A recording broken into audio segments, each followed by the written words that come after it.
Okay, we should now be live. Please tell me, chatlings, if you can hear me. Randos, whatever we want to call you guys, whatever you prefer to be referred to as, because, yeah, back now after a little bit of a break, a much-needed break.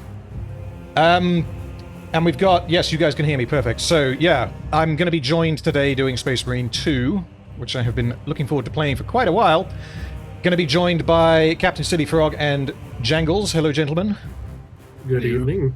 The way the game works, from what I've been told, is I need to play the beginning of the game, sort of the first 15 minutes or so, on my own. It's like a little prologue, and then I get to invite them to my squad, and then we actually like play the game properly.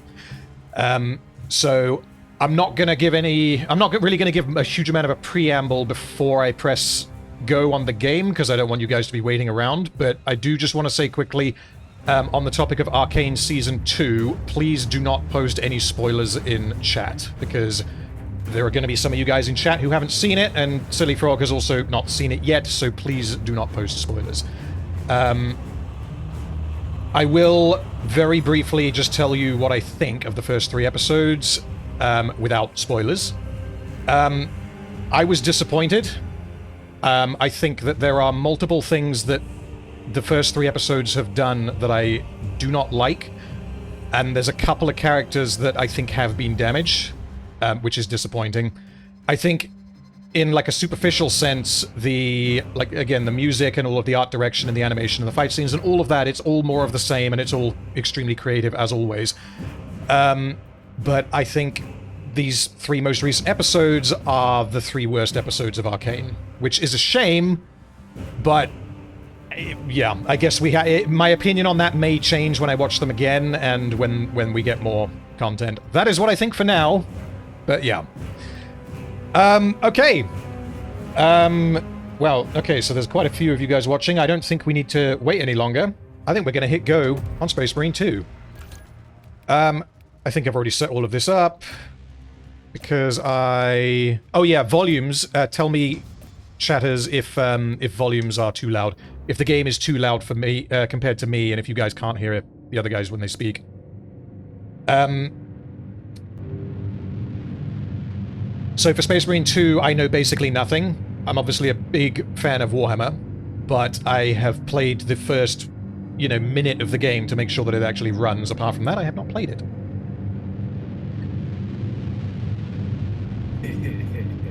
Oh, and the plan for this stream, for the moment, is we're gonna plan on completing the game within 2 streams. So if we get to the halfway point or thereabouts, then we'll stop the stream. But I don't know exactly how long that's going to take. Jangles, do you have a rough idea of where the halfway point would be? Yep, I got a pretty good idea. Okay, cool. Yeah, when we get there, just let me know, and then we can decide. And Mordaka, I have not played Space Marine 1, no, so I don't actually know where we are in the plot. But from what I've heard, you don't really need to have played it in order to get what's happening.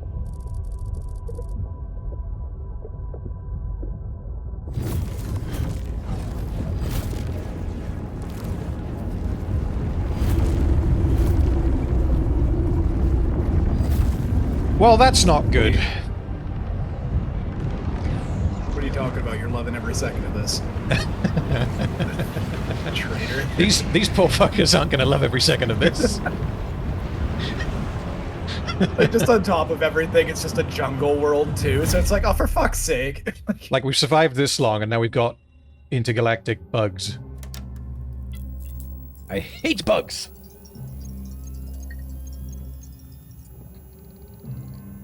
So, yeah, the only thing I guess I do know about this game is I've seen, like, the trailers and the promo footage that they released before the game actually came out. I haven't watched any streams, and I haven't talked to anyone about the story or the mechanics. I don't really know how it plays.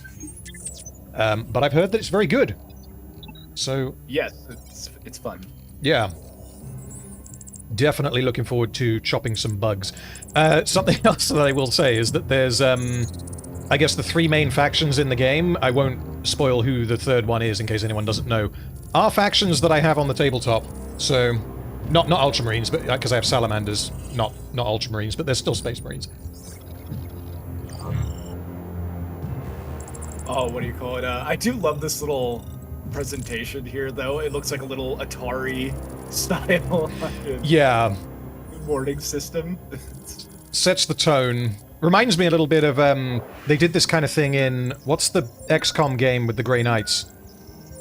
Oh, Demon Gate, I think it was called. Yeah, or something like that. Demon Gate. I didn't particularly like the game, but it had a lot of this kind of thing where you're talking to... also, Mechanicus had this, where you're, like, talking to the computers and all that. And the servitors. Oh, yeah. Fucking glorious.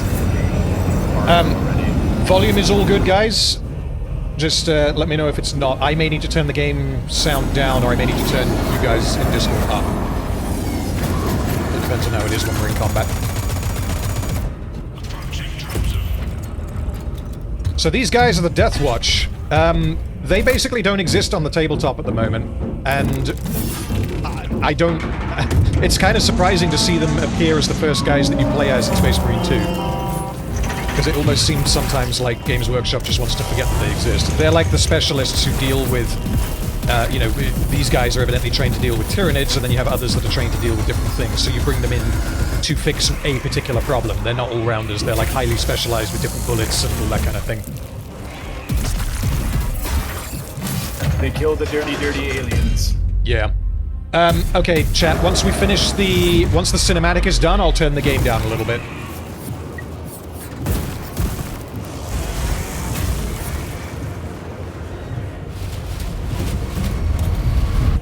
This is a really nice intro to get across. Like Space Marines for people who don't know what they are. It's also a really good way of just hammering home how overpowered Tyranid gargoyles are, because honestly, fuck those guys.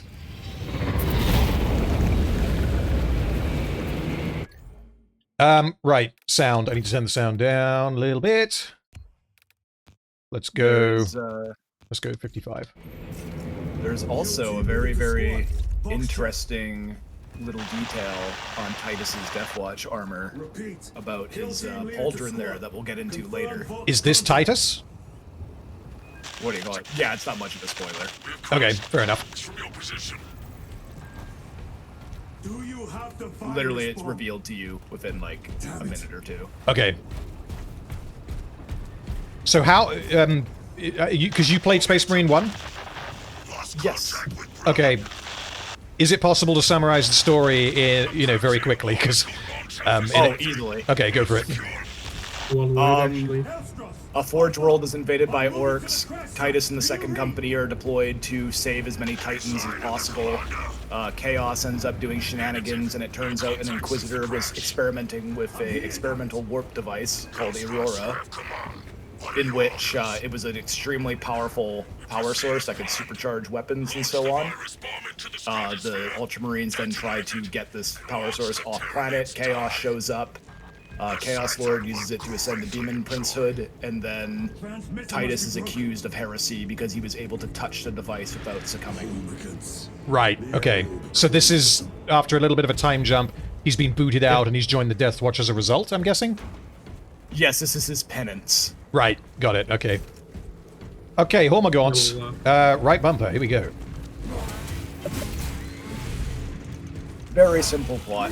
Some neat characters, though. Like, there's some cool brotherly stuff in this. Oh, yeah. Well, we ripped and tore those. Okay, so the red bar is your health, and the little bars underneath is your armor, which will regenerate. Okay. Oh, okay, so you restore your health by... That's interesting. So in order to restore your health, you actually have to get in there and damage people. Pretty much. Yeah, Does that apply to shooting as well? Like, if you shoot them, you restore your health? Yes, contested health, which is that white bar, you can heal that using gunshots. Oh, but you can't do that in melee, or you can do it in both? Both. You can do it in both. Okay, got it. That's why the Meltagun is OP as fuck in Oh, this the game. Meltagun is definitely OP. I have come up against it in on tabletop, but one sec. So hold right bumper for chainsword combo. The longer the combo, the more powerful. Okay. Use heavy attacks against large group. That's interesting. So heavy attack is like an AoE attack in this, I guess. Depends on the move. Okay, right. Fuck you, Gaunts. If you like, every combination is different. So like light heavy is a different thing than light heavy is another different thing. Okay, and light is you just tap the bumper, and then heavy would be you hold it down. Hold it. Got it. Okay, left bumper to parry. Common attacks and attacks with a blue indicator can be parried. Okay, so there's some that are undodgeable. And if you time it perfectly, okay, good. The parry window is very generous. So yeah, okay. Don't worry, like, oh right. my god, how am I gonna do this? Yeah, I just got him there. So I'm guessing on different enemies the parry window might be a little bit tighter? Or is it not really? Yeah. Okay. Depending on the attack. Right, parry. Skadoosh! I have more trouble dodging over parrying in this game. And the dodging, I guess you only need to do if you can't parry, right? Yeah, that will come up later. Okay. It's like a red attack. Yeah, okay. And the dodging is, I guess, like a roll? Like Dark Souls kind of thing? Okay. Yeah. It depends on the direction, but yeah. Oh, I need to be parrying more attacks. Right. Where are the bugs? We need more bugs. I didn't parry enough.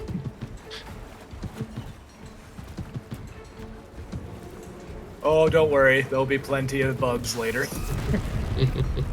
Justin Brush says, did you see the... Oh my god, it's a... Justin says, did you see the video of a guy who tried to make a real-life meltagun? No, but I need to. Yes, it's kind of rad as fuck. What? Yes, if someone wants to stick that in the Discord, I'll watch it later. But, okay, A to dodge. Is that like a tutorial how to end up on the FBI watch list, or...? I don't know, if the FBI are knocking on your door and you have a meltagun, I'm not sure they're going to be able to do much. I just like the idea of the FBI knocking on your door being like, can we hire you? Parry! So the red ones are parry... No, the red ones you have to dodge, the blue ones you can parry. Right, got it. Exactly. Execute! Yes. Dodging in this is a hell of a lot harder than parrying, but like, it is a lot safer. Okay, so dodging... When you say perfect dodging, you mean landing perfectly in between the attack window? Because if you're essentially a parry with a dodge. You can... Okay. I'll see if I can work that out. The idea is that, like, it's a way for you to punish heavy attacks, kind of thing like that. Like, you can still deal out the damage, even though you're not parrying it. You can, if you perfect dodge it, you can retaliate with a gun strike, which you'll learn about in a second here. Okay, cool. They do a great job making you feel heavy in this game. That is a chimera. And those used to be broken on the tabletop. They were unbelievably cheap. Oh, my god. Sorry, I'm nerding. That's a basilisk. Yeah. Yeah, no, that's gonna happen a lot in this game. Yeah, it's because typically on the tabletop, I've played more games against Imperial Guard than against anything else. Anyway, left trigger to aim, right trigger to shoot. Ooh. Fuck you. There's also a great amount of respect to Space Marines in this game. Like, I like when you find a Space Marine body, he's surrounded by corpses. Yeah. It's like, yeah, the real reverence. It's something that, from what I've heard in a lot of, like, the books, the power level of the Space Marines in particular is going to potentially be all over the place. It is. Like, you have some examples of... I mean, what's the one people always go to? Kaldor Drago. Where he's chilling in the warp for an indeterminate amount of time.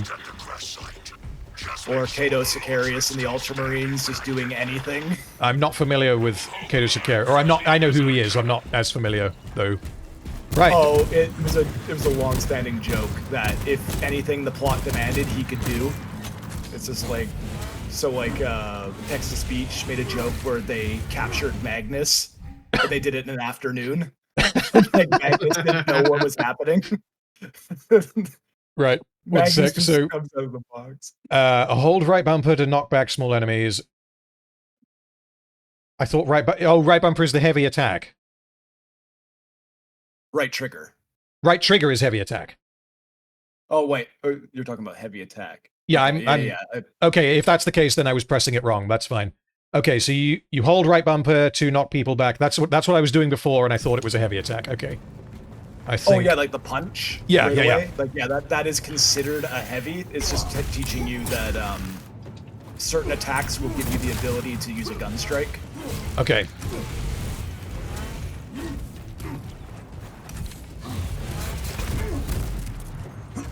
Don't right know there if I did is a that gun strike. correctly. Let's try it again.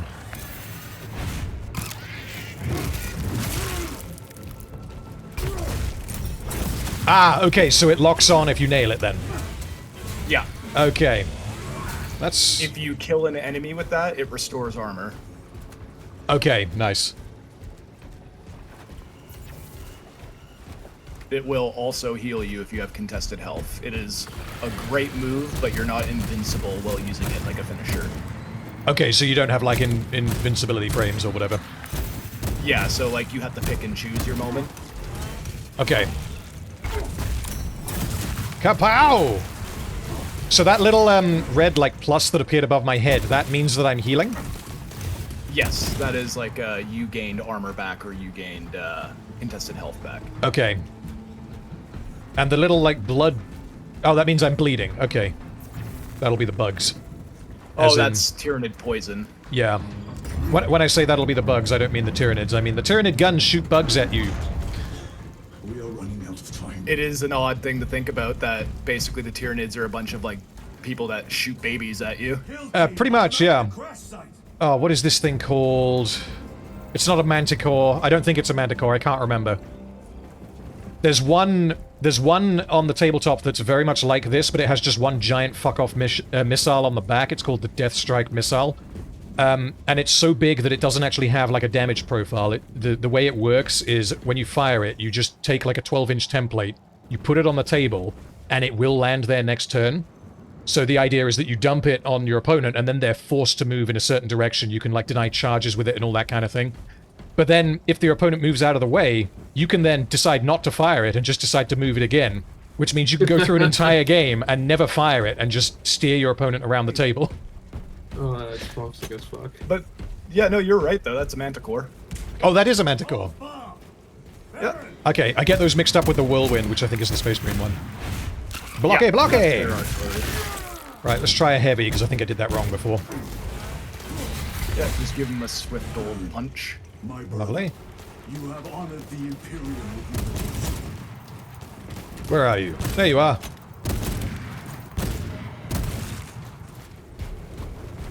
Ooh, hello.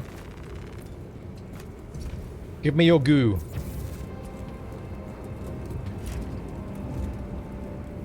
Really nice detail for the Death Watch guys here is that they all have different chapter insignias. Like, they actually paid attention to that detail. Okay, yeah.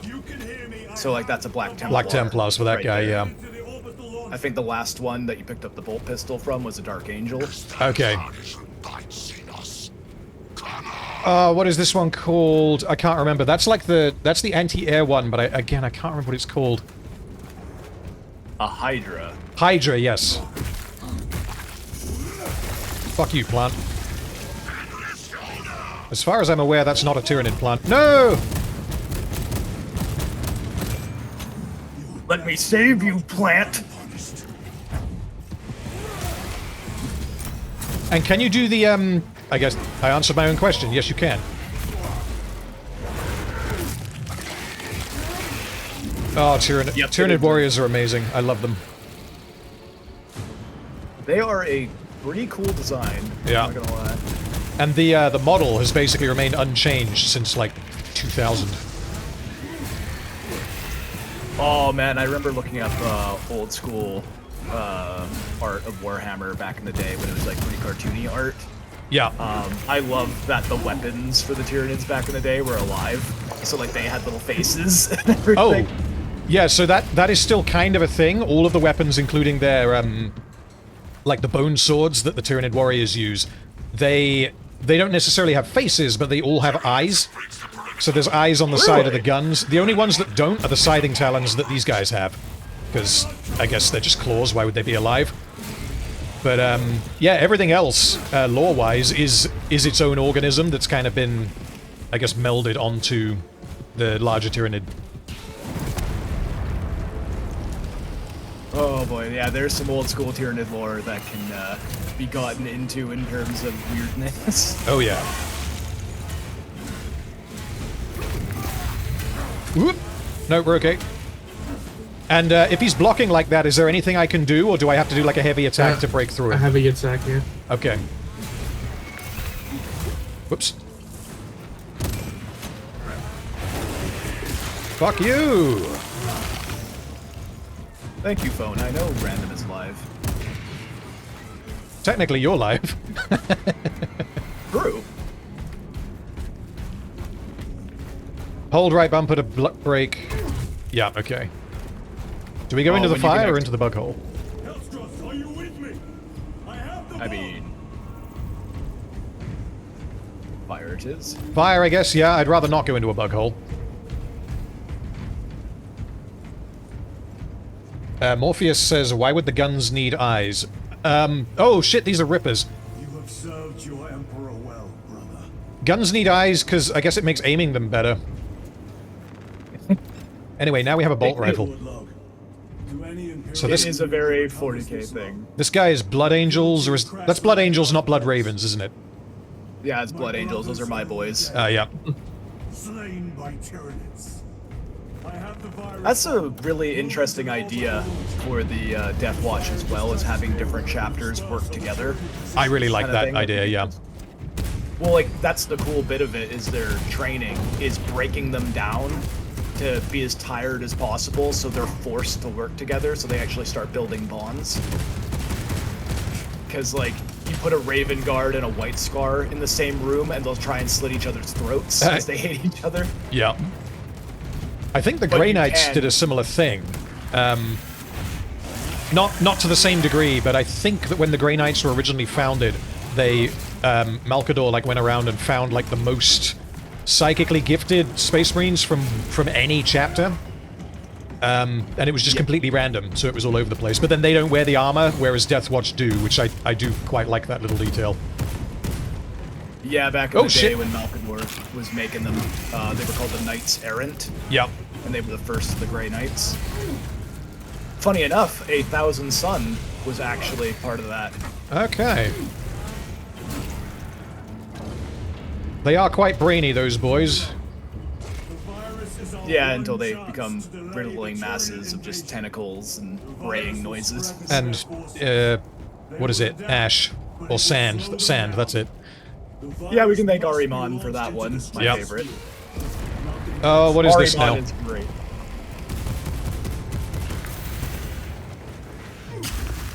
Whoops. There we go. I just love looking around these little environments and you see a warhead the size of a fucking bus. It's just like, neat! Yep. Is there a, because now that I've got the bolt rifle, is there any reason not to have the bolt rifle equipped? Does it affect my, like, sword play? No, your sword will instantaneously switch. Okay, nice. The only difference is Oh, that, shit. Sometimes, it just depends on how conservative you want to be with your primary weapon. Yeah, okay, nice.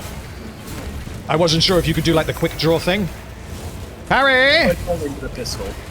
Don't worry if you run out of ammo with your pistol, you won't always be able to do a gun strike. Okay. We got it.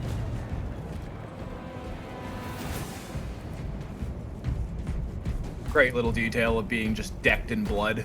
Oh, yeah. That's something that I also really appreciated in Helldivers, although obviously the blood is like green in that. Your tardiness has been flagged for invigilation. Open the gates. Oh. Shift chronometer reset. While he's arguing with the computer, I'm gonna drink some whiskey. Carry out the only science method according to the divine synchronicity. You just reminded me, that was actually a nice little detail of Mechanicus. Whenever they talked in binary. Yeah. So it was just like a bunch of gurgly noises and such. It's just like, they sound great. So, something that I'm noticing, having only played this game for like, what, 15 minutes now, the animations are so fucking good. Oh, this is a gorgeous game. That's never something I usually would notice. but fucking hell. Oh, wait, if you can, the Termagants, if you ever get the chance to execute one, one. It's kind of fucking hilarious. Okay. Inserting payload. Right. Virus bomb. So this is for exterminating the planet, I'm guessing. Yeah, essentially, not exactly. they want to hold back the Tyranids. This is actually one problem I have with the story, is a virus bomb will exterminate a planet pretty easily, and there's a reason why they don't use it against the Tyranids. And that's because they're terrified they'll reverse engineer it. Ah, they'd adapt and then they'd lose the effectiveness of their weapon. And then they could shoot it back at the Imperium, Right. essentially. Because, like, they'd gain the virus's, like, genetic knowledge. Okay. So I kind of don't like that they use a virus bomb at the beginning of this game, but, like, for all intents and purposes... I mean, I like, guess- fine, whatever. I am pretty sure in this story it's not meant as an exterminatus, but as a way to slow them down. On the observation platform. Yeah, but it's kind of bizarre. Yeah, principally the same thing would apply, because if whether or not it actually wipes them out, the hive mind would have access to it, theoretically. I guess it depends on what kind of planet this is, if they had any other options. I don't know. It's a jungle planet, so what they could be doing, theoretically, but I don't think it is because it's stated pretty apparently what they're doing, is they could be trying to wipe out as much biomass on the planet and then leave it. I'm going to execute a Termagant here. I'm going to try to. Oh, do it. Do I? That'd be great. They seem to go down in one shot, so how do I... Yeah, their heads are kind of positioned in a way that it's just like... Oh, here we go, here we go. Shot on them. Yes! There we go. It's just funny to see them get manhandled. Just like... Execute. Oh, there we go. It's beautiful. Also, apologies if you can hear my doggo. Wife has just got home. So, yeah, my doggo is currently... He's got a bit of a skin condition at the moment, and we're in the process of treating it, but basically he has to wear an adorable little onesie to stop him from licking himself. So, of course, wife bought him a pink one, and he looks like... well, he looks like a bit of a gimp, to be completely honest. So, anyway, Osiris, thank you for the super chat, says, hello random, you beautiful man. Do you think Arcane Season 2 Act 1 lived up to your expectations? I touched on it at the start of the stream, and I'm going to avoid talking about it too much, but I was disappointed. That's all I'll say for now. If you want a tiny bit more of my thoughts, I guess it's at the start of the stream, but yeah, I will talk about it more in future, though. I think I need to watch it again. And Mr. Silver, as well, thank you for the super chat. Our brother Flaccidius, well, he was too soft. God damn it. I sentence you to 2 days in the Adeptus Erectus, brother. See, now you're making me want to name, like, my Salamander's librarian, Flaccidius.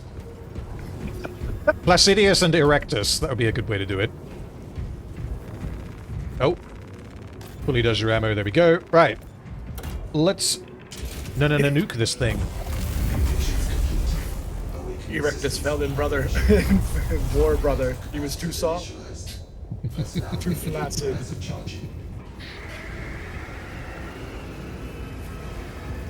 Now I'm just imagining a bunch of weird words in it, like, come brothers, let us go to the cuddletorium. Oh, good God, this is giving me serious Starship Troopers vibe now. Oh, just you wait. So all of the bugs in the background, they do actually have hitboxes then, because I seem to be able to... They're real. Yeah. Oh my God. They are real. Oh, good Lord. They're coming toy. Are they coming in behind? I think they are. Yep. That's a they're all yes. real. That's a yes. See, this is Do where you know that you have grenades? Yeah, you might. Oh, how do I use the B? There we go. Right, frag grenade or crack grenade? I hope it's a frag. It seems to be. A couple of super chats I'll read in a sec when I'm not dead. Oh, good God. This is not good. Throw them in the biggest piles. Yep, I need more nades. Oh, God. They're coming out of the goddamn walls. Welcome to Space Marine 2, where we take lore very seriously.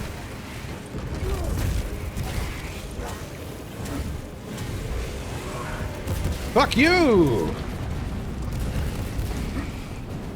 Okay, yeah, now we have a problem because we can't throw any more grenades. So when you're doing your execute, though, you are, like, immune to damage, right?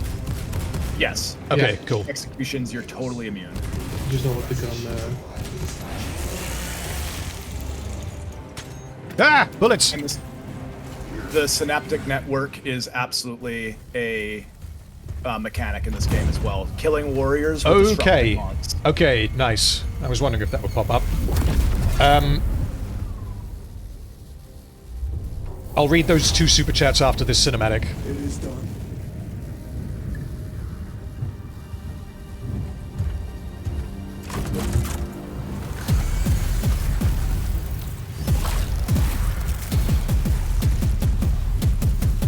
God, I love the Mark 8 power armor.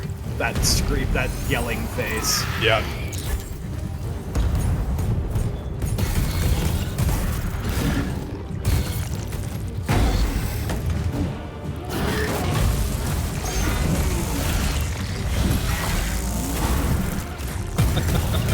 They have nailed the feel of Tyranids. Also, that one there has an adrenal gland on its back.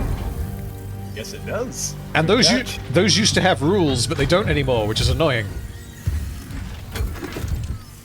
It is really cool to see them nail Space Marines and cinematics too. Like Titus fighting them off there Yeah.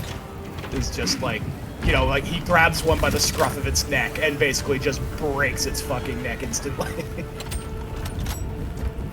All right, random. Let's see how high of a tally you can get. Okay, before I do this, I need to read those 2 super chats quickly. So James Moore, thank you, sir. Don't they do the virus bomb because of what the other planet is and not necessarily this one? Also, today isn't Friday. What the hell, random? Is the first part of the question relating to something that happens later in the story? I'm not exactly sure. I'm not. If you could rephrase that, because I'm not really understanding the question. Do they virus bomb of what the other planet is? Well, necessarily? possibly. We could potentially revisit that when we get to the other planet. If there is only one more planet, I don't know. And yeah, the reason why I'm streaming not on a Friday is because I'm going to be streaming a fair bit this month, probably, and I didn't want to just do Fridays, basically. But anyway, thank you for the super chat. And the Caboose variety, are you going to be on EFAP for the Arcane Season 2 coverage? I can neither confirm nor deny. Let's put it that way. But anyway, thank you for the super chat. I will take you all with me.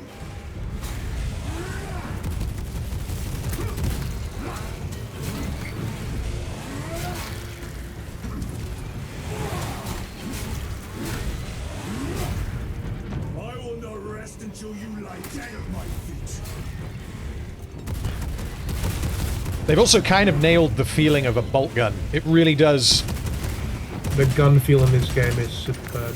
It reminds me of Helldivers, because Helldivers, one of the best parts of that game, I thought, was what the weapons feel like. And, I guess, the sense of scale when you're fighting a shitload of bugs. But this is... seems to be on almost another level, just the amount of enemies you've got. You know, wait till you feel a bolter. Yeah. Like a heavy bolter. Oh, I love the heavy bolts. It's probably my favorite. It's that, like, it's the base of it, that toe. Yeah, you just feel it rip.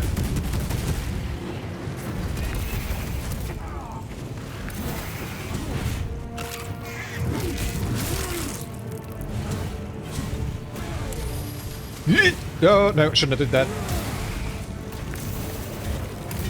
Hey, you're learning pretty quick. Daka, we need more Daka.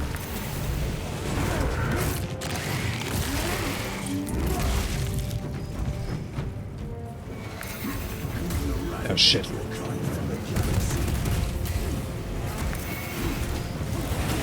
Right, we got him. But wait, there's more. Oh yes, there's more. Oh, yes. May that virus strip your flesh. Oh, is that a Carnifex? There it is. What the fuck? What the fuck? So, just quickly, when it does those, the spine banks that it did just now, I can't block those, right? Dodge. Nope, You have to dodge them. Okay.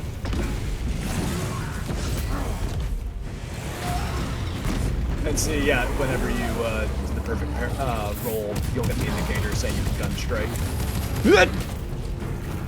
Okay, so if I do a perfect dodge, how do I know that I've done one? It'll slow down time very briefly. Okay. And then you'll get the red indicator. Oh, fuck. I either won or I died. I'm not sure which. Looks like I died. Well, you kinda won. But it does, like, this is what kind of impresses me about this game the most, is it does a really great job of showing off the Space Marines, but also making the Tyranids still feel like a menace. Oh, yeah. Like, it's like, yeah, Titus did great there, but it just doesn't stop.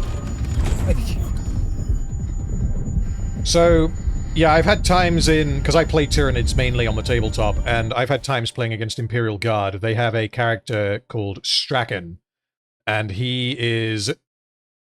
Basically, he's kind of like an Imperial Guard Giga Chad. He does extra damage against monsters and vehicles, which means that what Steve, the guy I play with, has done multiple times is he's charged Strachan into my Carnifex or my Hive Tyrant or whatever it is, accompanied by like 20 idiot guardsmen, and then he's just managed to just headbutt the Carnifex in the nuts and kill it. Which shouldn't happen, but it does because of how the rules work. I mean, if Cyphus Kane is anybody to go by, or Yarick, I guess why not? Oh, Yarick, yeah. Never forget Games Workshop. I won't forgive you for that one. They may bring him back. Who knows? I'm not sure how the hell he's going to be alive. Well, unless orc magic. Yeah, I guess so. If the orcs believe that he came back, then he came back. I love orc memes of just like, ever seen a purple orc? No, exactly. Okay, so I'm guessing this is... Yeah, this is going to be like a cinematic, and then I invite you guys, I'm guessing. Yeah. Pretty much. This is just explaining that he's gone through the Rubicon to become a Primaris. Oh, nice, okay. Why? Which, God, I love the detail. Like, looking at Titus's body, like, just all the surgery scars from just becoming a Space Marine in general. All the implants for the armor. Such great details. My place is with the Death Watch. The Inquisition can find no stain on you. What's a Rubicon? A Rubicon is the Primaris Rubicon, which is confusing because there's also the Thousand Sun Rubicon, but it's essentially the surgery that turns a Space Marine into a Primaris. I think with the... yeah, I don't know if this helps or makes it worse, but I think that with the Thousand Suns it's the Rubrique, but I might be wrong there. They might have changed it just to avoid confusion, kind of thing. Like, because I think in the Horus Heresy books, they call it the Rubicon of Ahriman. Okay. Jonas says Yarick survived being crushed by his own Baneblade. He's got this. Oh, do you know what that Baneblade was called? No, go on. The Fortress of Arrogance. My duty is my fate. Right. So Titus is gearing up in his Ultramarine garb. Oh, it's the Rubric of Ahriman. Okay. The Rubric of Ahriman. Okay. Hello, Truffle. Yeah, we decided to get started early because, well, we were all available. And I don't know how long we'll be going.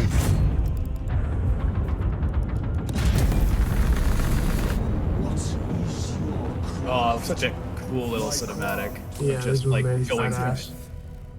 going through the chant, like the Litany of Fury, I think it is. Yeah. My pledge is eternal. Oh yeah, do you guys know what those little studs in his head, what those mean? Because I found out recently, and I can't believe I didn't know. No clue. Service studs? Yeah, so it's like one stud represents every 100 years of service, I think it is. Oh. Yeah, a gold stud represents 100, a silver represents, I think, 50. Okay. Didn't know. I can't remember exactly if the silver one's correct, but yeah, Titus has 4, which kind of shows, it kind of gives you an idea of why he's such a badass. Yeah. But your dishonorable status as a Black Shield has been redacted. And yes, I from will the give it this. archives. I'm not a big fan of Primaris Marines in general, but the Primaris Chaplains look great. Lord Calgar has offered you a second chance. Do not taint Speaking it. of which, I'm gonna get a cider.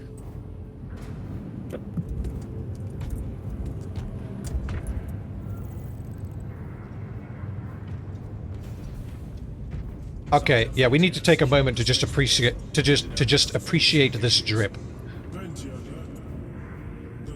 Oh, there we go. It's glorious.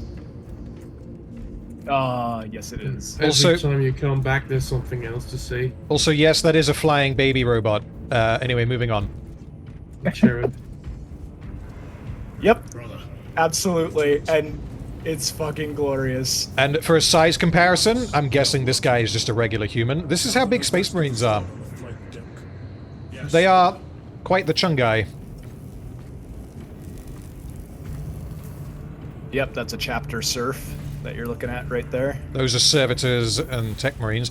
Yeah, so servitors are typically like prisoners that have been lobotomized and turned into robots. Yep, it is a capital punishment. And for some Gotta make reason, use of you. I don't know how this goes in the lore, but I know that on the tabletop, for some reason, they give a bunch of them plasma cannons, which seems like a bad idea. I mean, If I, if well, they okay. blow up. Well, yeah, if they blow up, but that's the thing. I feel like they probably would blow up. And then it's like, well, damn, we could have strapped this weapon to a dreadnought and had it been more useful. To be fair, like that's usually what the isn't the Mechanicus usually the servitor users on the tabletop? Yes, but they can be, like, allied in with any Imperium faction. So, Imperial Knights players take them quite often, just to hold backline objectives. Because otherwise you have to leave 400 points of Knight standing at the back doing nothing. My lord, I just love the look of this bridge. Lieutenant Titus reported. Oh, it looks great. And they nail the chapel kind of look to Yeah. everything. Yeah. And once you're done with this conversation, just look at the Space Marine dudes. They're basically defending the captain's chair, throne, whatever you want to call it. Okay. I like to call him Captain Scotty. There could be questions, suspicions. I cannot afford discord among the men. Not now. You're a lieutenant now. Will that be a problem? So he is wearing No, Captain. Phobos armor, Yep. which is pretty useless. I actually don't own any Phobos models, but I quite like it. Facing a splinter fleet. Actually, that's a lie. I own Two one. planets. Avarax, a hive world, and Kadaku. Which So you know, You know, it's a Kadaku, unique- just quickly, sorry, Kadaku is the one that we just were on, Yep. wasn't it? it's mostly Adeptus Yes. Mechanicus research facilities. We're evacuating critical assets and personnel. These defense guns are keeping the skies clear for our ships. The Tyranids have taken note. Get down there and protect those guns. Captain, you wish to see me? Gadriel. This is Lieutenant Titus. Galadriel. No! No, Galadriel. I expect you on the ground within 30 minutes. There's a tempest. Oh no. Where? If I'm playing Gadriel, you're just gonna hear me screaming, "There is a tempest in me." Does it matter? Is there any difference in like who gets what? Like is one of them the heavy weapons guy or whatever, or are we all the same? Lieutenant. They have different Forgive my special hesitation. abilities. Like Titus will have I am Righteous merely Fury. I surprised think by this Gadriel development. has As am I. Mark Target, and I can't remember what Sharon has. Sergeant Gadriel, the Absolver is Doesn't ready he have to the depart. banner? Brother Chiron. I This is can't Lieutenant remember. Yeah, I Titus. haven't played the campaign in He will be multiplayer. leading I've only us. played operations. This guy has a robot arm, So, well, Yes, he does. I shall be glad to have a command. but he's an of such Ultramarine, not an experience. Iron Hand. Is the rest of the Yeah, squad ready? everyone still does Already assembled on the flight prosthetics. deck. Okay. Good. The Iron Hands, their difference is that they do it willingly. Yeah, they chop off their hands to have Iron Hands because their Primarch was his name was Iron Hands, and he was the Primarch of the Iron Hands. Gotta commit to They're the bit. honest. Right. Edit squad. So let me do this with mouse. It'll be easier. Do you guys have a preference on which of them you play? Because I'm guessing I can invite you in a particular order. I don't care. It's Me I neither. know this game back to front at this point, so Okay. I should have just invited both of you. Yep. Let's see who I get. I Joining. think.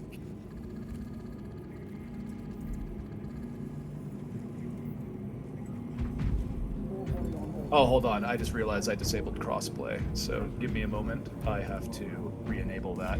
Crossplay? For whatever reason. Because you have it enabled, so the game is trying to like figure it out in its head. Like, Yeah. but this guy is enabled, but you're disabled, so Okay. Yeah, you're gonna be Gabriel. I'm Sharon. okay. Okay. Works for me. Shall I invite you again, Jangles, or do you need a sec?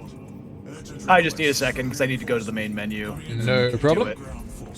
Let me see. King Ragnarok says that Synthetic Man's the guy that talked about Ragnarok, right? But I haven't actually watched that. I haven't watched that EFAP yet, and I don't want to know what happens because I haven't played the game yet. But apparently Synthetic Man said that this game is woke because there are Black and Asian Space Marines. Stop. As the fucking lore the lore autist in this goddamn Discord, I can tell you right now the Ultramarines are gonna have black members. Charlie, have a look at this beast of a unit. Okay, where the fuck is games? Where the hell is crossplay? Ah, there it is. Now let's just check. Okay. Now I should be able to join. Okay. Yeah, no. So to give a quick description of why that is, it's not even a complex thing. So, you know, Macragge being like in the Ultramarine sector is like 500 worlds. Yeah.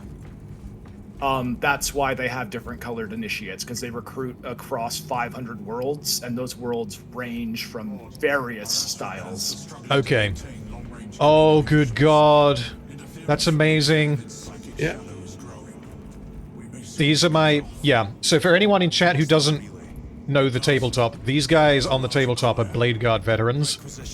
And they are probably my favorite Space Marine minis. I have 6 of them, and I fucking love them. Oh, I can't wait. They just have a... You know you can play as one. Well, yeah, I saw you can play as one in multiplayer. I'm guessing that you can't in the campaign, though.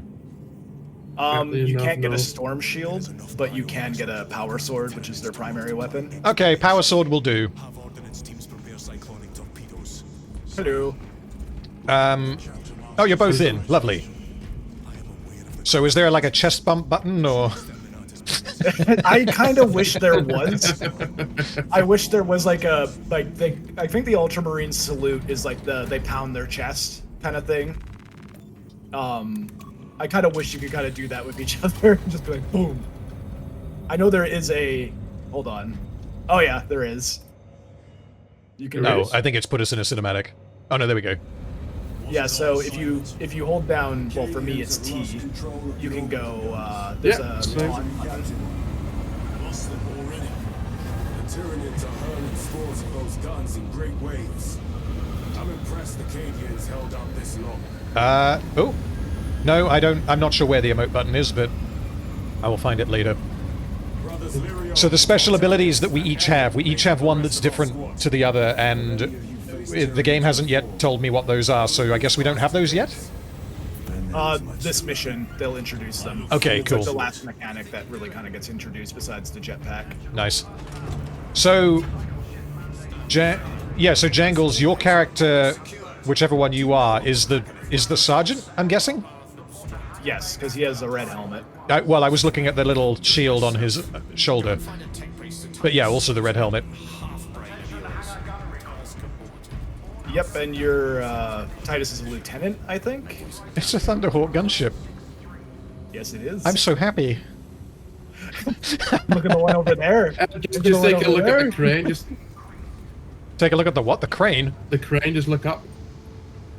No, It's a look skull. up. Where am I looking? Oh my god, above the yeah, I ground. see, sorry, the skull now, right. Of course, everything's made from skulls. This is Warhammer. This is the Grimdark. Also, like I just like this is you can go over to these tech marines and they're speaking in binaric. Bleep bloop, motherfucker, do you speak it?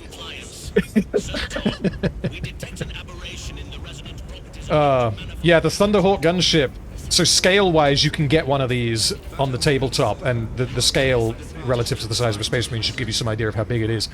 And there was a metal version that came out in the 1990s, which is now worth like tens of thousands of pounds. Because it's been out of production for however long. But putting this thing together out of giant chunks of metal was apparently nearly impossible to do. Because it's all big flat panels, you have to file them, you have to pin them and superglue them, and it would just fall apart when you look at it. We leave immediately. Yep. And I mean, like, it fits the Space Marine aesthetic so much. It is a flying brick, and it's going to go straight down your throat. Like, all these twin-linked heavy bolters, and, like, the battle cannon at the top, that's so unnecessary. You know, nothing's unnecessary. Also, this is XCOM. This is giving me XCOM vibes now. Yeah. It makes me want a 40k XCOM game, like a real one. I mean, we've got two. Mechanicus is very good, it's just not XCOM. It's very different. Yeah, Demon Gate, or whatever it was called, the Grey Knights one, I didn't really like that one. It's the art style. The art style is too cartoonish, yeah. They kind of have these, like, chibi faces. Also, the idea that Grey Knights will, like, shoot a volley with their storm bolters at some heretics, and they'll be like, yeah, I didn't hear no bell. Like, that doesn't really work, because these are just idiot humans who worship Satan, and you're shooting them.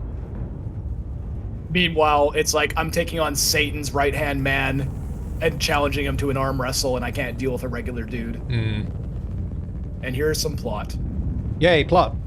Sir, you served in the Death Watch. Yes. That must have been a great honor.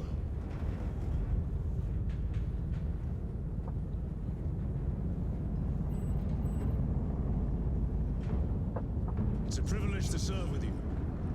Approaching Tombstone. Let's go. Let's go. You see those service studs? Our lieutenant is over 200 years old. Okay, they mention it in the game. I didn't realize that. Primaris. Yep. You're right. And now he has your command. Yeah, so for anyone in chat who doesn't really know, you had the old school Space Marines that existed for however long, like tens of thousands of years. I think it is actually 10,000 years or so. And then they started, basically Games Workshop came up with an in-universe justification for refreshing the model range because they couldn't keep selling 20-year-old models. So they came up with Primaris, which are like the new versions of the Space Marines.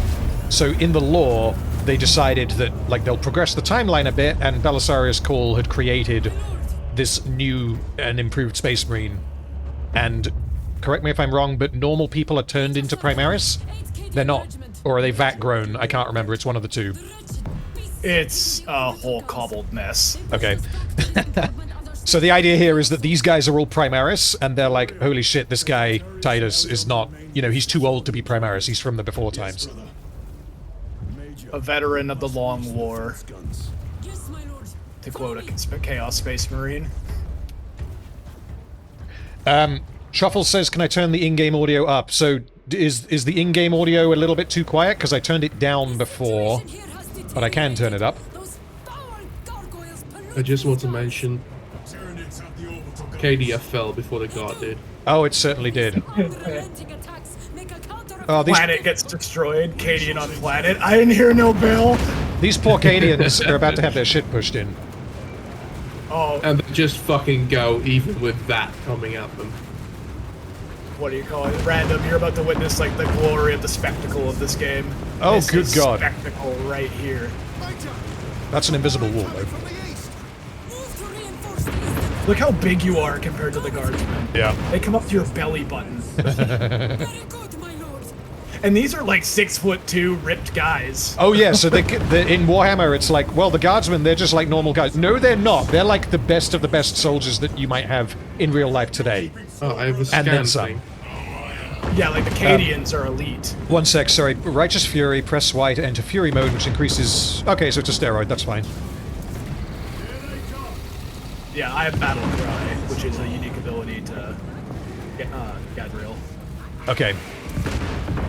What do we got? Come Oh, on. is, again, Helldivers 2 is talking to me here, but is friendly fire a thing in this? No. Okay. That's probably for the best. Ah! This is a med pack over here. If you're ever, like, missing health and you don't have a white bar for it, that's how you regain it. Where are you? G is the ping, by the way. Oh, crap, sorry, wait. Oh, that's health. Right, okay, we're good. Yeah. So, sorry, so grenades do not do friendly damage then? Friendly fire? No, you're fine. Okay, cool. Like, I can just be like, boop. You're fine. It's Kabla. also nice because if you have if you used up 2 of your grenades out of the 3, and there's like a grenade box of 3, if you pick it up, you only pick up 1 grenade. There's still gonna be 2 left. So you... Okay, does the same apply to health? Yeah. Health, you always pick up 1. But you Okay. can also, you see these green boxes, you can break those and they will most of the time have ammo or grenades. Okay, cool. And the stims, it's not like in Helldivers where you have to use them. If you pick up a stim, you will just heal, right? No, No, you can use them. Okay. Shuffle, I will turn up the audio very slightly. Because yeah, the voices were a little bit quiet. Oh, that's a grenade.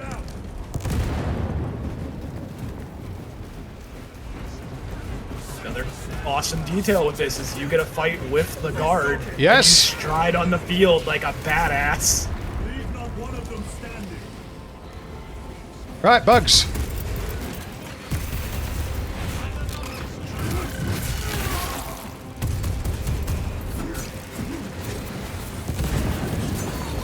And I'm guessing that you can take each other's execute, right? Like if I get someone low, you could execute them for me, Yep. and then you would get the bonus health. Yep, and you're realizing the teamwork angle of Yeah. this game now. Okay. Because then, yeah, you could save and execute for someone who needs the health. Oh, whoops! No, guardsman, run away! Sorry, I didn't mean to do that. You died for the Emperor Yeah, the Emperor protects sometimes. when he feels like it. I'm not a fan of using the dagger, but the executions with it. There's a just- dagger? Yeah, me and you have a dagger right now too, I think, right? Can you use it voluntarily, or is it just locked to animations? Nope, it's your melee weapon. Oh! It's actually like a choosable weapon. It's the fastest weapon in the game for melee. Okay, yeah, I'm using it now. For some reason, I just thought it was the chainsword.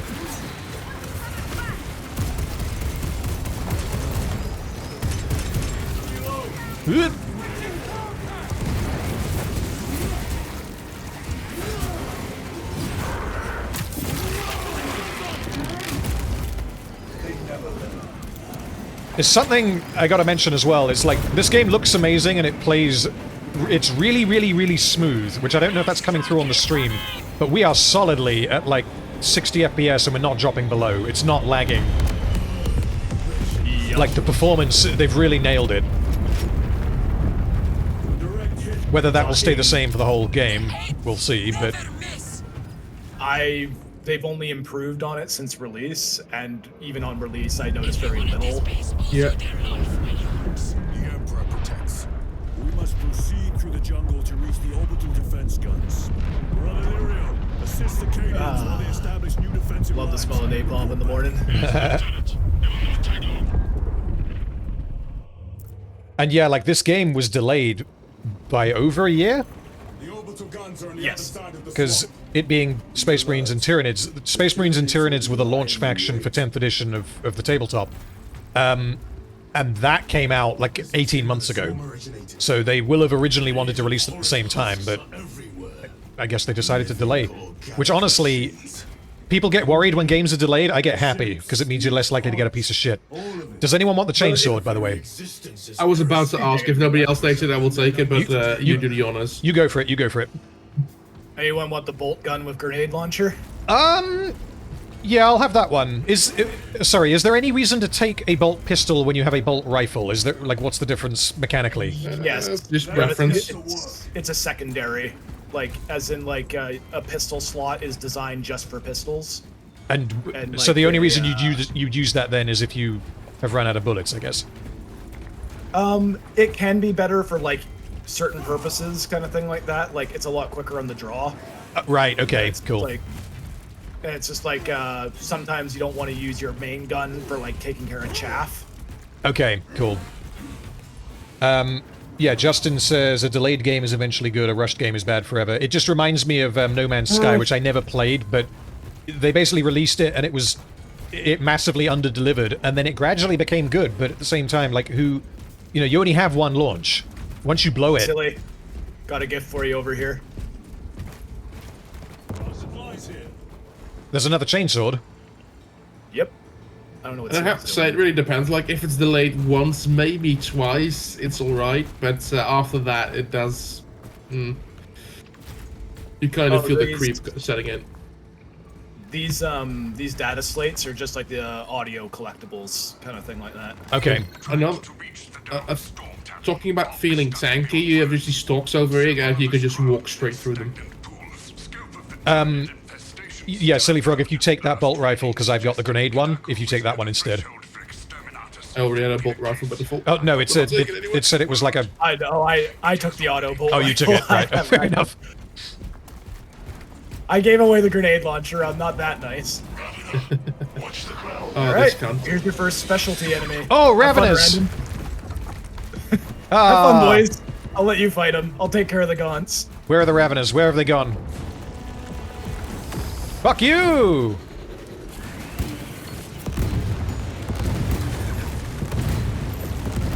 Okay, I like this grenade launcher. Okay, I'm out of grenades.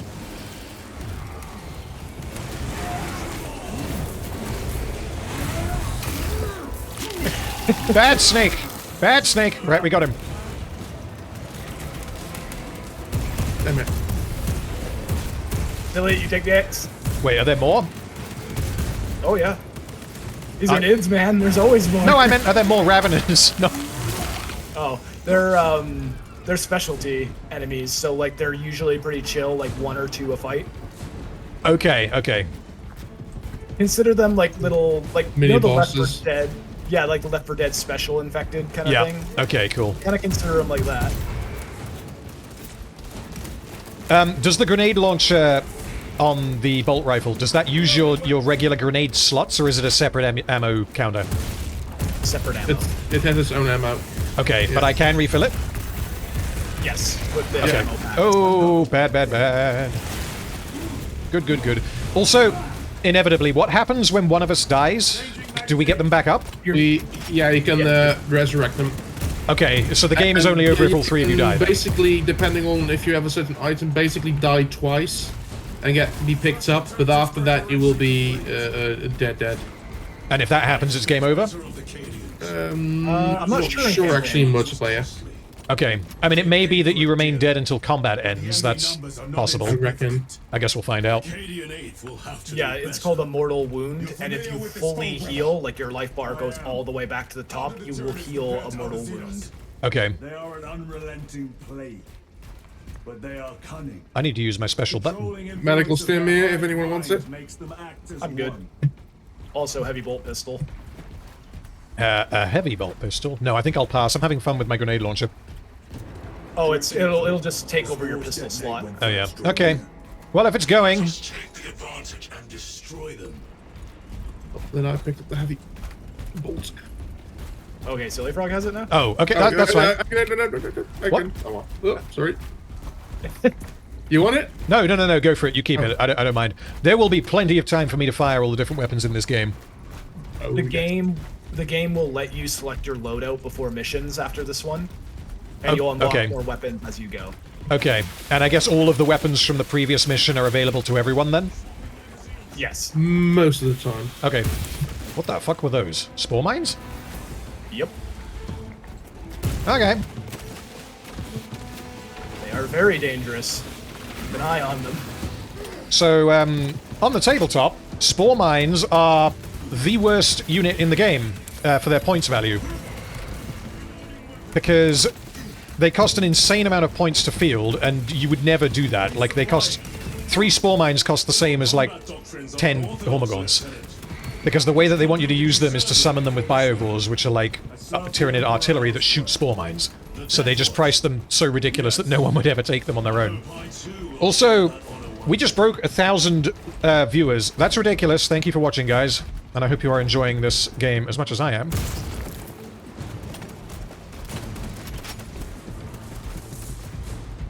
It's a fun game indeed. Yes. And we're just getting started. More med pack over here. I'm full of med packs. Yeah, I'm full as well. Oh yeah, so these plants right here, they explode if you shoot them. Yeah, They're basically red barrels. Okay. Here we go. Ah, it's beautiful.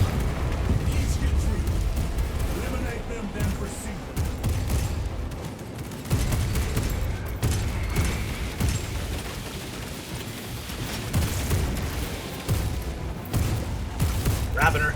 I also don't know exactly which Tyranids are going to appear in this game, because I know what they all are, I just haven't looked up which ones we see. Termagant, execute, Termagant, execute. Yay! Alright, Ravener's on the ground, watch out. Yep. He's up. Yeah, finish him off. Mine. Easy peasy, Tyranid squeezy.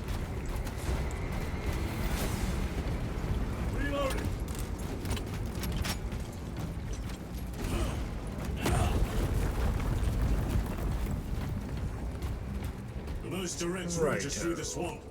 Let us proceed. No. The swamp will be infested with Xenos. There is a bunker straddling the riverbed. We will cut through there. But that will add considerable time. Surely we... We will not trade strategy for expediency. As you command. Lieutenant, Captain Akaran has given us new orders. You must proceed alone. Ah, here we go. Understood. Chainsword. Thank you, Lirio. New Lovely. idea. See you on the Resilient. I don't care Stalk? about the Stalker bolt rifle. If you Yeah, want to. I'm not going to use, because I'm playing with the controller, I'm not going to try and be sniping with a... Allow me. It's kind of this, I feel the same way about that as I do with it in Helldivers, is like, yeah, you have scoped weapons in Helldivers, but if you have 100 guys running at you, what use is a sniper rifle? Well, that's what the chainsaw sword is for. Well, that's true, I guess.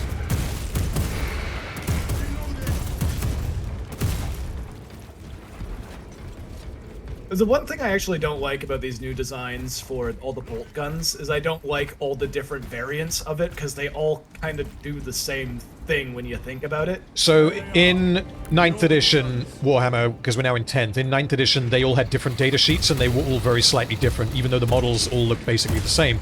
That was a pain in the ass. Now, they are all the same. The only difference is that they look very slightly different. So you basically build them how you like, and they do the same thing. Okay. Because, like, from the lore perspective, when I was, like, reading books back in the day for it, like, they all do the same in terms of, like, they fire a fucking miniature missile, basically. And it's just like, okay, so, like, a sniper variant of that, it's kind of just doing the same thing as the other one does. Yeah, I think the differences are, all, you know, the scope and the how the ammo is, how big, like, the ammo clip is and all that kind of thing. I think the gun itself is basically the same. Oh yeah, like I always really like. I think they need to. I remember back in the Dawn of War 2 days, I really liked the idea of Cyrus in that game, like a scout, like a space marine who decided to stay a scout sergeant. Okay. I only It's played like the first he couple of went- hours of Dawn of War 2. I never actually finished it.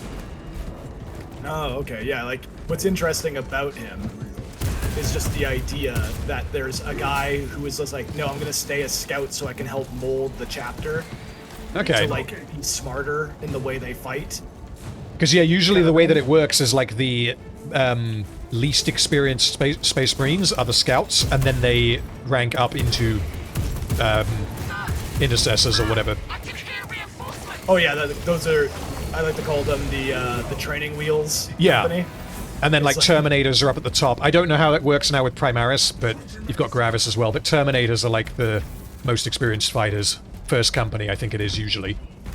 Yeah, the first company elite. Like, they're usually the bodyguards of the chapter master, and, like, when shit needs to get done, they use them. Yeah. Oh, we have guards. Why do I feel like something really bad is about to happen to these guys? Yay, we're saved. Oh. So, Random, I'm gonna give you a gift.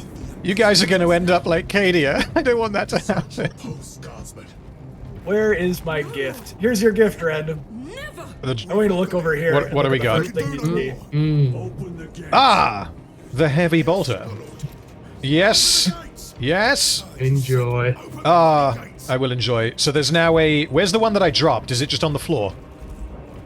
The grenade one. No, the heavy weapons, they have a special slot for number 3. Okay. Temporary. Right, got it. Before you think it shoots kind of like crap, you need to aim with it in order to speed up. Okay, okay. Oh, by the way, here are the friends. Friends! Oh, There's no! a lot of them. Okay, right. There's a lot of them. More Daka!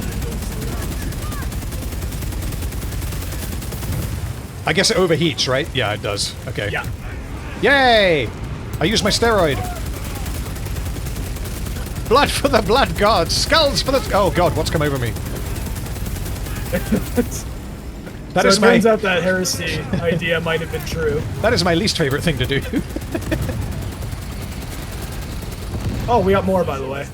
More? Okay, well the heavy boulder is dry.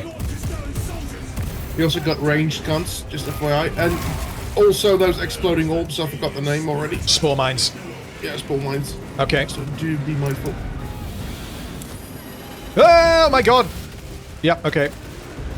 Alien, show me what passes for fury among your misbegotten kind.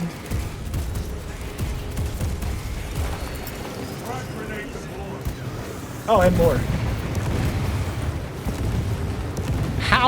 How are there so many enemies on my screen? I don't know. So Saber developed something called the Swarm Engine, and this is it in action. Okay.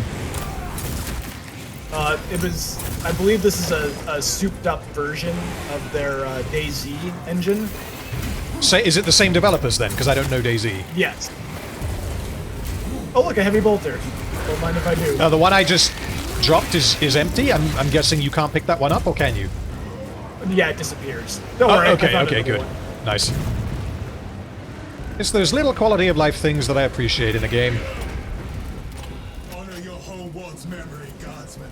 Every game needs a heavy boulder. Also, it's like nice little references like that. Like you hear Sharon being like, honor your homeworld, Guardsman.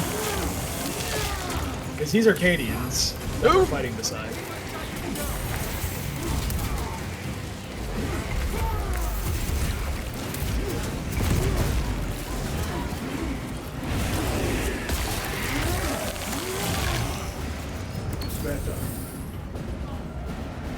Oh my god, they're not dead. No, we saved them. By the way, there's more. Okay, okay. Everybody inside, now. Yeah, let's go. Yep. Remains of the swarm. There will always be more. We must focus on taking down the You gotta love how their first thing is just like, oh hey, like, shouldn't we just kill the rest of these? Nah.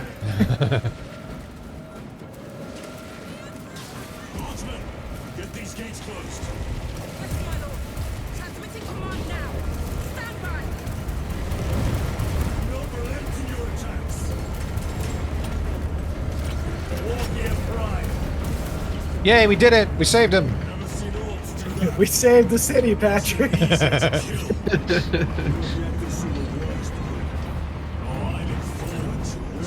This guy looks like he's had the fun. one- So, if you actually zoom in on some of the guardsmen, they'll actually have the purple eyes. Hmm. I saw someone mention that in chat earlier, but I didn't get a chance to look. If I can't remember her name, but it's the guardsman lady that's helping you out, kind of thing. The one at the start of this it- level. Yeah. Yeah. She's like a very minor character in this, but she sticks around. She has purple eyes. Okay. It's like a cool, like they really do pay attention in this game for small little details like that. It seems like they have, yeah. And They are I guess they know their fans. target audience, but also this game is going to get a lot of people into Warhammer. If not the tabletop, then the books and the other games and all the rest of it, because the people are going to appreciate that a little bit more when they realize. Who doesn't look at these, like, at the Space Marines and, like, what you do in this game and go, this is cool. And just fucking look at this. Oh. Oh, okay. This is what the guardsmen were running from. So this is a set of guardsman legs that I've attacked with my clippers, because they come in like one pose, or at least they used to, the classic guardsman kit, and you clip off the leg and then you come up with a model that looks a little bit like that. This one right here, the pair of legs with the half of it gone.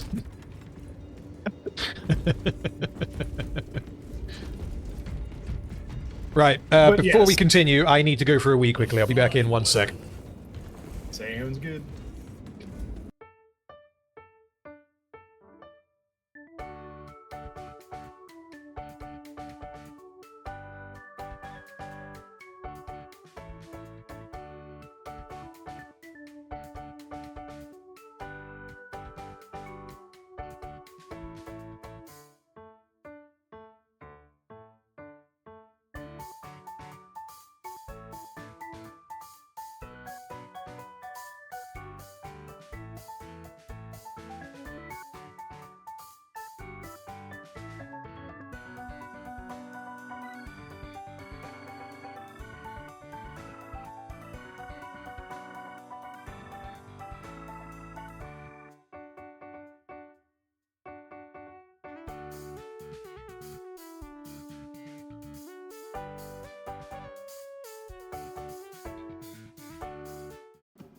Righty, we're back. Okay, where were we? Why don't you have fun with that right over here? He's too good for you, Charlie. He's too good for you. So many bodies. Hold on, I'm on my way. Oh, is that a... That is a melter gun. I thought you'd appreciate that. So this replaces my bolt rifle, right? Yes. Okay. Oh, good God. Yes. I'm gonna fetch Oh, it. good God. So how does the ammo work on this? Is it like just slow wind up and then you don't have very many bullets? It fucks. It just fucks. Okay. It doesn't have many shots in comparison But it to the other goes. weapons. Okay. It just fucks though. In that case, I'm going to keep it in my back pocket and use the pistol until we find a warrior or a ravener or something. Like you don't want to waste it on chaff. Let's Yeah. put it that way. You definitely Oh don't. no. I disagree. Point at a horde of gaunts and watch it disappear. You'll be very... It'll just take the one shot, trust me. Okay, well, you've tempted me now. Let's see what this baby can do. You have been chosen. Don't kill him, Jangles. He's mine. Oh. Oh, he's dead. Yeah, hold Okay. on. We're about to... You're about to witness. Okay, where's more? We need more. Yay, more! God. You! No, you're dead.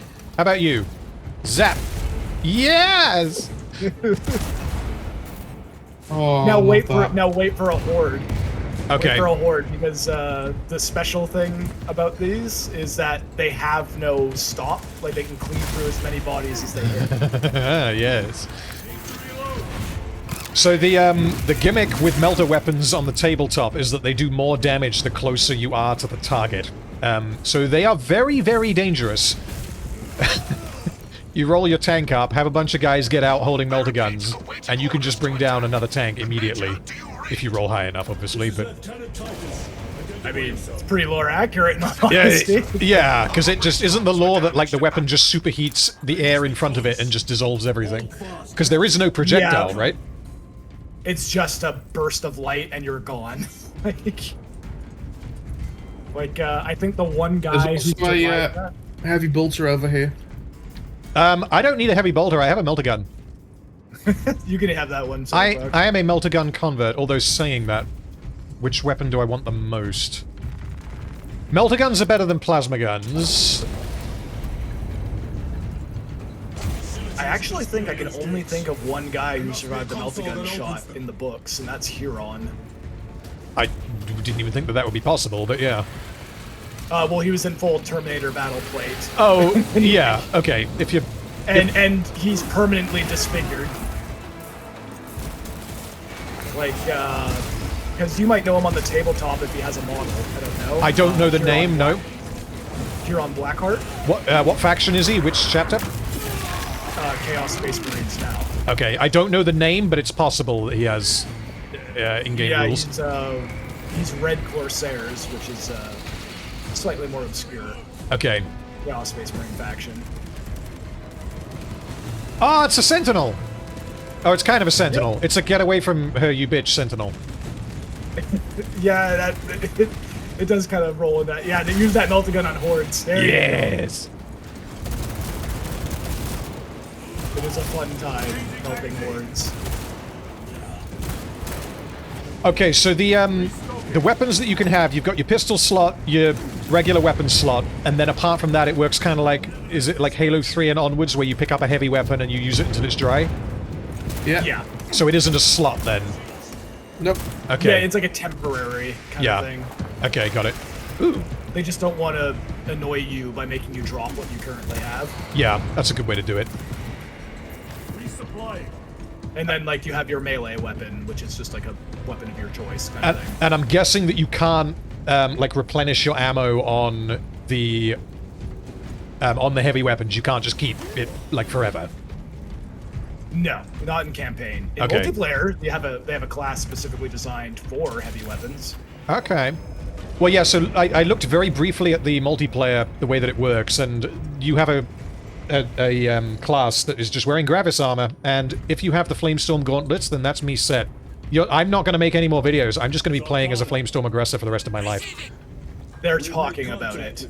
Unfortunately, the gauntlets aren't a thing yet because they weren't sure. Like, the problem with those is that they're talking about it and they're like, because you kind of have to meld them into a melee and a ranged weapon. Yes.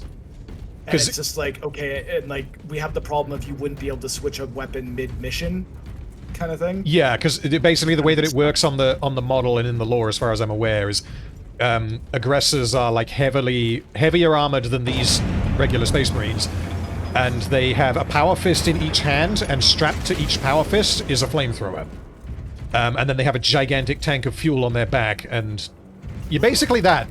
And that is what I would like to play. Oh, that's fucking hell. I just love it. In, I think it was Battle Sector, the aggressors have frag launchers on their shoulders. Yeah, so that is also a thing with on the tabletop. That's a Lehman Russ? Yep. And guess what? Hey, random. Yeah. We ain't done with the Lehman Russ. Do we get to drive it? We're too big for that, but... I don't care. I want to drive it. We need to take back those orbital guns. So let me see if I can zoom in on one of these guys. Yeah, the occasional one does have the purple eye. Okay. But no, we get a fight with the Lehman Russ. Yes! That is... I think that's the regular battle cannon variant. Because there's one... It's completely useless, but there's one that's very funny that I've played against once before, which has the Punisher Gatling Cannon. And it's just a gigantic Gatling cannon that fires hundreds of shots. You roll hundreds of dice and then they don't do anything. Just look at that. It is glorious.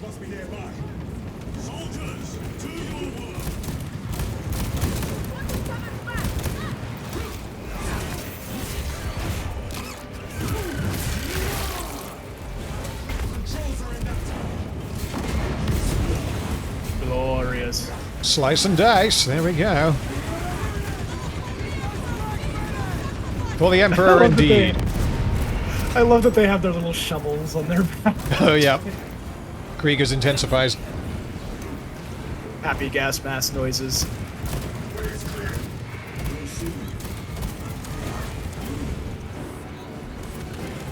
Oh, hold on, it's meltagun time. Kapow! Why are you alive? Oh yeah, what do you call it? Warriors, it's a little bit tougher on. It'll really stagger them, though. Or vaporize their torso. That'll... That's a Tyranid warrior with a Devourer now. Yep. think I don't think we've run into a barbed strangler yet, have we? We haven't. Those are pretty rare on the tabletop, honestly. Because they're just outshone in every way by the venom cannon. Ah, these red glowing gaunts right here, those are the gaunts with adrenaline glands. These guys that we just killed? Yeah, like when they glow red, and they have like those red eyes kind of thing. Okay, I didn't notice, but I'll look out for it. Yeah, I kind of shot a grenade-ish as soon as they pop up. Yeah, they're just like the far more aggressive variant kind of thing. Okay, yep. Sorry, I was just taken aback by the gigantic plasma cannon aiming at the sky, which I think is what our objective is. Yeah, we're gonna shoot that. Oh, yes. I can't remember what it's called. I feel like on one of, like, the Titan models it has it. It's called, like, a volcano plasma incinerator. It's some ridiculous name. Oh, yeah, I think Sun Deleter or something? I can't remember. Sun Deleter. It's something like that. There's a variant of the Baneblade that's another super heavy tank called the Shadow Sword. I've played against it, yes. Yeah, a volcanic cannon. Yeah, volcano cannon. It's the anti-Titan weapon.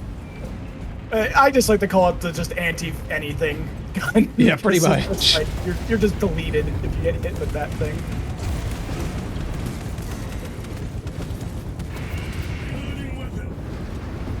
I do like that they named a fucking bolter after Vulcan, though. The Vulcan Death Bolter. Yes.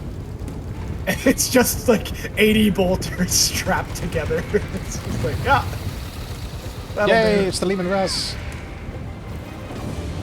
Sorry, I know that there's bugs, but I just got to look at this tank for a little bit. Oh, no, the detail is glorious if you look at it. Oh, it's got melter guns on the side. Fuck yeah. It is, however, not firing the melter guns on the side. Yeah, I don't know what's going on. Usually it does kind of shoot.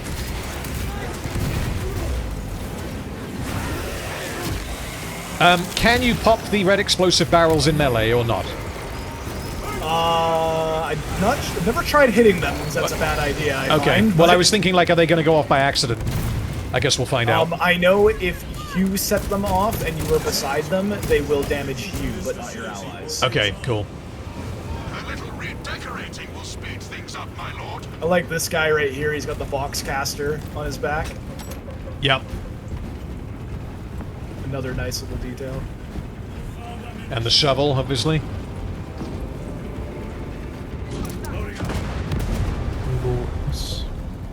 Alright, time for more. Yay! I could have sworn there's a heavy bolter around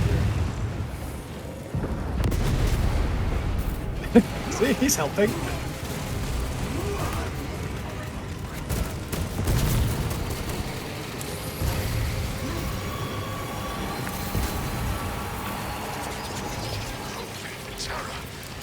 What is that? Zoanthrope? Oh, good God, okay. That's a Zoanthrope.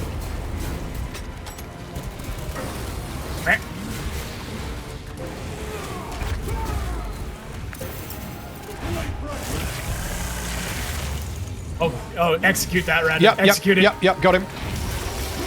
Yes. you just pull his face off.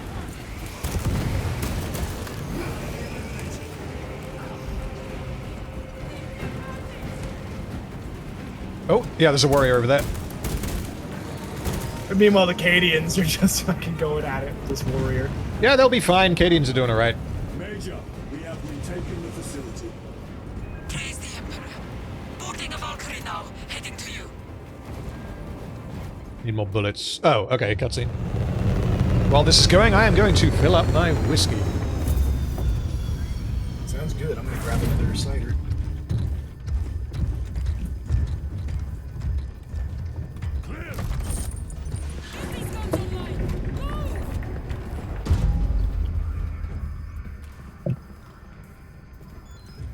A hole in those hive ships so big you can fly a frigate through it.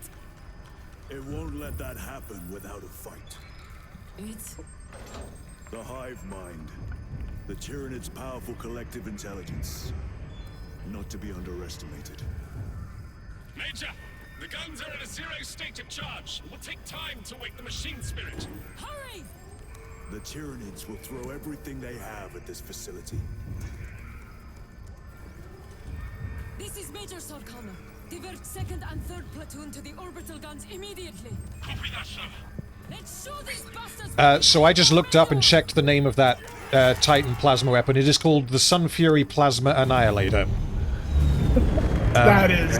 I don't think it's what that is that we're going towards now, because I think that's even bigger than the one I'm talking about. But yeah, that's what it's called. Yeah, that's just a fucking orbital defense battery. Yeah. But essentially, that's a giant plasma cannon. Look at the glory of that fucking thing. And this is just one of them. Oh yeah, so now we defend the fort. Okay. My troops are in defensive positions. They'll hold. The enemy will try to scale these walls. Do not let them. How are we doing on... Yeah, we still got a bunch of bullets on the melter gun. We're doing alright.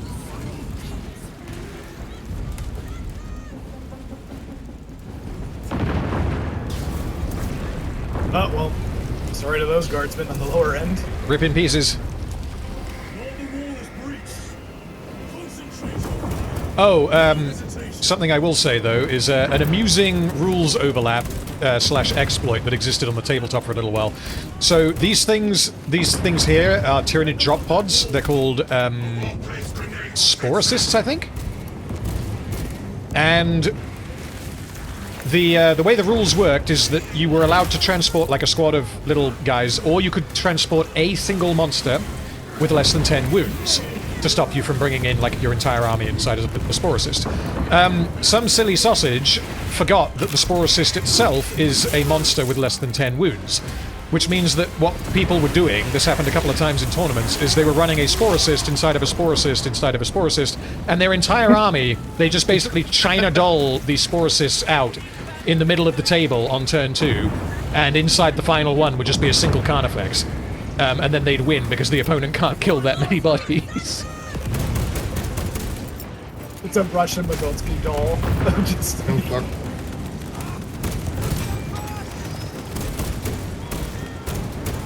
I just like the idea of like a space marine like shooting and killing one, and then just another one comes out. They're just like, what? Yeah. What the fuck? Oh, I'm out of grenades. Reach the targeting system. Tyrannocytes, BioN just corrected me. Tyrannocytes is what they're called. Sporocysts are the immobile version that isn't a drop pod.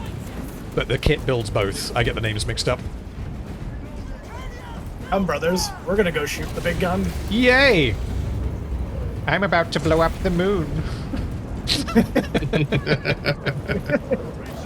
I would absolutely edit Dr. Evil's head on a space marine. Oh, yes.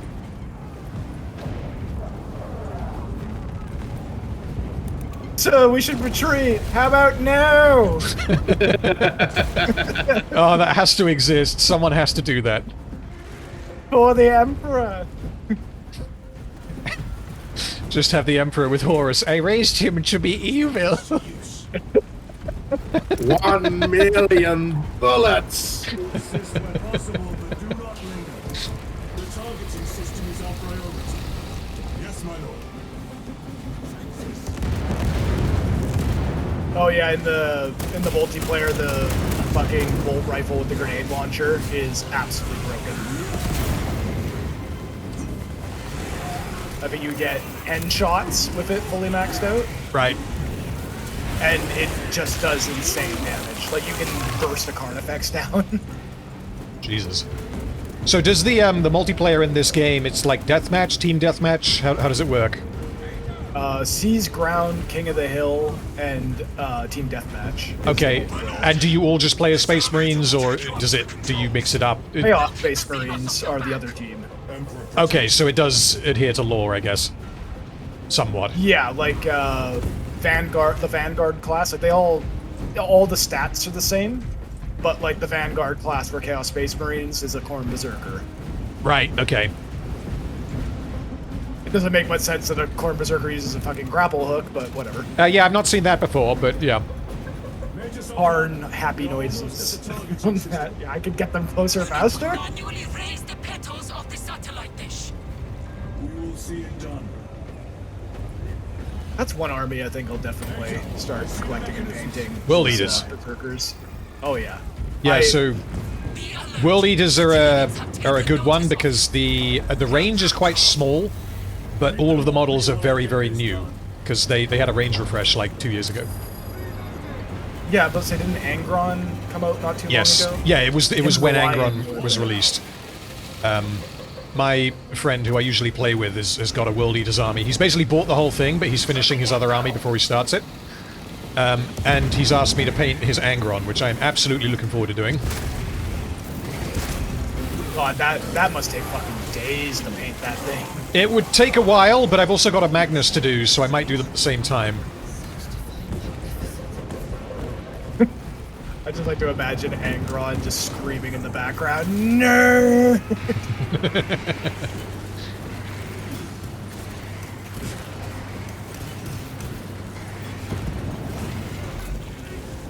Right, I switched 2 of them on. I just love the idea of gutting a Tyranid warrior, and then you just yank his tongue to yank his head off.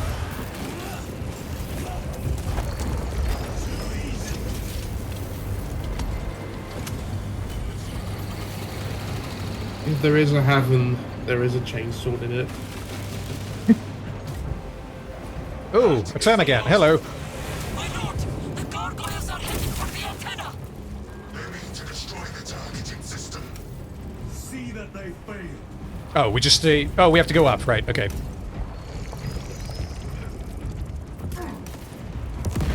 Yep, we have to fire the big gun.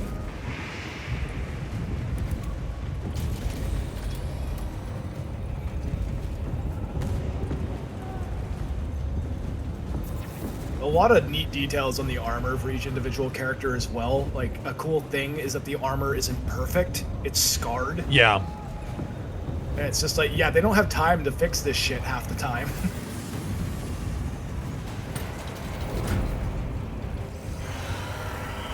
Restocking. Gargoyles! Gargoyles. Oh, God. Well, a melter gun is probably not optimal into them.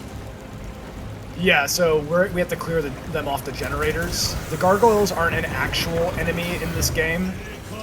They're more of like a stage hazard kind of thing. Yeah, okay. Like,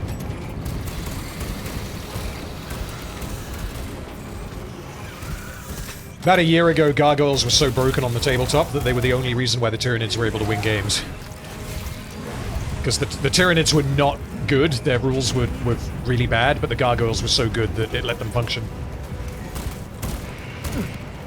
I was about to say, because when I look at the Tyranid range, my only problem with it is, like, I can't imagine painting flesh, because I'm so new to it, kind of thing, of, like, that much flesh. Honestly, it's pretty easy, because you don't... Or at least it's easy to get it to look okay, because you don't have to, you don't have to worry about, like, edge highlighting very much at all to make it look organic. If you make a little mistake, it doesn't necessarily matter, as long as it doesn't look like a paint stroke. So you can get good results. Well, yeah, so you can get good results by just painting it a color and then shading another color over the top, and honestly, you can leave it at that. Okay. What's Which up? I do really like High Tyrants. Like, I think they look great. Hive Tyrants are so good. That and, I think they're called Tyragons, like the massive... Turbogon. The one with the big-ass birthing map. sac. Oh, sorry, Trigons. Trigons, yeah. Yeah, Trigons. Those things are... I just look at that and I'm like, that is a cool design. Yeah. The enemy have damaged the antenna. I'm a werewoman, I'm trying to swat them. Fuck you!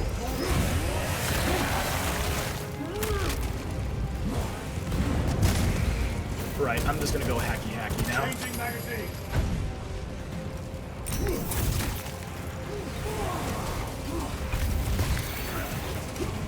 I do like, have you ever seen the, something to look into for this game is the behind the scenes, and the voice actors, they did motion capture for a bunch of the scenes, Okay, yeah.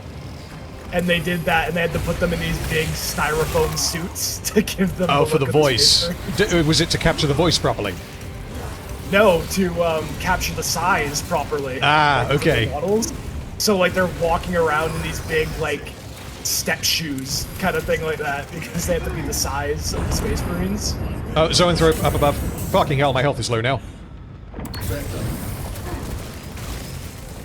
Yeah, because the that's something that I saw they did with The Witcher, is that they would put the microphone on... They'd put like a medieval helmet on top of the microphone to kind of simulate the sound of it. Which is a bit of a weird thing to do, because you can kind of do that in like Pro Tools or something by using like reverb. But it was interesting to see them doing it. Oh, here we go. Just watch this. Zodlander, yes I do have pics of some of my minis in Discord. You'd have to go into the Warhammer channel and search for posts that I've made. I haven't pinned them, but there are some photos in there. Big. Oh, it's glorious. I just like to imagine Cadians yelling victory and then suddenly a fucking hunk of Tyrannid just lands on them. Fuck! Just a torrent of blood. Drowning him. Oh god, I just realized that'd be like that scene off of fucking House of the Dragon when the dragons bleed and it's just like, their blood is hot. Ah. I still have yet to see House of the Dragon, but I will at some point. Very interesting show. Whoever says season 2 is shit doesn't know what they're talking about.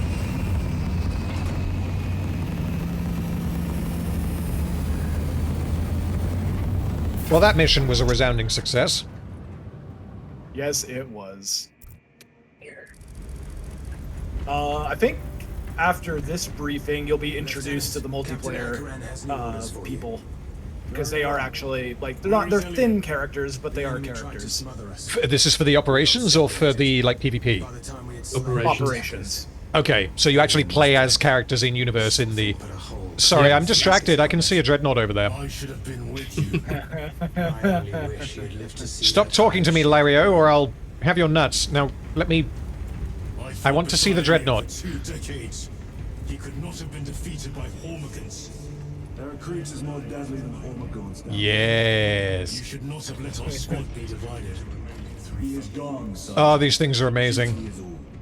I do not forget. I like the old school dreadnoughts better, but I'm warming to these ones. The Redemptor dreadnoughts are just so ridiculous, though, because, yeah, the original box dreadnought is such a classic design. I'm kind of sad that they discontinued it, but the new one, I just think it's amazing.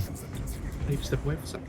I think it looks too StarCrafty. A little bit, yeah. I don't know if this is true, but I heard like a story about like the difference between... Because it's kind of like the difference between Primaris and original Space Marines. What are they even called? Firstborn. So the Firstborn Dreadnoughts, the whole point of them was that you would get like the nearly dead remains of a Space Marine, and you would put them inside like a sarcophagus, and then that would power the Dreadnought, and then the Dreadnought would like... It would not only be a weapon of war, but it would be like a way of keeping them alive. So the Dreadnoughts for the Firstborn Space Marines were like the ancient, you know, the wise old ancients of the company, and you would go to them and, you know, for wisdom. Whereas the Redemptor Dreadnoughts, none of the Primaris Marines are old enough, which is what we had, what we saw earlier in the game. So the Redemptor Dreadnoughts are just people that didn't survive, that were then put inside of this thing and pumped full of chemicals to make them able to power it. And apparently it burns through bodies like really, really quickly, so they have to keep getting nearly dead Space Marines to put in them. And supposedly a Redemptor Dreadnought like this went into battle against the Thousand Sons at one point and immediately was like, "Where is Magnus? I want to kill him." It was just like, straight away, I want to go and kill one of the most powerful creatures in the universe. That sounds fucking awesome. Yeah. Oh, they're so good. Also, it's a little bit... Huh? I was going to say, I don't know if we see them in the game, but the Brutalis Dreadnought as well is a variant of that has... It doesn't have any guns, it just has 2 giant fuck-off claws, one in each hand, and the point of it is to just run at a tank and tear it in half. Did you fight with him on Vigilus? Reminds me of the, that's why I picked up that Furioso Dreadnought when I found it, because I knew they weren't really around anymore.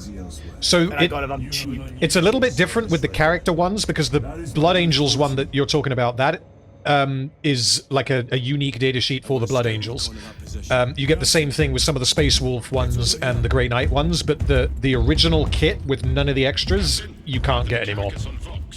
You can't get new anymore. Like, yeah, like I just picked up the Furioso one for sure because A, it's the old style, and B, it's Blood Angels. Yeah. My fucking favorite. So it's just like as soon as I saw that, I'm like, I love the boxy design of it. It's just like, oh. Facility is here.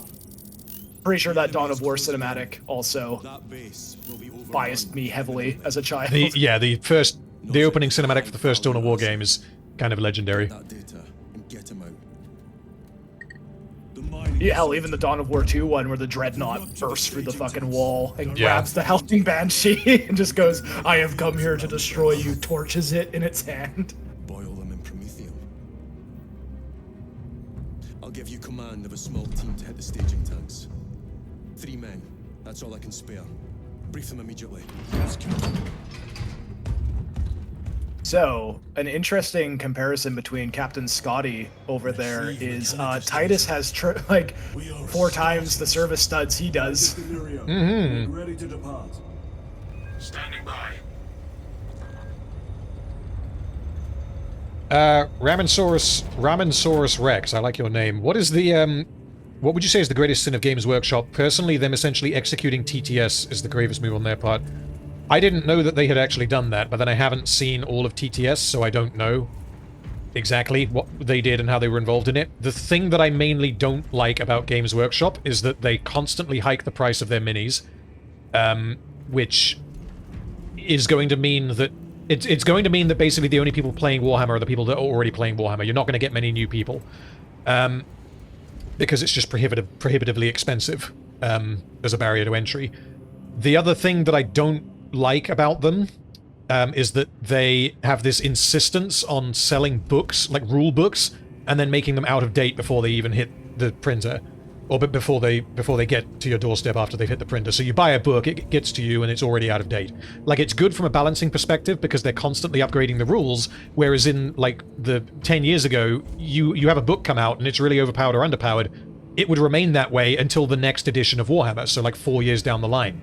Now they fixed that, and they will issue essentially like patch notes like you have on something like League of Legends or whatever, which is good, but it also means that you feel that sting of having bought a book that essentially just becomes like a doorstop or a paperweight, which is why I don't buy their rulebooks. You can get them for free online through various illicit means, and honestly, if those various illicit means didn't exist, there would be a lot less people playing Warhammer.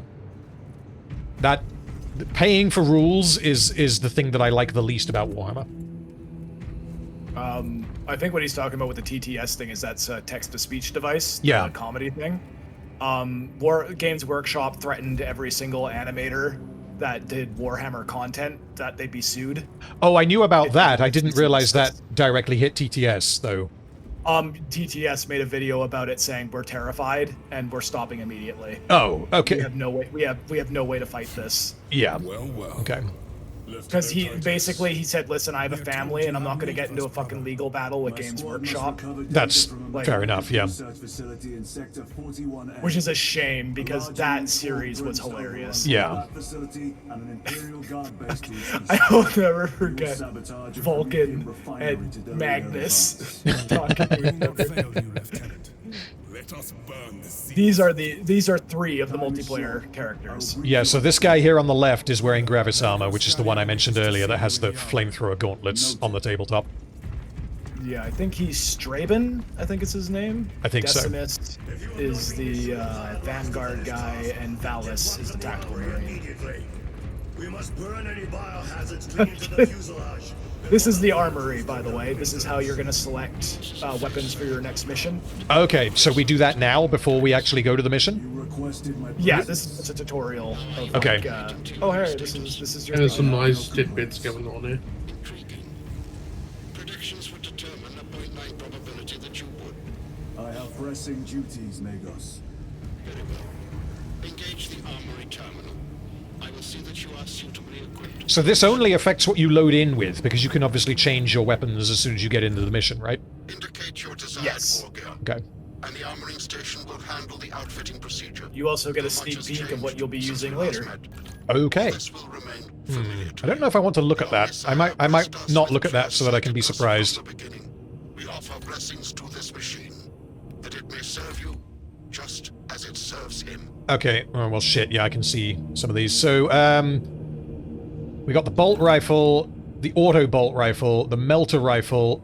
Honestly, the melter rifle I enjoyed, but I feel like the flexibility of the bolt rifle was more useful.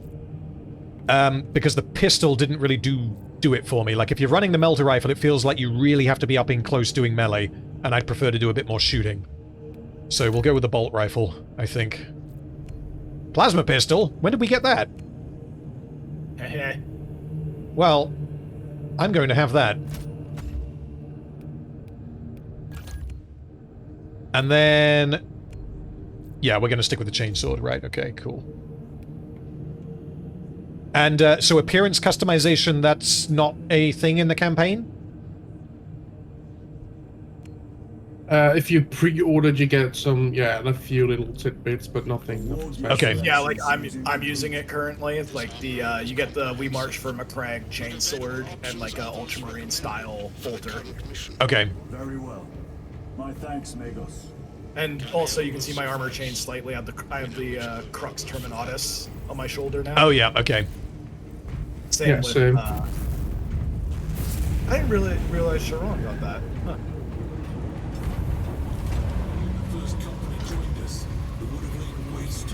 So, yeah, Happy Nihilist.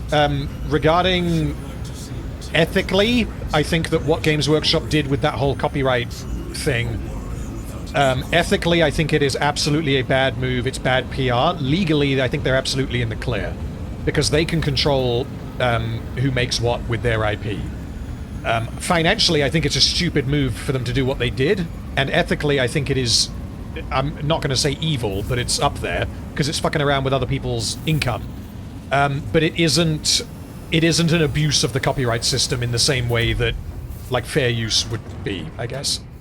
Or infringing on fair use would be. We have entered a strange era of companies strangling their own fandoms because of copyright. Yeah. Like, it's a very strange problem to have. I'm of clear mind. Because... the problem with that is mostly that they need to defend their copyright, else the copyright becomes more or less void. Yeah, because the issue with them doing that is that I believe that this all happened around the time that they were launching Warhammer Plus, where they were going to have, like, their own custom-made animations, like, essentially, like, little TV series or, like, mini internet series. So they would, I guess, need, to some extent, to protect their IP in that sense. They can't really have hundreds of, like, fan-made animations that don't look as good as theirs that aren't official. They need to protect it in order to have their own. That would be the logic, and legally speaking, they can absolutely do that. I just think it was a stupid thing to do. It's especially why it put a bad taste in people's mouths, where it's like, hey, we threatened to sue all your favorite animators. Also, we're launching our own streaming service. And people were like, the fuck? Yeah. Like, it did not go over well. And it honestly, up until recently where I bought my first models, it was what was keeping me out of buying any Warhammer products that weren't video games. Yeah, I totally get that. So just quickly here, sorry, the next operation... So we can just ignore operations for now, because that's not the main story, and then we can go back and do them afterwards if we want to, I'm guessing, right? Yes, because right now, Operation Inferno takes place parallel to this mission. Okay. It's just like you get to see what the other part of the squad is doing. Because cool detail. Okay. Like they were paying attention, and Titus is in charge of a squad, right? Yeah. What are the other members of the squad doing? Why are there only 3 of us? This is what the other members of the squad are doing. Okay, interesting. So, because right now I have an objective to proceed with the Inferno mission. That's the operation, so we don't have to do that, or do we? Oh no, we can just board the Thunderhawk if we want. It's just telling you. Okay. Hey. Because yeah, in that case, I think once we finish the main story, we might come back and do it. But I don't know how many streams I want to be doing Space Marine on, because I got a bunch of other games that I need to play. It's honestly not like super plot relevant or anything like that. It's just kind of fun to see what was going on. Just the attention to detail. Yeah. You will miss out on a couple of really cool boss fights, but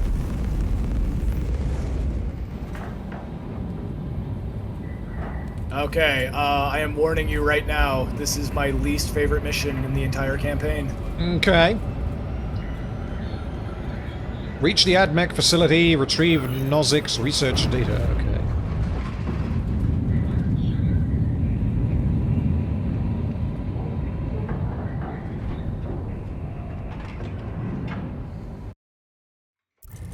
Hadians, you? Get out of here, heretic. Don't be shit-talking Hadians.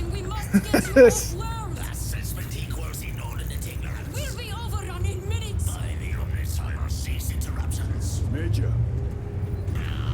Gran finally sends me what I asked for. Archmagos, it is imperative you evacuate immediately. Detroit will not leave without the data. Relocate to my facility. I will instruct Servervox. Make ready to leave. This will not take long. Major, I have a second unit working on a theoretical that should buy you some time. My lord, I've lost 3 squads trying to reach that land. Yeah, you can see her eyes are purple. Yeah, okay. Noted. The Emperor protects.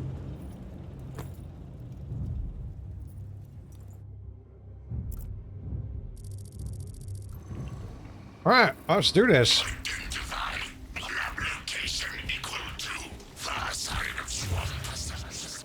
Reiterate time factor critical. We will Vox when we have an update. See that you do. We will never get this planet's stench out of our armor. Compared to your usual aura, it is an improvement.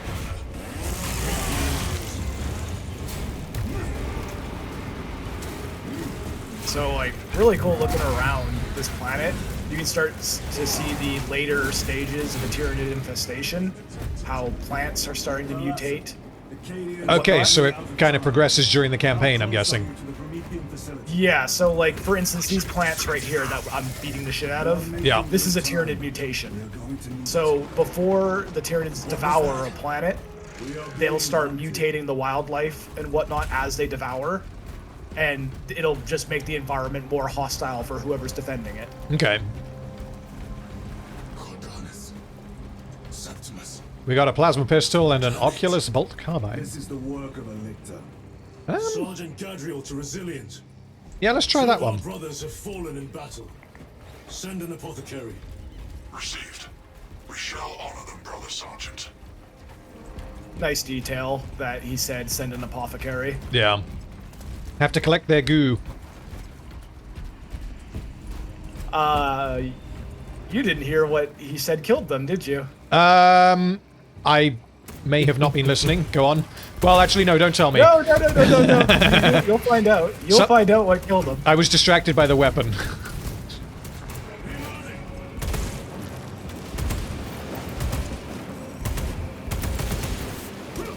That is a barbed strangler. On that warrior, right there. You're starting to get introduced to more variations now. Okay.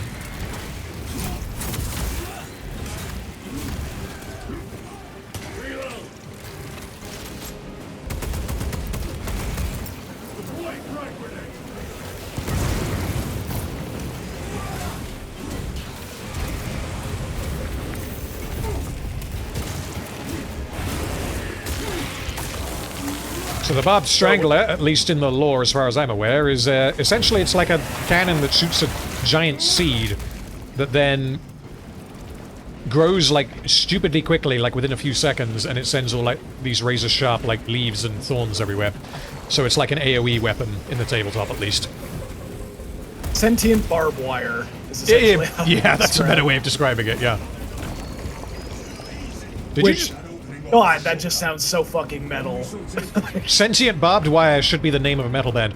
Also, that reminds me, I don't know how I forgot to do this, so some of you know that I occasionally make metal, heavy metal music.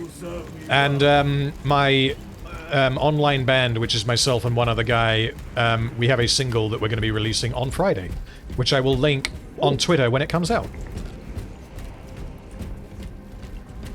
Interesting. Yes. It's quite fast, it's quite heavy, and it's quite loud, so... I guess not for the faint of heart, but we'll see if anyone likes it.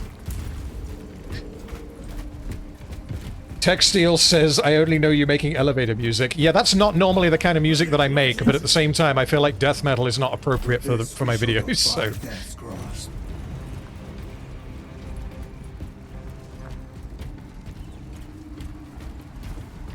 This, this bolt carbine, or whatever it was called, the Oculus bolt carbine, I can't tell any difference between it and the normal one, but I think I like it. Is it just a different scope, or a different zoom? Different scope and zoom, and I think it's different firing rate and whatnot. Oh, yeah, it's faster firing rate, yeah. I like it.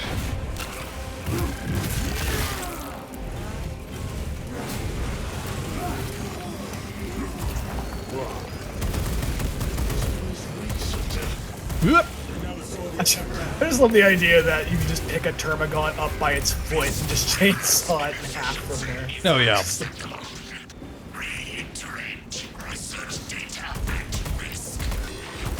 Alright, let's try this plasma pistol. You can hold it to charge the shot. That was going to be my next question. But it can overcharge, so... Yeah, it doesn't have a reload, it just has a heat meter kind of thing. Yeah, okay.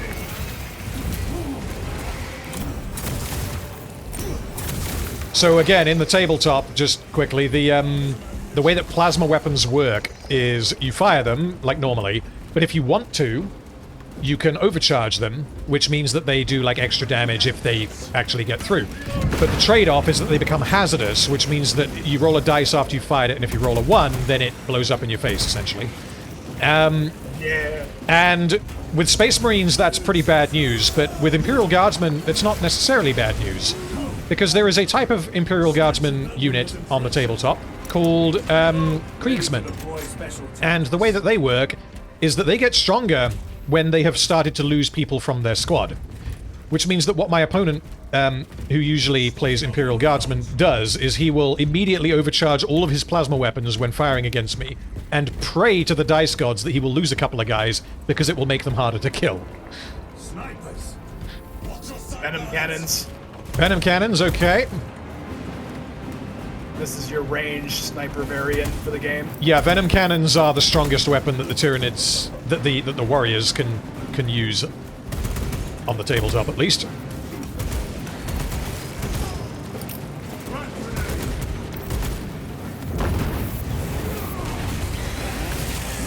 Oh no, I executed the wrong one. Oh well, we can do 2. Oh my god, did I just put his scything talon into his own mouth? I think I did. Yes, you rip it off and then shove it down his throat. Oh, yes. Munitions secured. Very Doom. This game knows its audience. Oh, absolutely. Did you know the Ultramarines have a Doom guy now? No. What's his fucking name? He was the main character of Bolt Gun. Oh, yeah, I don't know the name, but yes. Yeah, like, I do love the meme image of it's Titus, and he's standing with a leash, and it's just him foaming at the mouth through his helmet, and he's like, don't make me unleash him. We can cut through this bunker. Oh, we got more guns. What do we got? Heavy bolter. Well, let's say no to a heavy bolter. Where is it? There we go. I'm gonna take the bolt rifle with grenade launcher if nobody else objects. Yeah, go for it. I'm happy with the one I've got.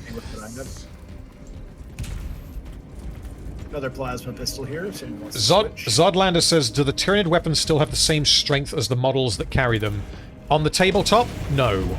The strength of your melee weapon is dictated now on a case-by-case basis. So a Carnifex with Scything Talons is going to be stronger than a Hormagaunt with Scything Talons. And it's the same with the guns.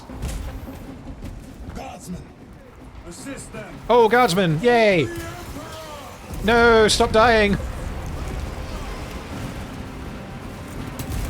You get different dialogue here if you manage to save them. I would like to save them.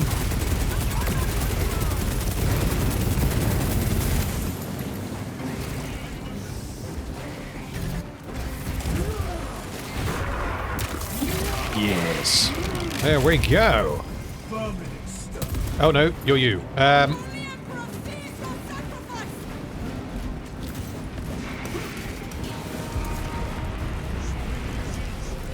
More mines.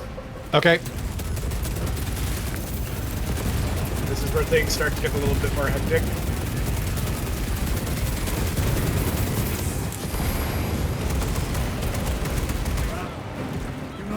Ravener. I think that's a Ravener, yep.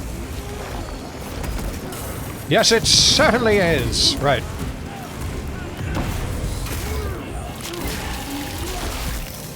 Love the Raveners. I used to own one of the metal ones when I was like 15. I wish I'd kept it.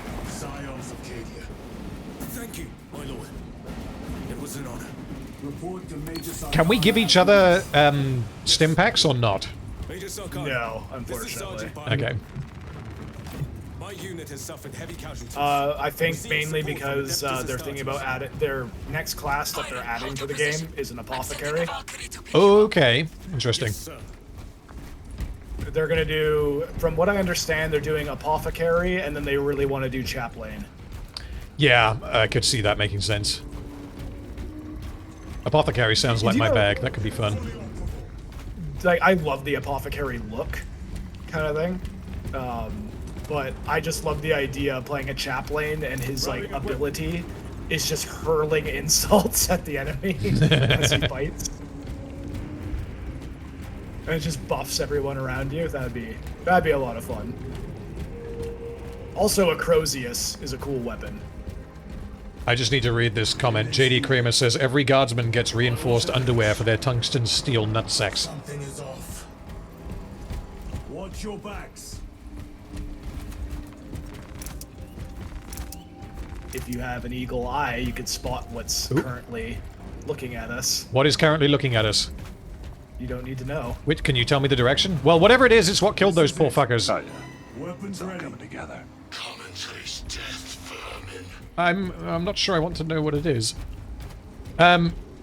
Super chat, Connor Keating. Thank you, sir. Such an underappreciated channel deserves a lot more subs for the quality of videos. Love from... I'm now showing my ignorance. Is that the Italian flag? Someone tell me. I think it is. Show me recommendations to watch for anyone, Mr. In-Between. Is it Ireland? I'm terrible with flags. So many of them are just like 3 colors, and I don't know which is which. Well, yes. Either way, thank you for the super chat. And I hope I didn't offend you by suggesting that you were Italian. Looky, looky.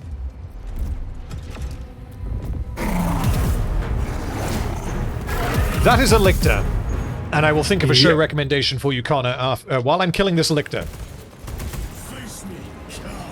First boss fight. Let's Okay. go. I take it we can't lock on. Nope, he's running around right now. If we spot him beforehand, we might be able to knock him off. Yeah, okay.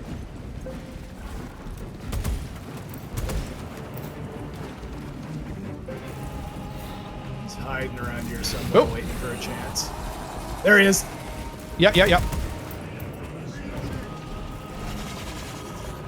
There he is. How are He's you? gone again. How are you pinging, by the way? T for on keyboard. I don't know what it is for controller. Okay, there he is. Yep. And he's coming after me. Yep. Be very careful. These things are fast as fuck when they start going on you. They are kind of like the berserkers. Okay. In a sense. Yeah, Lictors on the tabletop are fucking brutal. Although the Death Leaper variant is my go-to. Probably my favorite Tyranid model, actually. On me here. Yay! Daka him! There we go. There you go. Mechanically, does the Lictor actually teleport, or is it just that it goes invisible in the game? I mean, does it I think cheat? there's a little bit of shenanigans. Okay. Like for this boss fight, because now after this we'll encounter them as enemies. Yeah. This is just like an alpha lictor. Yeah. Okay. Yeah.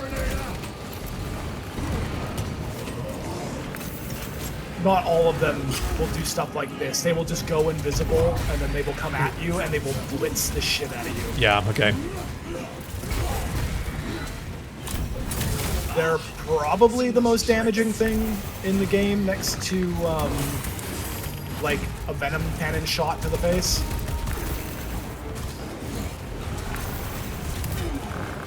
Ow! Yeah, I'm getting that feeling right now. Yep, he will beat the fuck out of you. Have fun! Anyway, you guys take care Oh of that. my god! I'm out of Healy juice. Do you want to do the honors, random? Execute him. Yes. A great execution on the Lictor. Ah, yes, there we go. I think there's 2 versions of it that you can do.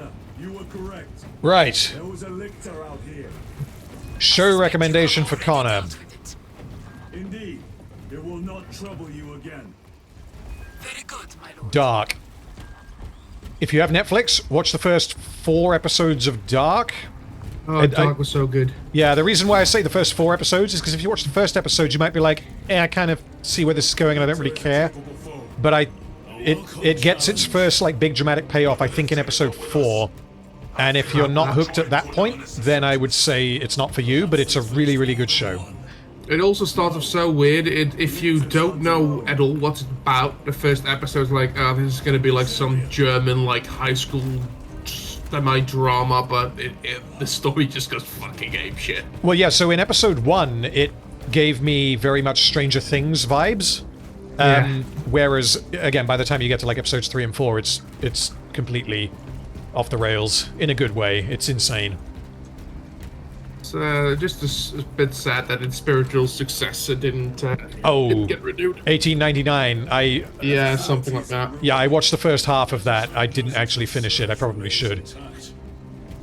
It doesn't have the same, but it also doesn't have as many characters as that, and it's just way more fantastical in itself. Yeah. They had ideas, you can tell that, but they just had no time to execute them. Yeah. Connor has already seen Dark. Okay. What else? I'm trying to think of something where I've seen the whole thing fairly recently, which is going to limit me because I haven't seen entire TV series for quite a while. Like, there's some that I could recommend based on other people's opinions, but I've not... Venom cannon. Up at the top, yep.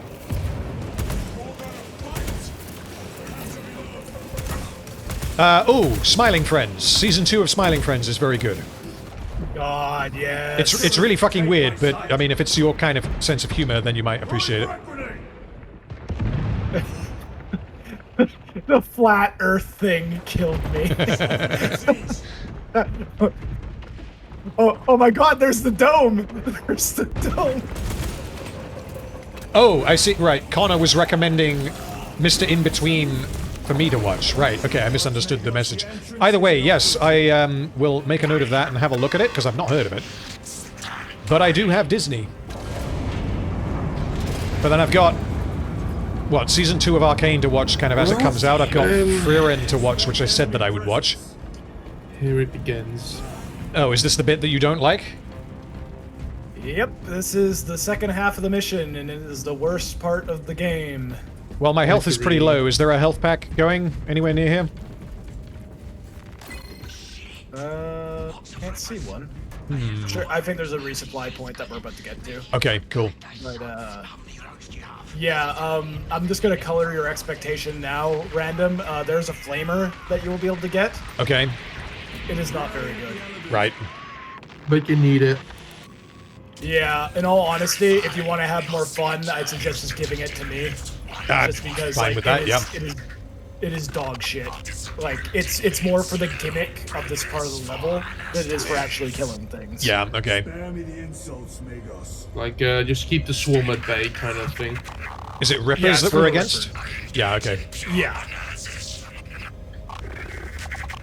Justin says, have I seen Phineas and Ferb? I have not, so yeah, can't tell you. Not seen it.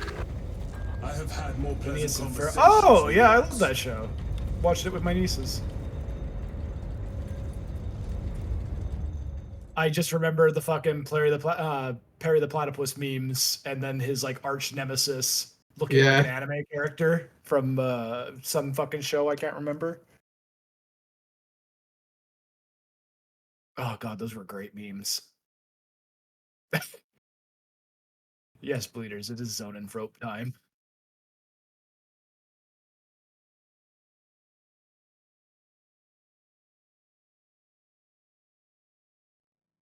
Don't worry though, Random. They're working on making the Flamer an actual weapon, so the Salamander fans can enjoy. I hope so. We have arrived at Nozick's facility. Oh yeah, so for the Warhammer Crusade that I play, we basically finished our first year, and we're gonna like change armies for next year. And I'm gonna change from Tyranids to Salamanders because I really want to play my Salamanders. And basically the way we're doing it is almost in teams, so you pair up and you so you have like the more experienced players with the less experienced players. And so the guy that I'm going to be playing with is playing orcs, and so the lore that we came up with, because like why the hell would the orcs work with Space Marines? Like it might happen, but it's not particularly likely. So the lore that we came up with was that, well, the orcs have decided to work with the Salamanders because they like the fact that they are green. Rippers, here they come. Oh, there we go. Wow. Does the bolt gun do anything to these things or not? It chases them It away. kind of does, but like, yeah, it's more for the Flamer to take care of. Okay. In single player, this is a fucking super annoying mission. Yep, Right. this was not fun to do on hard. That's why I suggested giving me the Flamer, just because it's just like it's more just annoying. It's a chore kind of thing. Yeah, fair enough. Yeah, like a gameplay gimmick that you have to do in order to... There's, which is really lame because the flame Thank you. because the fucking flame looks amazing. Like, look at that. Oh, yeah. Looks great. Just does nothing.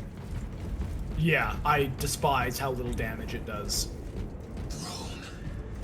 There must be thousands. Alright. Oh, there we go. Back, you devils.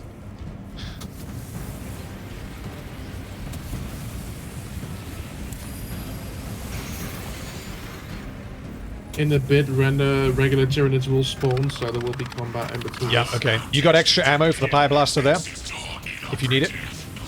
Yeah, I'll resupply as we go. Yeah, okay.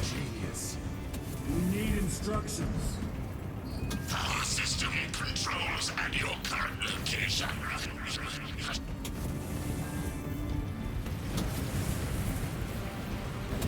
People always look at me weird when I say the Mechanicus is my favorite. What, your favorite faction? Oh yeah, I adore the idea of them. These weird tech monks. Yeah. They're a really cool idea, but they're infamously probably the most expensive army to collect, like physically, to get the models. And I reckon they're also a bitch to put together with all the tiny little arms. Yeah, they're fragile, they're very expensive, and they're highly detailed. Because they're a relatively new faction, so the models are, again, highly detailed. But also they're quite weak, one for one, like a whatever it might be, like one of the Dune Walkers and the something Striders, I can't remember what they're called. Those are like awesome kits, but relative to like a Space Marine or a Dreadnought or whatever it might be, they're awful.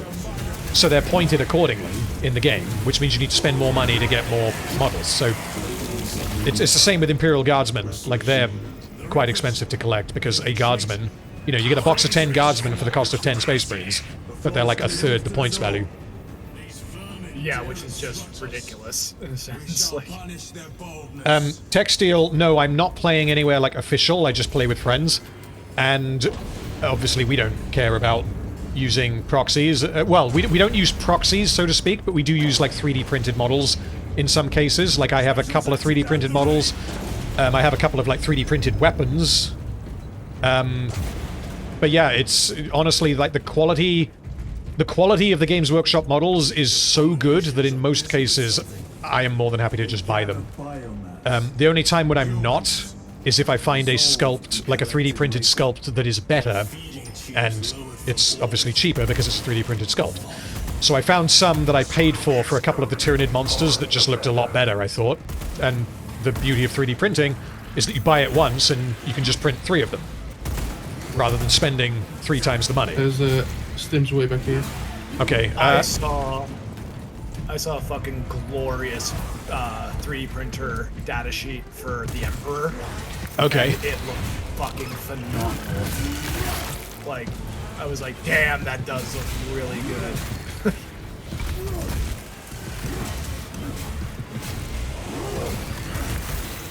I am not excited about his return. You think he's going to return? He's absolutely coming back. They're talking about him becoming a god. I feel like if they do that, that will... well, I don't know if it'll break the setting, but, like... It would be like having Horus come back and be like, hello, it's time for the second heresy, Horus Heresy 2 Electric Boogaloo. Like, that would... It's...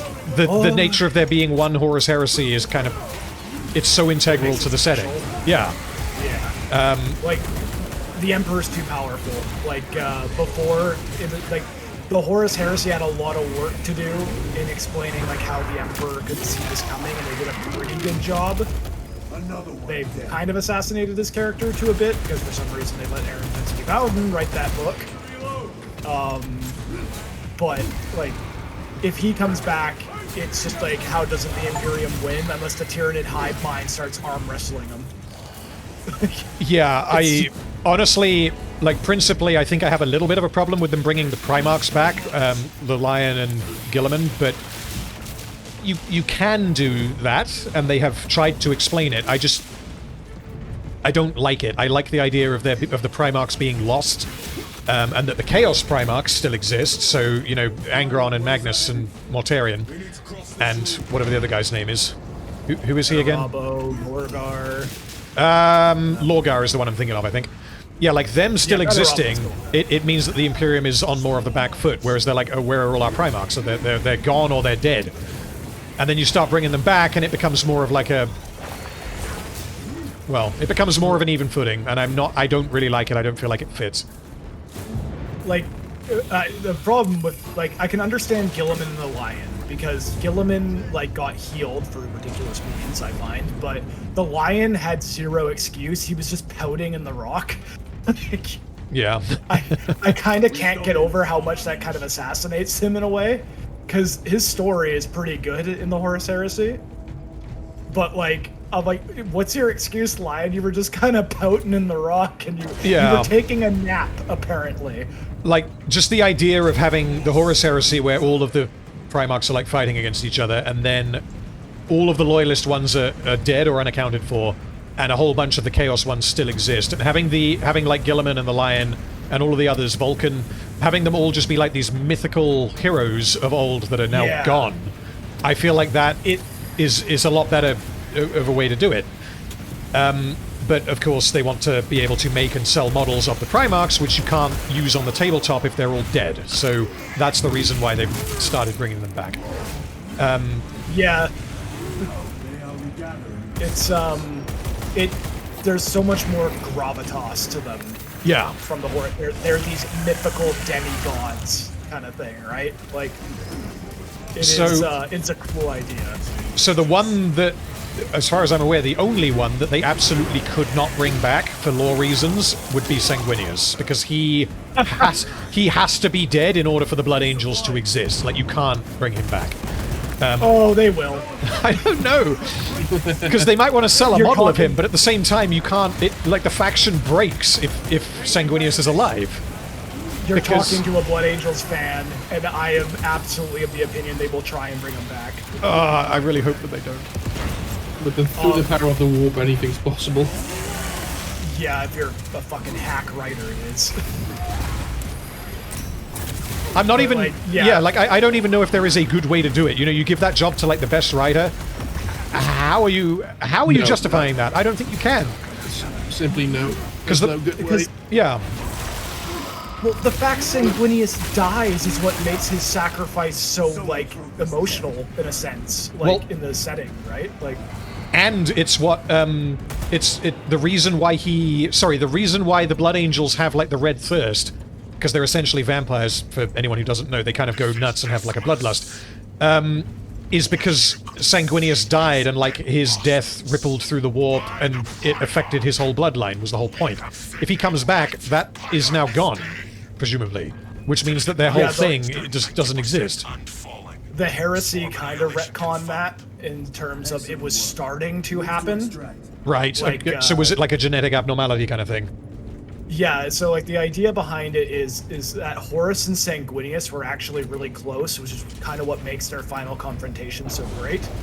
Okay, yeah. But so Sanguinius it was very rare in the Horus heresy for it to happen, but Sanguinius was extremely distraught because he had an abnormally good psychic connection with his sons.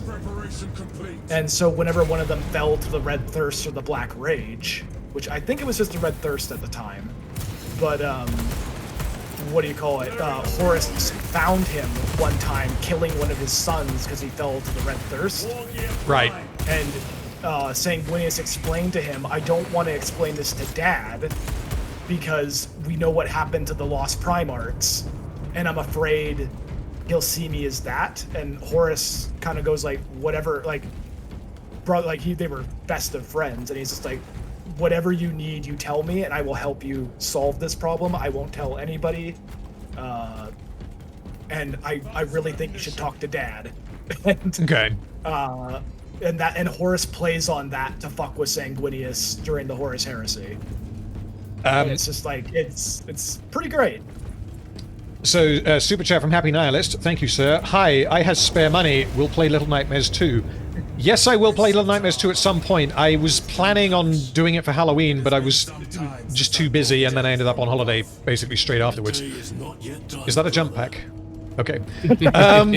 So I'll move to that in a minute. But yeah, so Little Nightmares 2 I will absolutely play, but I don't know when. It may be a case of saving it until next Halloween, but I will definitely play it, because the first one, even though I can't say I particularly enjoyed the first one, it's not my kind of game.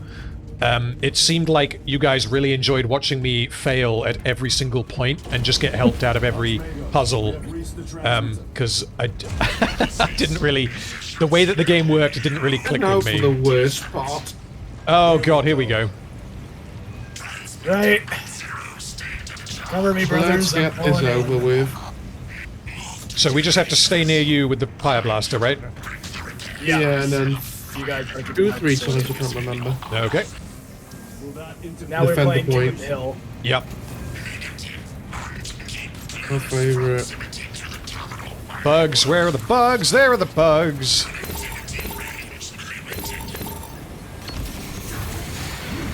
What is that green thing that's going on? Is that one of you guys? That's me. I think that increases your damage against... Okay, nice. Affected... Yeah, it's a marked target ability. Like, yeah. How the hell do you do this in single player? Because you've got to be controlling the flamethrower, and then you just rely on your AI buddies to kill the bugs? By crying a lot, because the AI for this game, they put all their effort into the detail in the world. The AI was the lowest on the priority list. In single player, the AI is absolute dog shit. Okay. What is this green on my screen? Is this because I'm poisoned? Yeah. Yes. Rip. You're blinded right now. Okay. But yeah, the only reason I haven't finished this game yet is because the AI is just too brain dead. There's this one boss I just can't seem to... The Hellbrute? Yeah, the Hellbrute. And not the first one, the second one in the... Oh, shit. Oh, we'll get Yeah. I got poisoned again. No, flamethrower, please come out. Where are the... Something is hitting us with barbed stranglers, but I can't see where they are. Oh, they're over there. Right, got them. Someone's got to push the fucking button. We have to move on to the next area. Okay. Follow me, brothers. Yeah, go! She's gonna run. The Emperor is my shield. Oh, I'm going to show you a secret achievement when we get to it, and you're gonna love it. Okay, I'm here. I'm holding back the rippers. You guys ran off without me? Yeah, we're here. We made it. We made it.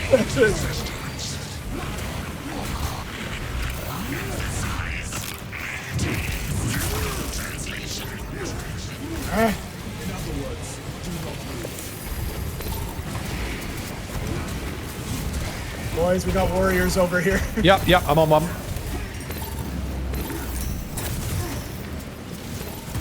Oh, by the way, random, you can shoot the barbed strangler pods to get rid of them. Without exploding them?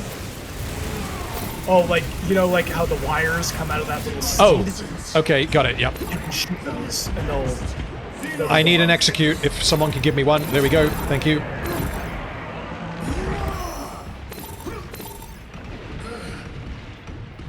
Restocking.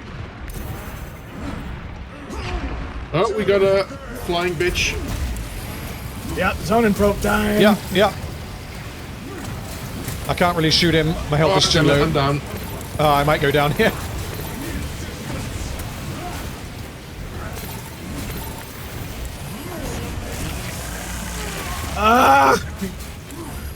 I fucking hate these rivers.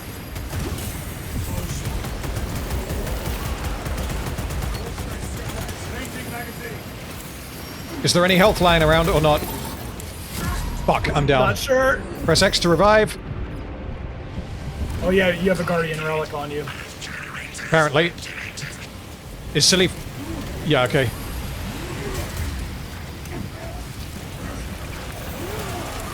Oh, good lord. Understand my hate.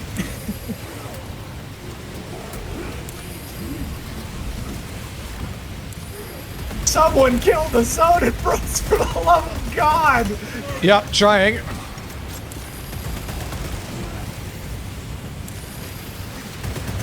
Oh yeah, that's one! Fucking execute the son of a bitch! Yeah, got it! Second one's nearly down, I think. Yep, he down, Mine. down. Get him. Oh, the other cunts. Yep, the warriors. Oh! Okay.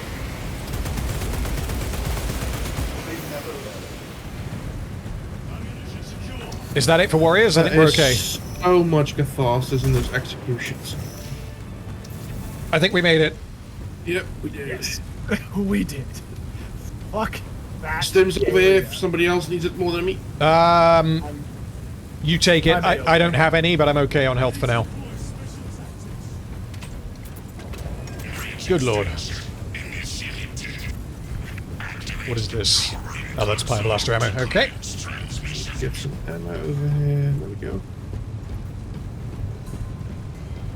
Unit coming.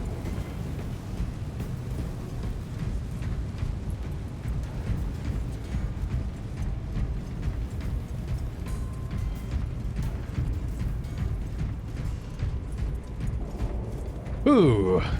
Well, Right, did we make it? Not quite yet. We have one more fun thing to do. Okay. The worst part is over.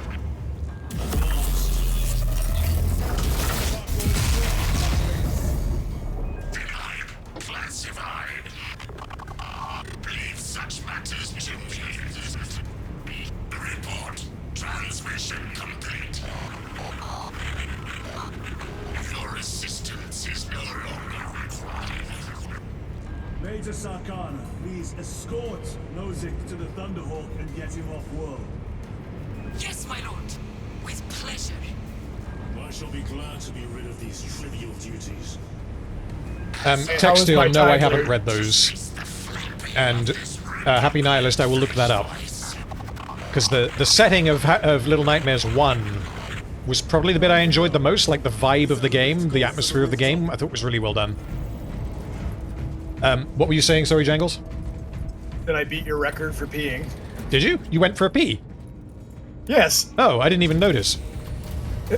I think I did it, boys. I think I actually managed to beat the fastest pisser in the West. Oh no.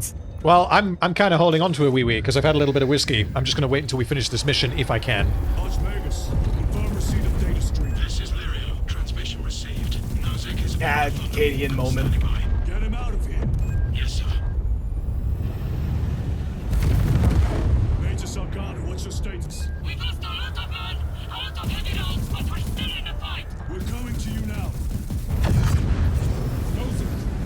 I just hear no bell.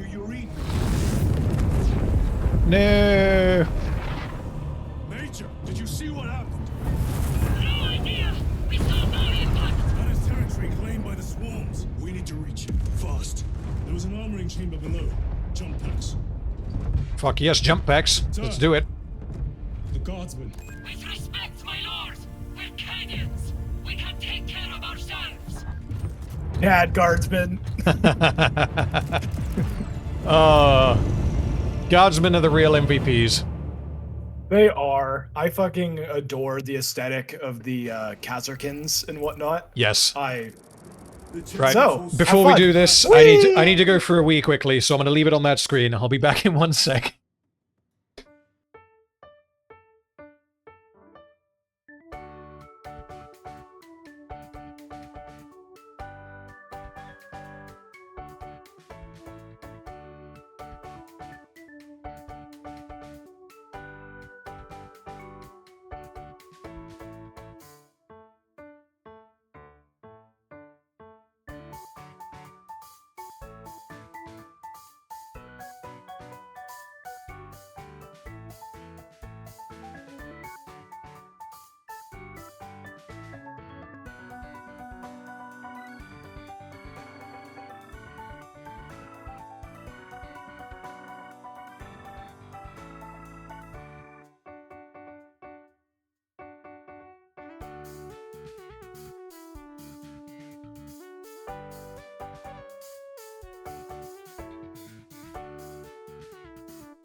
Right, time to fly, I think.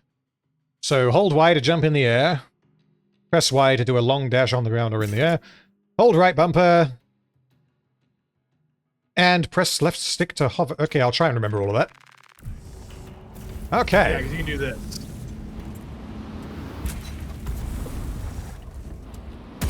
So how do you... Wait, which button was it for the landing? Left stick, I think you said?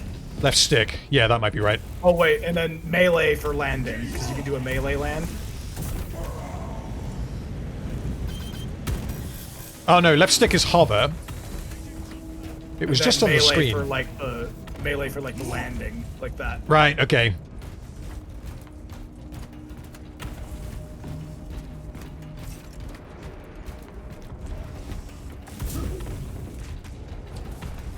And there's a pod up here for rearming.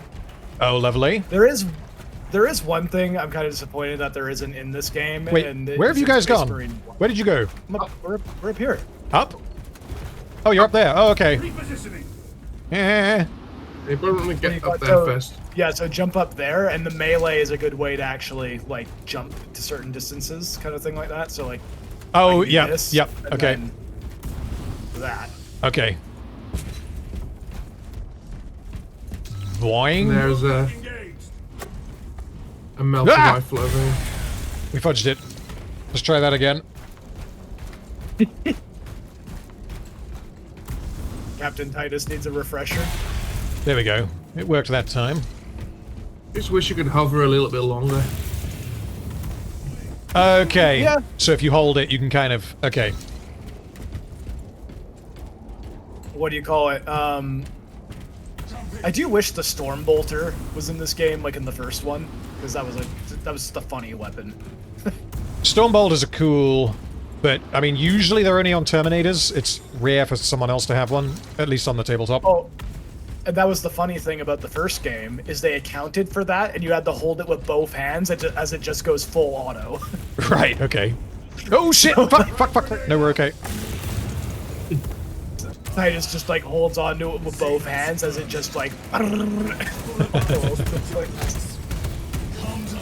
them like lightning bolts.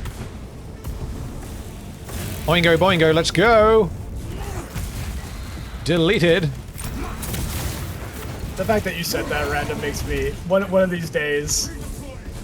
I'm gonna have a sit down with you, and I'm gonna make you watch the absurdity that is JoJo. I don't even like anime anymore, and I just have to see your reaction to that. Okay, I don't know what JoJo is, but... It earns its JoJo's name. Bizarre Adventure. Okay.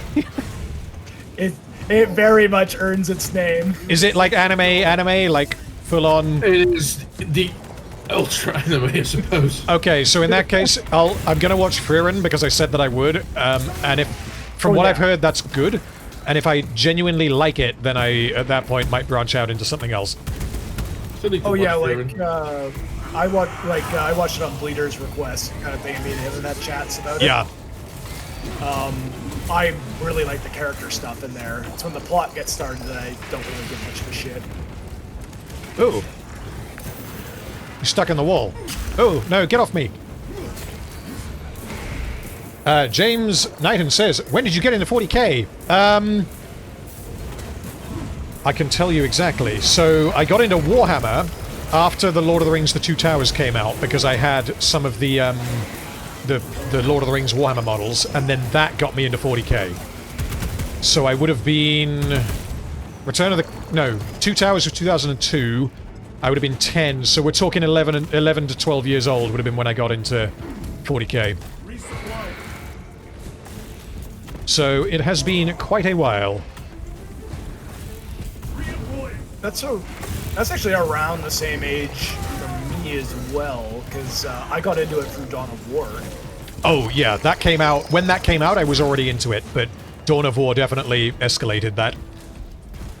Oh, it was that intro. I remember being a kid, and what happened was that my buddy had it, and he's like, dude, you gotta check out this game. And I'm like, okay, cool. And he shows me the intro cinematic, and I'm just like, you know, your 13-year-old brain just goes, oh, there's a man with a chainsaw sword, and he's fighting orcs from Lord of the Rings. I just remember when that game came out, and it was like, wow, this game is going to be 8 gigabytes. And it was like the largest game that I had ever installed on the computer, because I had to ask my dad to install it because he didn't let me install things. It was like 8 gigs. Well, we have to buy a new hard drive for that. Oh, that's a funny thing. That actually happened to me too, because I tried to install it and the graphics card wasn't strong enough. Oh yeah. And so that was actually what resulted in me building my first PC. Zone and probes.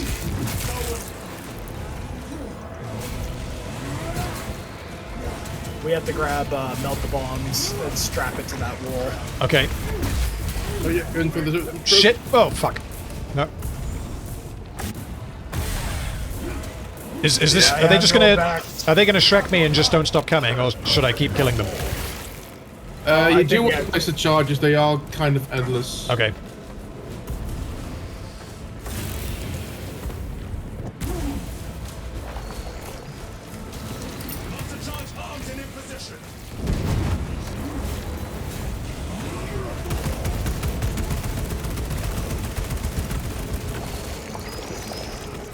I'll keep holding them back in the meantime. Every delay risks the lives of our brothers. Placing number 2. Okay. Poison. Yeah, at some point I need to continue streaming Dawn of War, because that was fun, but then it broke, so I need to work out a way to make it not break. Soulstorm is notorious for breaking. It was made, I think it wasn't even made by Relic, that one. And Games Workshop really got their mitts involved in that one. Right.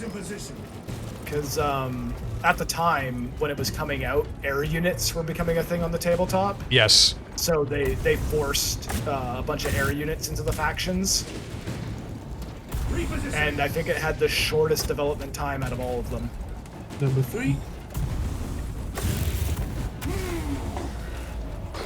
It is nice to see the Sisters of Battle in that game, though. Yeah. Number 4. Nice one. So do we have to... Oh, we go down there. We assemble. Okay, let's... Avenging Brothers assemble.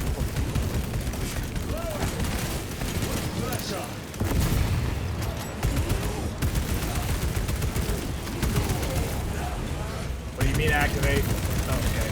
For whatever reason, that's there needs. Alright, important cinematic.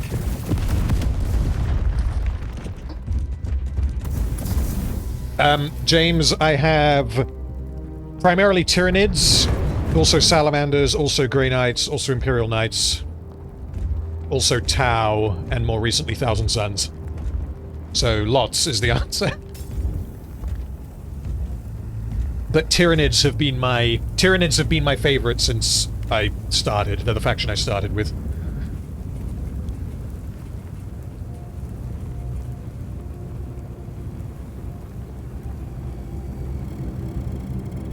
Oh, now that's not good. Chaos. Of course. Sweep the area.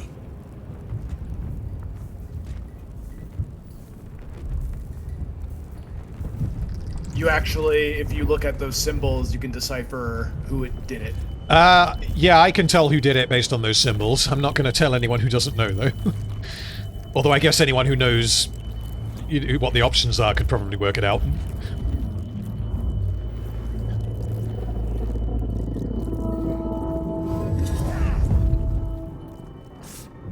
Brother, I'm fine. It must be the Rubicon surgery. When? 2 days.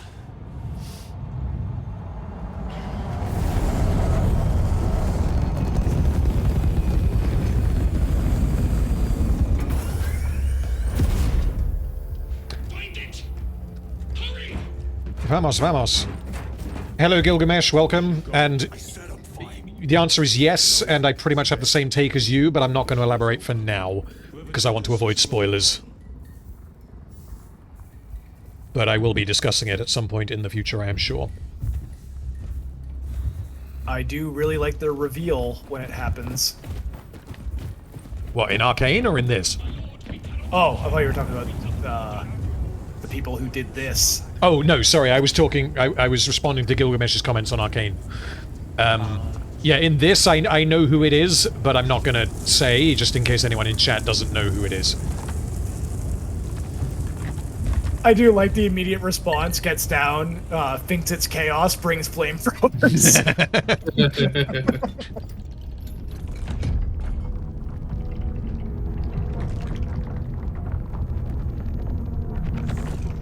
I do like how in basically every single Warhammer 40k video game, it's like, we're fighting against something, but actually it was chaos the whole time. Like, it's chaos always appears. It's kind of getting tiresome. Well, it depends on how they integrate it, because if it has nothing to do with the Tyranids, then it's just like, well, why? But if it's like, I don't know, maybe they lured the Tyranids here for some greater goal, then yeah, okay, fair enough. Spoiler alert, you're bang on. Like, they don't have anything to do with the Tyranids. Oh, that's annoying. The captain is withholding. Oh well. Akaran will not deceive us, Gadriel. Then where did Dimitri and Titus serve previously? And why is he back in battle so soon after such grievous surgery? Sergeant Ventiad spoke of a Death Watch team. Lieutenant. Brother, are you recovered? I am. The apothecary should run a diagnostic. I do not have the need nor the time for such a process. Magos Gallio also expressed his concern. Consider his counsel, if not ours.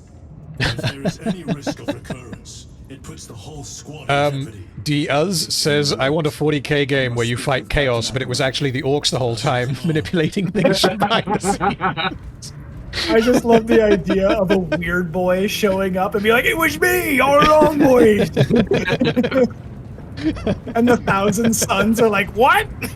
How did we not see this coming? This is kind of cool, seeing a sermon in process. Oh, yes. For he is the light of mankind. His is the one truth in a galaxy of falsity. Just quickly gonna turn on the heat back in a second. Those that defy James, so thoughts on the Primaris? In universe, it's very clearly just they did that to provide an in-universe justification for a model refresh. Model-wise, I really like the Primaris range. I like what they look like. If they had not been... I don't think that they're obviously better or worse, they're just different to the Firstborn ones. Personally, I prefer them, and in particular the Gravis Marines I really, really like the look of. In the lore, I don't know enough about it to say that I dislike it, but I think I know enough to say that, yeah, it's like very clearly they just wanted to be like, and then this thing happened and this Primaris, shut up, don't think about it, let's just keep going. Yeah. Yeah. I would have been fine if the model range was just new armors. Like Belisarius Call made a bunch of new armor ranges and everything, and like gave them like new advanced weaponry. I would have been fine with that. Yeah. It's the fact he improved on the Space Marines, and he also did that while making a whole new range of armor, while keeping it all a secret, while making brand new legions. And he did this in 10,000 years. I'm glad to hear it. When the Emperor couldn't do that. Yeah. Excuse me?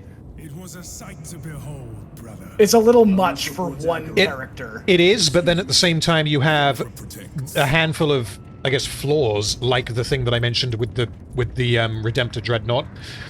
If they were more... If those flaws were more apparent, where, like, the Primaris Marines had... I don't know, nowhere near the life expectancy because they're basically accelerated into existing and pumping out this many of them. And it was just like a necessity of like, well, they're not going to be around in 200 years, but we just need them right now. Then there could be like big lore implications for that, but I don't think that is the case. No. Where they were making like a conscious trade-off. But yeah, it seems like it's just, this is what a Space Marine is now, let's keep going. Yeah. And like normally, if they did that in something like The Lord of the Rings, where it was like, actually, these are the new elves and they're just better in every way, you'd be like, I'm sorry, what the fuck, you've just broken everything. Whereas the nature of how lore works and canonicity works in Warhammer means that they have so much more wiggle room than they do in something like The Lord of the Rings. Yeah, the only issue is that, like, Call would be burned at the stake immediately. Well, yeah. It's immediate tech heresy. It is, but then the fact that it's Call doing it is that's the wiggle room that I mean, I guess. That's kind of the, like... Because wasn't he ordered by Guilliman to do it? Or was he ordered by someone else? Or did he just do it on his own? No, he was apparently ordered by Guilliman, which already is an issue after the Horus Heresy, because it's like... Imagine after the Horus Heresy, all your brothers being very distrustful of each other because, like, that shit just happened. Yeah. And then telling all your brothers to lower their guns and give each other squirt guns while you pull out a rocket launcher. Yeah. It's like, Guilliman, you were already suspected of heresy because Imperium Secundus. So, let's take a chill pill on that, Gilly man. Nozik's apprentice. He is currently missing. Also, it's kind of the thing of, like, after all the shit that's happened to the Imperium, you're telling me Call didn't think to bust out the Primaris earlier? We're on course to Avarax now. I want you ready the second we enter orbit. Sir, what was on the ship with Nozick? What concern is it of yours? The Mechanicus seemed eager to retrieve it, and yet the enemy left it untouched. Whatever it is, without Luz, it's useless to us.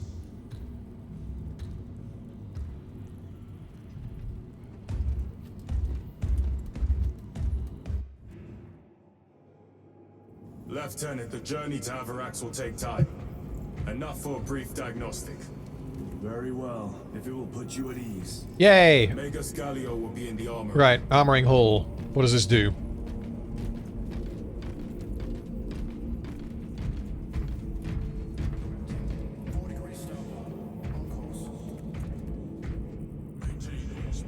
But yes, the plot thickens a bit. Yes. This is Tussy on container thing. Oh, we gotta press. There we go. Yeah, gotta press the button. Gary, no, I did not play the first Space Marine game. I played a bunch of 40k games, but I never played the first Space Marine. Orcs were the best character. How did you know about Aurora? Orcs are usually quite good characters, yes. I miss the original Weird Boy design. And you want to know why? They gave them Jester Jangly hats. And there was an actual sensible lore reason for it. And I kind of adore the explanation of, because you know how, like, Psykers are dangerous? Yeah, yeah. So the orcs also realize this, and they're like doubly so dangerous. So they gave him the jangly bell hat to make sure they knew they were coming, and everyone else could get the fuck out. I am concerned. It's like, that's amazing. Of the surgery. I am fully recovered. Sergeant Gadriel, I trust that you will be close at hand should your brother suffer any further episodes. Yes, Brother Chaplain. If the arch-enemy is indeed present, any weakness could grow into a cancer of the soul. Bind yourself to the pages of the Codex, and it will shield you from the glare of heresy. My faith is without compromise. I will not waver. You look tired, Merrick. New war gear. Extended to 22 Yes. Here's it in. I am greatly concerned. It was brief. Likely a result of the surgery. You suffered catastrophic damage to a number of primary organs at the hand of that carnifex. While in that state, you underwent radical surgery. Your body was ripped open from head to foot. If some error was made and remains undetected, it could cost you your life. Brother, we cannot afford another episode like that. The apothecaries may not have time for a thorough diagnostic, but they've given me their sanction to do so. Now settle in. This will take time. I actually like that Titus kind of has a relationship with this Magos. It's kind of interesting. Yeah. They can be kind of buddy-buddy. Dead like- Hive City. Oh, yes. Oh my god, it's London. Wait. I said beautiful, Charlie. Zod, I have not played Speed Freaks, although I need to at some point. It's fun. It's like a neat little side thing. I really appreciate orcs being a focus of the game. Yeah. One question. What do you know about Archmagos Nozick's research? Such knowledge would only grace the peaks of Olympus Mons. I am certainly not privy to the subject of his activities. I only pray there remain records of his discoveries. Beep boop. New Right. planet, boys. I'm just checking my weapons is marksman bolt, carbine. I don't want the scoped one.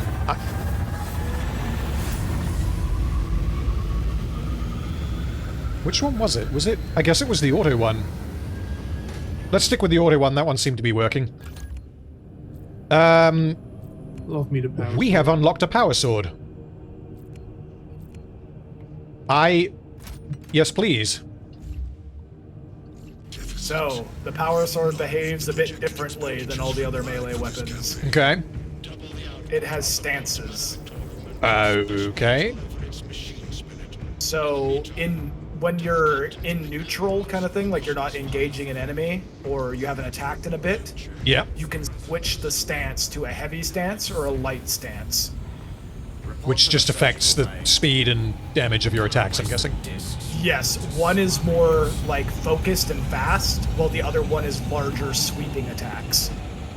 Okay. So one you would use against a swarm and another against like warriors or whatever. Yeah, one is more just like focused down on a single target with quick successive strikes. While Okay. The other is like these big sweeping motions. I'm guessing the game is going to tell me how to do that with the controller. I don't know, because it took me a while to figure that out, because I don't remember a prompt coming up for it.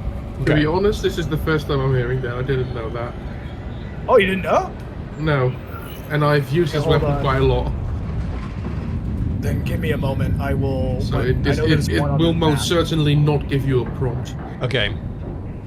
I know there's one on this map that you can pick up. Let me grab one and I'll show you. Okay. It also has a unique attack where if you don't attack for a second or two after doing a light strike, you enter a special attack animation. It is the most complex melee weapon in the game, I'd say. Okay. It's interesting that they've added that, because the way that the power sword works on the blade guards on the tabletop, well, it's not the power sword specifically, but the way the blade guards work is their ability lets you either reroll ones to hit or reroll ones to save. So it's offense versus defense, and you choose depending on, I guess, whether you're attacking first, usually. So, yeah, interesting that they've added that. I don't know if it's for that reason, but yeah.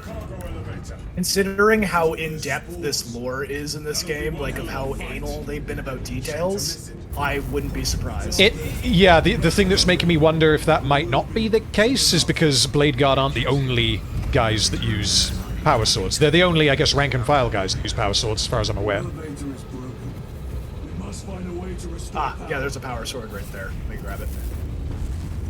Right. So, when you're just stand to, recruits, I'm gonna show you how it's done. Okay. Right.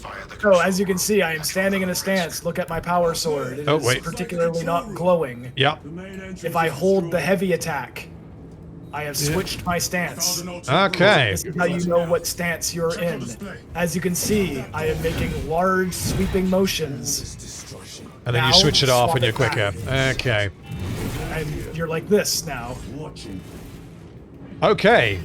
And if you activate the power mode and then you go back to shooting and then you go back to the sword, it will remember? I think that'll animation cancel it. So you're saying like if I hold like this and I shoot, and yeah, I'm still in heavy. Okay, you nice. have to be actively aware of what mode you're in. Okay, cool. But this is also the special attack that you can do right here. It doesn't matter what stance you're in. Yeah. So if you do this. And how did you do that? So attack. Yeah. And now like just attack once. And then you wait a little bit and then, okay. He'll enter a stance. Yeah, okay. Nice. Boop. Bah. But yes, that is your impromptu tutorial of the power sword. I'm looking forward to using this. Oh, fuck you! It fucks.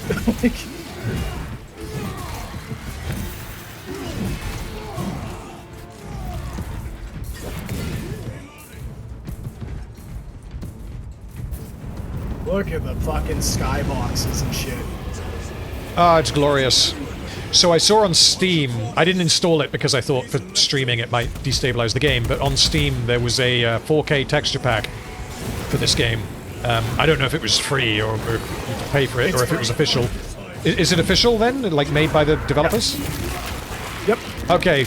I'm absolutely going to play this game a second time and have that on. Because, my god, this game looks amazing already, but yeah. If the controls are up, we'll find another method. We will meet victory, one way or another. What's for their left hand? Multi-melter over here. Multi-melter? Yep, multi-melter. When the power of your melter is not quite enough. It's not quite melty enough.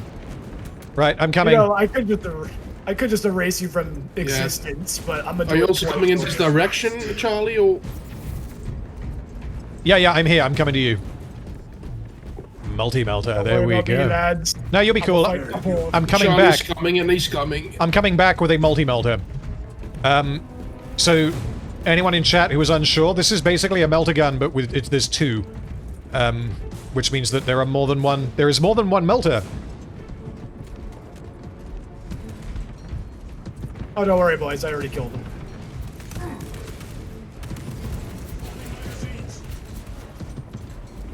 Oh, and the power sword has unique executions as well. Ooh, nice. Every single melee weapon in this game has unique animations. Way up is over the rooftops ahead. Clear the debris and proceed. The Tyranids will make ruin of the entire city given the chance. Guardian relic over here. What? Guardian relic. Basically allows you to get up where you're down by yourself. Oh, you take it. We're already down. We can't get back up. Can you carry like more than one of them? I haven't actually seen those yet. No, only one. Okay. Oh no! Remember when you went down that one time in the facility? Oh, is that why? Yeah, that's a Guardian relic. Okay, so you can't normally do that then, I guess. Nope. No. Okay. Like in the multiplayer, you can either hold one of those if you find it, or you can hold Gene Seed, which gives you like bonus rewards on completion. Okay.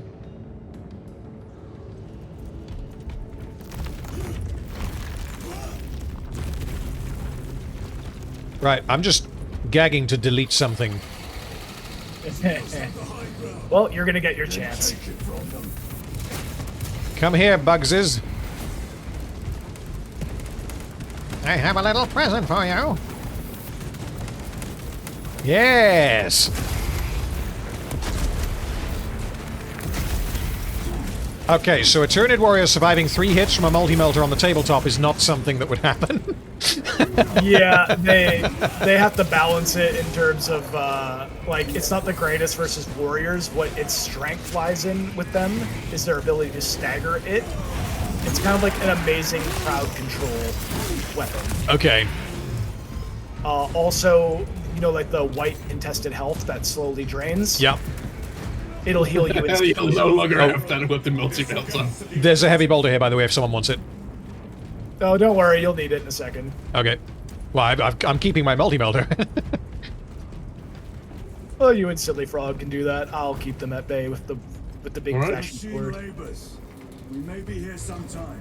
Oh, and these are a new type of grenade, shock grenades right here. Okay. Tyranids are staging a counterattack. Eliminate them. Tom alien.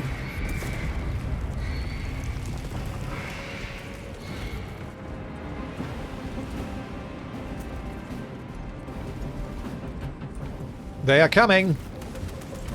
Oh, yes, they are. Drums in the dark.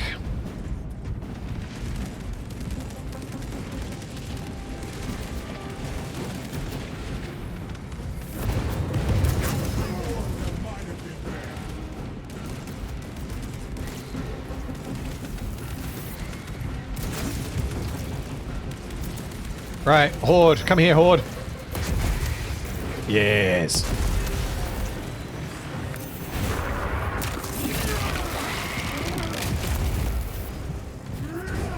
Oh, fuck.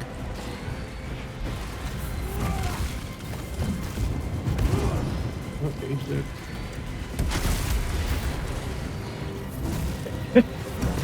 They're just running from me.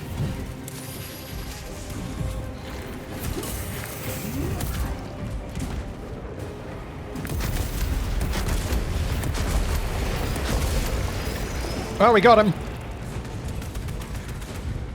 Oh, glorious. Oh, that is beautiful. So we are about... Let's see. We have one more mission and about half the one after that before we're at the halfway point. Okay, so would it make sense to stop in between missions rather than halfway through one? We can pick up right where we left off, the game remembers. Okay. But, I'd say the halfway point of the game is when Chaos is revealed, kind of thing. Okay. In that case, we'll finish this mission, we'll finish the next one, and then depending on how we're feeling for time, because we have time to do the one afterwards, it's whether we want to do it now or in the next stream. And I guess how long it takes us to get there. Yeah, for whatever reason, the final few missions in the game, like, it says it's just one, but it's actually 2. Okay. And you just can't, like, on repeat on the campaign select, you can't select it. You have to start right from the beginning.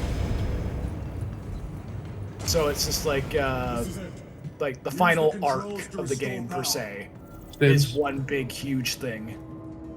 People in chat are saying spoilers. That wasn't a spoiler because we've already seen that Chaos are involved. It's been stated. We just don't know which variety of Chaos. Yeah, like, Random already knows what Chaos Marines are. Oh yeah, I know. The only reason why I'm not saying is in case you guys in chat don't know. And, like, the characters themselves have stated, like, it's Chaos. Yeah, the characters know that it's Chaos, so it's fine. It worked. Let's get down there. They just don't know where they are. There's a shortcut across the rooftops to the east. Good. This game is doing a very good job with scale. Oh my god, you have, like, yeah. Wait until we actually get on the hive world. Wait till the final few missions, you'll get some fucking scale for you. There's a bolt rifle right here. I think I'll take that. Stims? Stims. I will take some stimmies. Whenever you guys can take stims, go ahead and take them. Yep. Like, this is a bit of a cakewalk for me. Me and Bleeders do like the fuck off difficulty mode type of thing. So far, it's also been kind of fine for me. Like I've did this solo on hard with the shit AI, so this is not doing much.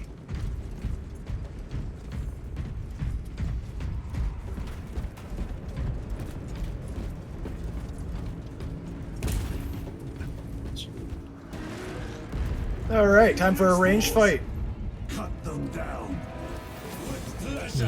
Well, the multi-melter is not really appropriate for this, so I'm going to drop it.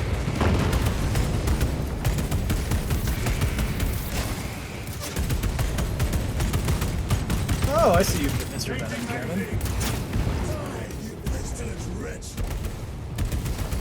Hey, fuck you!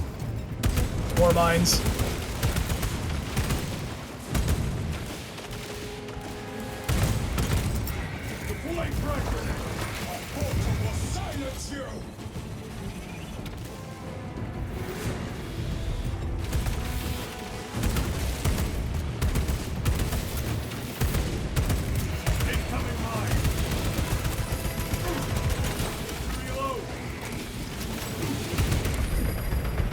Ow! Oh, wait. Okay, they're close. They're up close.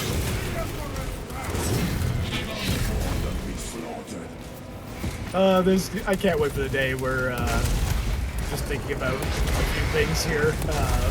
The day where you finally start playing Ragnarok and then you can watch that EFAP. Oh, yeah. It's going to be... I've had that EFAP saved for basically since it came out because I knew I was going to play Ragnarok and I still haven't watched it. It's my oldest. It's the oldest video that I have in my watch later playlist on YouTube. Oh, it's gonna be good. Yeah. So what I'm probably going to do is because I mean we'll arrange like off stream when we're going to continue with Space Marine 2, but totally separate to that. In the meantime, I will probably start streaming Ragnarok probably before we finish Space Marine 2, depending on timing. I just don't know exactly when that will be. Because from what I hear, the game's quite long, and it's gonna take a bunch of streams to do. Yes. So yes, it's chunky. There is much content, and the side missions, I would argue, are not skippable. Like, they are character important. that's pretty much the way. Yeah, because I replayed Ragnarok. No, I replayed 2018 fairly recently, and I did all the side shit that I missed when I streamed it, and I kind of wish that I hadn't skipped it when I did it on the stream, but.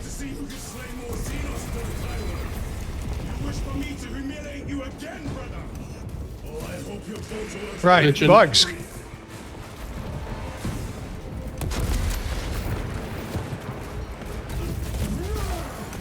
A shame you didn't manage to... The patch didn't manage to come out before we started playing this again, because the Neo Volkite pistol would have been out. Oh, that I would look forward to using. Didn't you say they were doing something with the flamethrower as well? Like they're actually making it a weapon? Yes, they said the fact that it's in the game and the assets are done, they want to put it in the actual game, like for the multiplayer. They just had a few issues with it, apparently. Okay. So, like, I think they're trying to figure things out with it right now. Because they're like, there's no point in not having it. Yeah, it's such an iconic weapon in particular, again, for salamanders. Also, Bleeders says there's the Valhalla DLC now too. So, how does that work? How long is it? Should you play it after the game? Is it worth playing? How? Yes. Yeah, go for it. Sorry, yeah. It is... It's very long because it's a roguelike mode. Okay. And yeah, like, here's the problem. You're never going to be able to get through all of it, quote-unquote. Like, because it's a roguelike mode and you're constantly hearing new things. However, 1 or 2 runs would probably be like, it would wet your whistle on whether or not, like, you want to continue with it or not. Okay. Of just like, oh, like, you should play the first run on stream that you try, and then if you like it, continue. So how long is a run, or is it as good as you are? Like, could it be 5 minutes or 5 hours? It could be anywhere from a minute to an hour, kind of thing. Because I don't usually like roguelike games. There's a couple of exceptions. Slay the Spire I enjoy, and what's it called? FTL. But that gameplay style isn't something that I typically like. Yeah, I can understand that. There is a lot of character stuff, which is kind of like the weirdness of it. Okay. I don't know how they managed to add a bunch of character with it when it's a roguelike mode, and you're just sitting here like, Jesus Christ, there's so much character in this. Yeah, okay. But does it then, presumably it like level gates the character stuff because you have to progress through the experience, and then you die, and then you start again, and then you go through a whole bunch of shit that you've already seen? Like, is that how it works? Yes, it is a gameplay mode for the combat, kind of thing like that. Like, it has some story stuff, but, like, you know how the replay problem with Ragnarok in 2018 is, like, I appreciate the story, but it's getting in the way of me playing the game after the second or third time?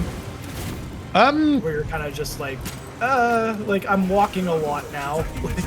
I can't say that I had that with 2018, but that's because I didn't play through the entire game until fairly recently, so I've played it twice. Once was on stream where I just did the main story, and then the other time was off stream where I did all the Valkyries and did all the side stuff as well. So, yeah, I don't know. If I were to play it for a third time, I might feel that way. Yeah, like, I think that's the main problem, like, that people were having, and that's why that mode is so nice in terms of, like, if people just want to do combat, and they just like, okay, I want to get to the combat, and there's some cool character stuff in there, great mode to play. Okay.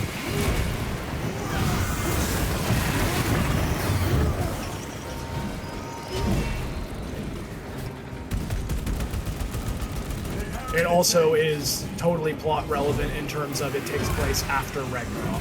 Okay, cool. So I can just not worry about it until after I finish the story for Ragnarok, I guess. Yes, like, I would advise not playing it. Yeah, okay. Ragnarok, because you get massive spoilers. Yeah, yeah.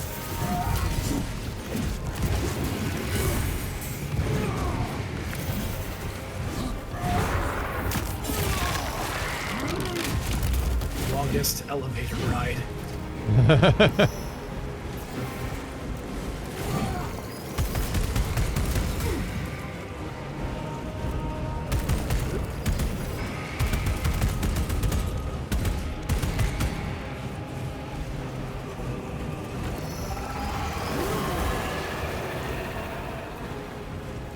Where's the heavy bolt rifle?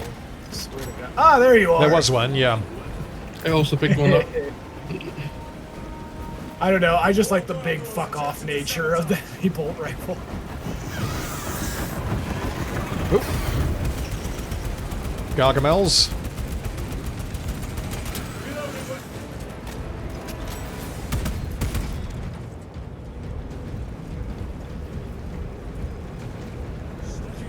I actually did a little bit of digging into why Games Workshop always does Ultramarines. Yeah, go on. Well, I was going to say it's because they're the ones that sell the most. They're the poster boys, and... Oh, I think I bugged that. That's vibrating. Yeah, apparently, according to them, it's because it'd be too confusing. Like, it's kind of why they stopped with a lot of other things in terms of, like, specifics. Of, like, the most common Space Marine that we have on our box art, when it's just, like, a plain and simple unit, like Terminator, let's say, is always Ultramarines for recognition purposes. It makes sense to have it consistent. As for why it's the Ultramarines, it's very likely because that's what they started with. And that's why they always seem to take over in, like, games and such like that. Yeah. Which, again, it makes sense, because all the different chapters and the hobby side of painting them differently, you don't really want that on the... Because they have that on, like, the back of the boxes, but on the front of the boxes, when you're selling a product, you don't want to confuse the people who are buying it. Yeah, because when you see, like, Blood Angels as an example, like, it's like, oh, are these different? Like, yeah. Yeah. Checking. One floor down. Let's go. I was rubber banding a bit, but it seems fine now. Okay. That being said, there have been some serious successes in, like, homebrewed chapters in terms of, like, the Blood Ravens. They've kind of become a fan favorite. They have, yeah. And it's like, they got a neat paint scheme and everything. Like, I can understand why people like them. Then I suggest you listen. Yeah, the whole If the arch enemy is what are they called? Sub chapters? I can't remember what they're called. Second and so on founding. Yeah, I can't remember what the correct terminology is for them, but the successor chapters, that's it. So the fact that that exists in lore means that you can basically do whatever you want and have your slight variation, homebrew version of like the Blood Angels or whatever, and you could just pretend that it's lore friendly because it could exist somewhere. I think that's it's a good way to integrate like the lore with the hobby side of things. I'm banning a lot right now. You're kind of going back and forth here. He looks fine on my end.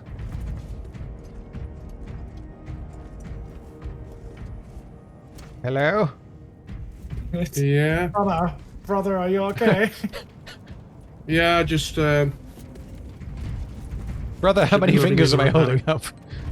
It should be fine. Guardian Relic just dropped. He just shat a Guardian Relic and he's just like, alright, I'm good. Sorry, brother, I had to squeeze one out. Oh no, he's left. Oh wait, look at the box. I just like to imagine that box just a holy turd. I need to rejoin. Should be fine. I just switched my Wi-Fi router. Okay. Alright, I'll be back in a second. I will invite you. I could just join. Oh, if you can just join, then fine. Okay. Yeah, your Guardian Relic got pooped out, so... Oh, wow. You still have it, you're just standing on top of it. Okay, it says I can join through you, it's just not doing anything. If it doesn't do it, I'll just invite you, just let me know. Yeah, just invite me. Okay.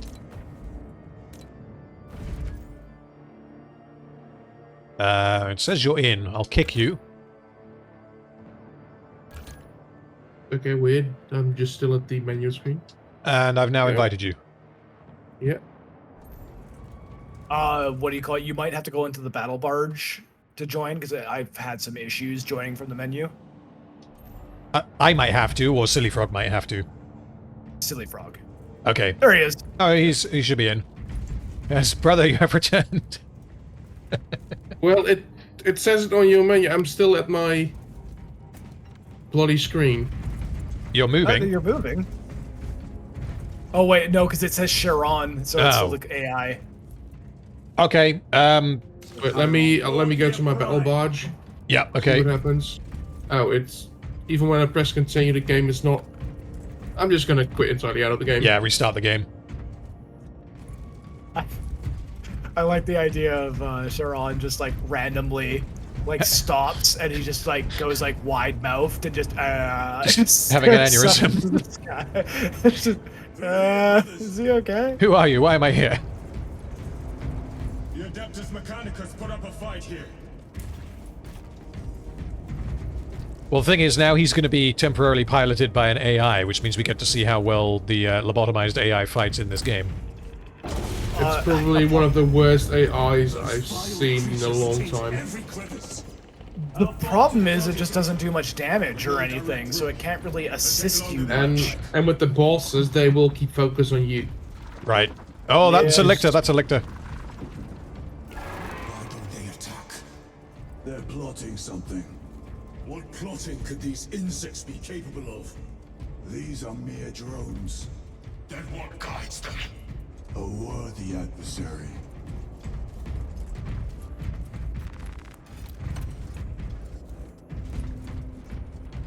Yeah, if you could pop me a new invite. Oh, yeah. More tyranid filth. They are a plague. You should have an invite. Worlds with their very presence. I'm kind of curious of the answer from you two. If you were to decide that like the next 40k game, quote unquote, what would you guys choose?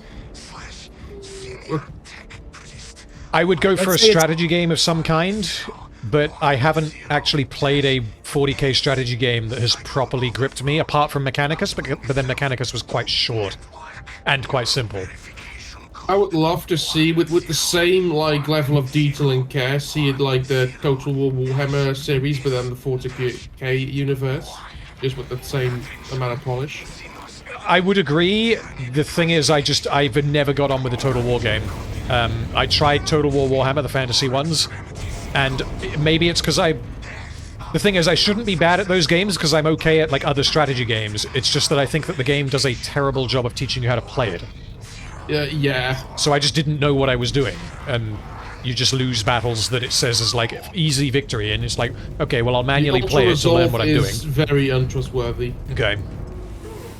Yeah, at some point I'll go back to it, because, I mean, from what I hear, it's an extremely good game. I own 1 and 3, I think. If you ever need a hand, just let me know. I got hundreds and hundreds of hours in it. Okay.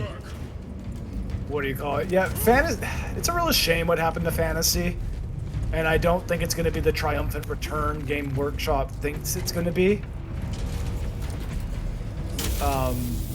Like, it just really is a shame, because, like, Fantasy is really unique, and it's a lot easier to grasp because it's just the one world with clearly defined borders. Yeah. I can hear bugs. Oh, there's bugs. Don't you worry. Like now.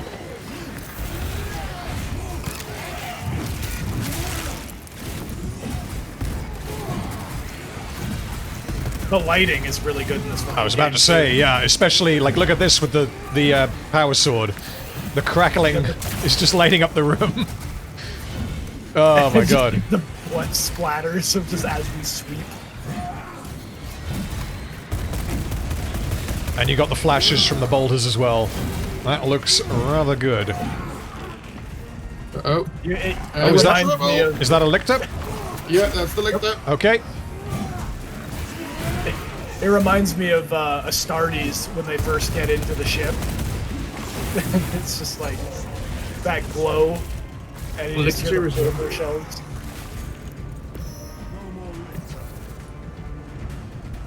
Speaking of which, random, just so you know, that Amazon series that's coming out about the random video game things. Video game things? Isn't it a Netflix one? I think it's Amazon. Secret Levels. I don't know what that is.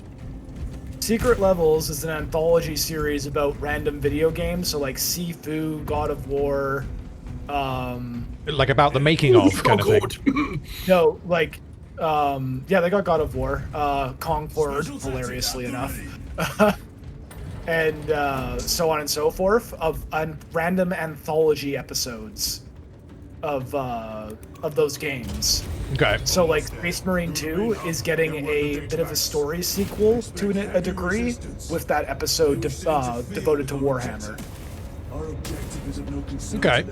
Is it? It's been announced, but it's not out yet. It's out soon. I think it's December, early December. It comes out. Okay. Something about that. I'll and they definitely have check that an out. entire episode devoted to Space Marine 2. Restocking. As a matter of fact, the Space Marines are pretty front and center in the advertising for that show. Yep. Right. Well, now this is rather creepy. What do you mean, a bunch of dead ad-mechs? I see nothing suspicious about this room. No, this room looks totally normal. Ordinary day at the office. Also, yeah.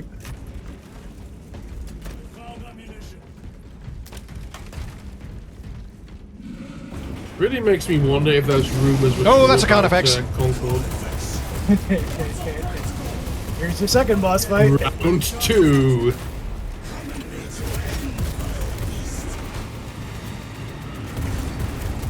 I should have picked up that melter gun. I regret my choices.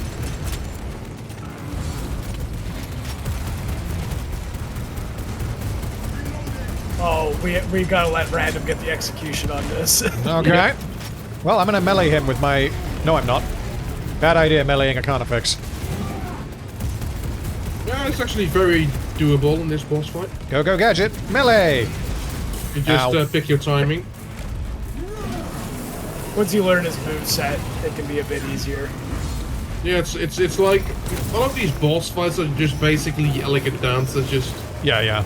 They do very complicated routines, and they just tend to speed them up a little bit. So just once you get the basics down, it's one and done.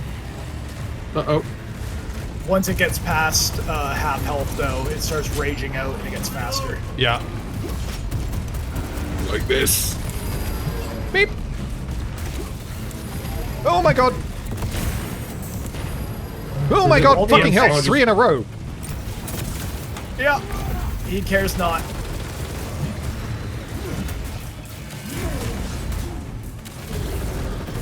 Alright, get him. Fuck him up. No, not Charlie.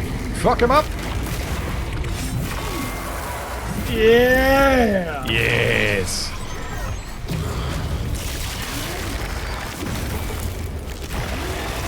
Ah, yes.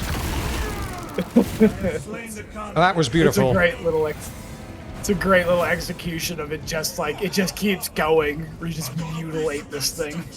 It was outnumbered. I once faced a Carnifex alone. Nothing but a bomb pistol. That was sport. Well, I am glad to share in the glory of this kill. Ah, feels good. Yes. I'm not gonna lie, I really hope Saber does, not necessarily a sequel to this game, but I hope they do a Chaos Space Marine version of this game. Campaign, you mean? I would be... Well, like, not necessarily a campaign, but, like, I would like to see a game of this style with Chaos Space Marines.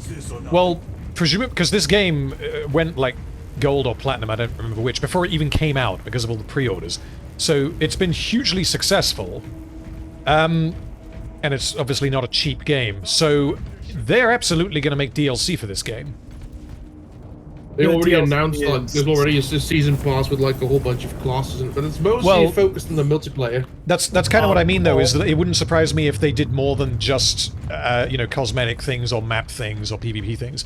Like they could have like a little I don't know, 3-hour like mini side story where you play as whoever else, or when you play as the guardsman, like pre-arrival of the Death Watch at the start of the campaign, something like that. Or just Titus Death Watch campaign or missions. that, yeah. Would be an interesting one. Get to know the other Space Marines in that party, like Darius and Ulfar and whatnot.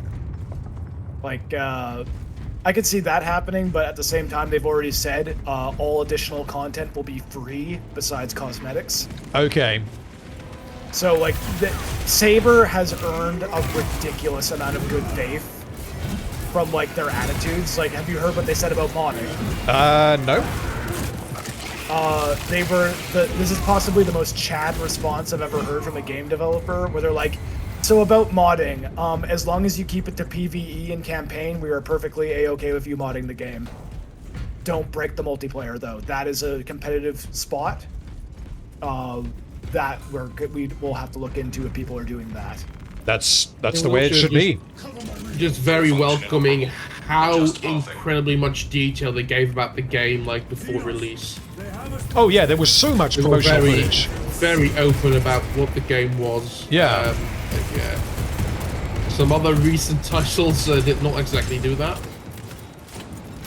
Yep, they have earned a lot of respect from me over the course of this game, and just how they've been handling their player base. They listen to criticism and they respond fairly quick, all things considered. Yep. Jared says he wants to play as a grot. The thing is, if you're playing as a grot, you're not going to be alive for very long, so I feel like if you were playing as a squad of grots... Like a little crew of grots. You drive your little... What doesn't the grots, do they have like a battle tank? Yeah, the grot tank, but it doesn't exist anymore. You can't buy it, and it doesn't have official rules. It was discontinued. But yeah, the grot tanks are hilarious. Weren't they like hilariously bad or something like that? I don't know, honestly. I could look up what the like Legends rules are now, but I don't know. I never came across them. Observing the data, as I am taught to do by the Codex Astartes. Oh god. I like give me a fucking game where I get to play as Gilliman for a mission. just to like absolutely curb stomp the fuck out of whatever I'm fighting. We'll disable it once we have the data. That or the lion, because have you noticed, I swear to god this is true, when you look at the new model of the Lion, first off, I really like how they aged him up. Yeah. But second off, does he kind of look like a younger Charles Dance? They absolutely modeled him on Charles Dance. Yeah, definitely. I as soon as I looked at that model, I was like, Tywin? Yeah. It's perfect for him. It is such a good model, yeah.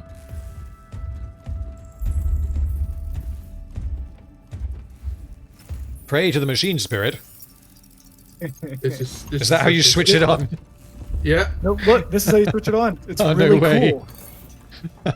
What an excellent detail to add to the game. Lieutenant Titus, Ultramarines, 2nd Company. Enter your command. Locate Marius Luz.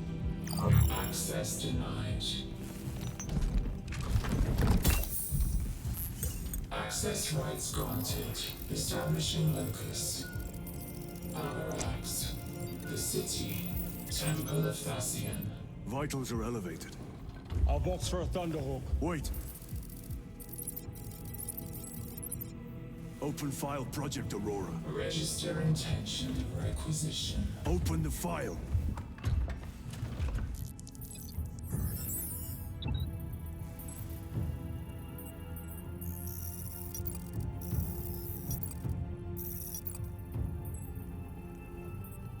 Open file reconstruction. Brother, those are classified. No. It was destroyed. Rip. Mechanicus Falls. Display current location of artifact. Uh-oh. I love this. Just jumping into it. To the city beneath us. They just jump into it. Yeah, that's one way to deal with it. Okay. Get them off the core. Whiling enough bodies solves any problem. Good old mid tactics. How do we overload the reactor? I think they call that strategy Unga Bunga.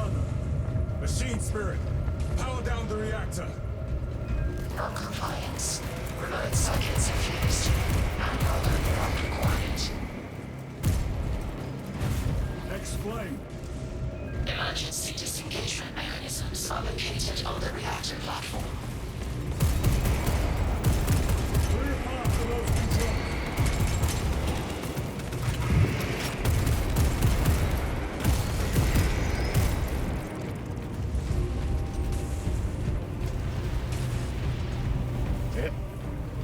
Oh yeah, Alright, this boys, way. time for a bit of a hold the line.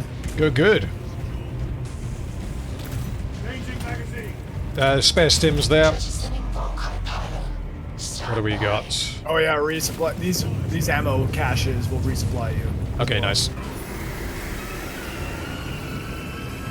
they come. Keep them I'm gonna off go back that to the reactor. chain sword for now.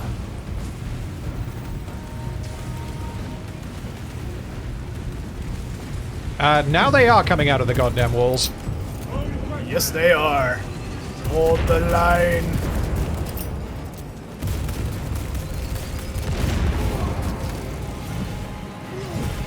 I love these. I can't wait for the horde mode, in all honesty. Oh, are they doing that? Yep, they're doing a horde mode. Yes. Apparently, you'll be, it'll be like a mission like this kind of thing, like this is the kind of area you'll be in, where it's just constant hordes climbing up the walls. Honestly, like, I'm quite looking forward to trying out like, the multiplayer. The PvP. I think that would be quite fun. Yeah, it can be pretty fun. Like, the balancing is a bit odd. Different weapons, you just mean? the way class, like that, and you have to level up to unlock different things. Okay, right. So, like, if you go up against a dude who's been playing this since day one, and like, he just has more access to more things, Okay. it can be a bit weird.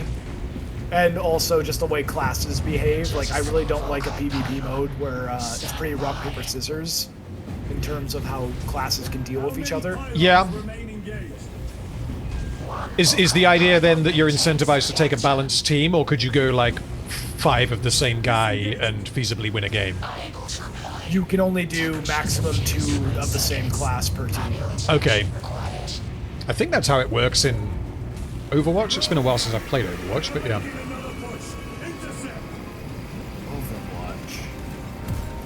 I have not heard that name in a long time. Yeah, I was just like, I was actually trying to think of that for a moment. I was like, what game is he talking about? Is that the Blizzard one? Yeah, I played Overwatch a fair bit, and then Overwatch 2 came out and deleted Overwatch 1, so I played one game of Overwatch 2 and was like, yep, cool. Never went back to it. It was a like a bullshit update, in all honesty. Yeah, and they didn't do the PvP thing, which was the whole point of the game. But... Yeah, they just Thropy zones. 2 zoanthropes. Brainy bugs. Zoanthropes are some of my favorite units to use on the tabletop. Isn't there like a cool new like super zoanthrope? Like The Neuro Tyrant. Oh, Neuro Tyrant. Yes, so the Neuro Tyrant came out, and it was a bit weird because you could either run it on its own or you could run it with Neuro Gaunts. And Neuro Gaunts are just absolutely awful. They do nothing, but they're very, very cheap. So you would take a squad of Neuro Gaunts to basically be a bunch of extra wounds for your Neuro Tyrant. The problem is that the way that dealing wounds works in 10th edition is that your wounds like follow through, and you calculate what number you need to roll on your dice based on the majority of the models in the squad. Which means that you have your Neuro Tyrant, who has toughness 8, I think. He's surrounded by Neuro Gaunts, who have toughness 3, and you do 100 wounds to them at toughness 3, you're going to kill your Neuro Tyrant as if he had toughness 3. Which isn't very intuitive, which basically means that you have no reason to take him with the Neuro Gaunts. You would always take him on his own, because otherwise his toughness 8 means nothing. Very recently, though, they changed the rules, and the Neuro Tyrant can now lead a squad of Zoanthropes, which makes them so much better. Okay, because also the Neuro Tyrant's special rule, one of them, is that he means that the squad that he's leading get +1 to hit, which with Neuro Gaunts, like, who gives a shit? With Zoanthropes, that's amazing, because that means they're hitting with these massive psychic abilities, and they're hitting on 2s. On a D6, which is ridiculous. Looking at its model right now, I love the Cthulhu vibe they got going. It's so, yeah, that's one of the best new ones. The best of the new models. Wait, I'm confused. Is it the one with legs, or is it the one with tentacles and it's floating? The Neuro Tyrant does not have legs. It's the tentacle one. Okay, so I'm actually going to send this image to you, because this says it's a Neuro Tyrant. Which one is this one? I will have a look. One sec. Give me a tactical overlay of the city. I have no idea. That's a conversion that someone's done. That's the top half is Neuro Tyrant, the bottom half is Hive Tyrant. Okay, because I was greatly confused. I was like, wait, hold on. Why does that one have legs? Yeah, that model basically doesn't exist. But it's a cool conversion. Cool model, though. Yeah, yeah. A fragment of the Dark God's power that almost destroyed the planet. Titus, the Mechanicus are acting on orders approved by the Primarch. And here are you, talking of Graia, of all places. Damn it, Captain. If Chaos is here, if they get their hands on this thing... Enough! I will hear no more on the subject. Now, did you get a location for Luz? Aye, sir. Then get down there and find him!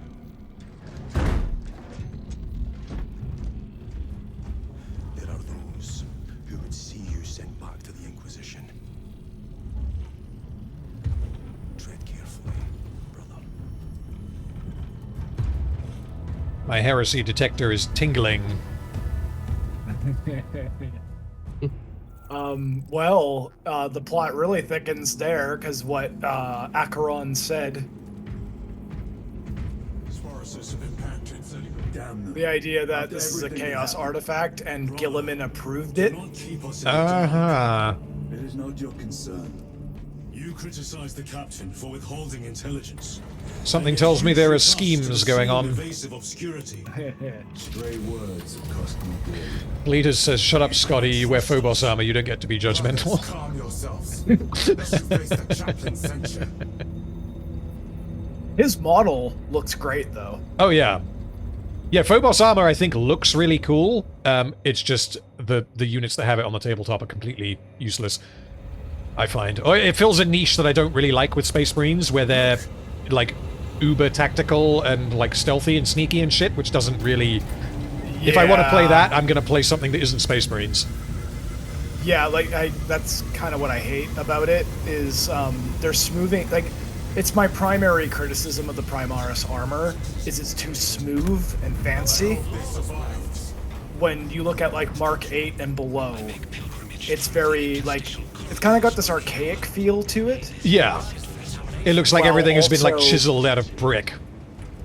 Yeah, and like you can see the exposed power cables, but like you can also see like the screaming face as a faceplate and everything. I always, when I was younger, I always thought that it just looked like Darth Vader. It kind of does. Yeah, that's another way to look at it for sure. You don't know the power of the dark side, Acheron. Oh yeah, so right over here, this is your squad in the operations mode. Oh yeah. Like a bunch of different ones. I think the only one missing here is the scout. And hold on, there's the anchor and the bulwark. Those are the only two missing. The bulwark is the blade guard, and the scout is, I'm guessing, a scout, like as in from the tabletop, so light armor, small gun. He's a terminus, I think he is, like the sniper rifle guys. Oh, eliminators? Eliminators, that's Yeah, it. okay. Those are cool models. I don't have any, but they're cool. Well, I missed them back in the day. They were an Ultramarine specific model. They were Tyrannic War veterans, or whatever they were called. Oh, yeah. And they specialized in killing synapse creatures. Like, I like that, because that was like a specialized thing for Ultramarines. Because they were the ones that got butt-fucked on Macragge. Yes. From the first Tyrannic War. So that Battle for Macragge box set was the launch box for 4th edition Warhammer. That is the box that basically got me into 40k. Yep, I stand by it that after 4th edition, that's when Warhammer 40k became Warhammer 40k kind of thing. Like Yeah. when it really solidified itself. Yeah, definitely. It's like, I don't know, I look back at 4th edition art, and like, just the monochromatic colors, and like the super religious theming of it, where it kind of looks like a cathedral painting. Yeah. The temple is located inside the dome section. Oh, it's good. We'll have to land outside and make our... Hello, Kai. Hope you're doing good. Yeah, we're, what, 4 hours in? We're about to... I think we're about to get some chaos. We've killed quite a few bugs, though. We are nearing the halfway point. Okay.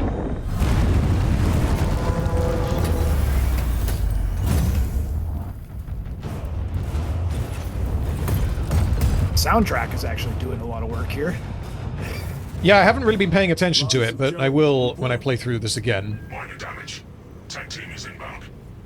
Can we depend on you for extraction? So, now that we're in a high city, I really want you to take a fucking deep look at the surroundings. It is... Oh, it's glorious. Take just a good gander every once in a while. This looks like that guy from Death Stranding. Higgs. Where? Or at least the mask does. The mask is the... It looks like the same mask. Fair enough. Can't wait for Death Stranding 2. It's gonna be great. Oh, yeah. Well, I hope it is. It'll probably be completely insane, but that's what we're here for. It's gonna be just the experience of a game that's something not entirely a game. It's gonna be nice and weird. So, 2 Baneblades just got launched off of that bridge. Yep. I didn't know there were Baneblades in this game. I want to go see them. You'll see them. Yay! And look at this statue. Also, yet again, randomness in here what we're about to be fighting.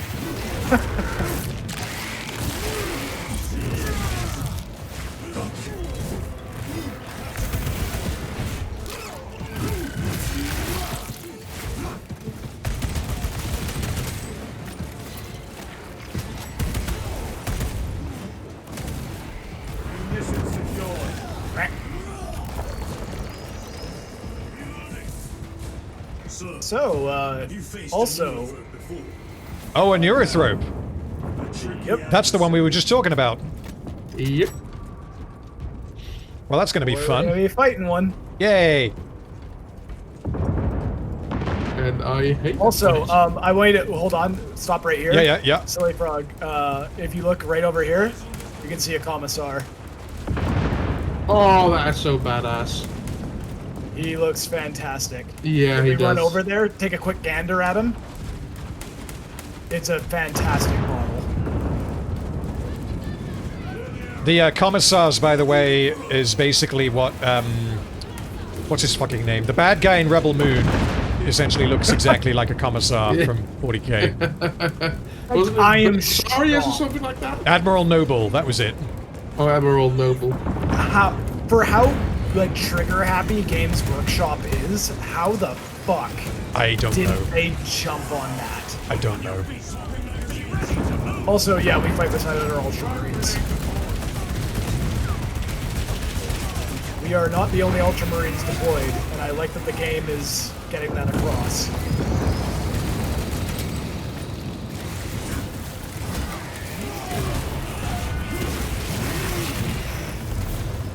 Chop, chop, motherfucker!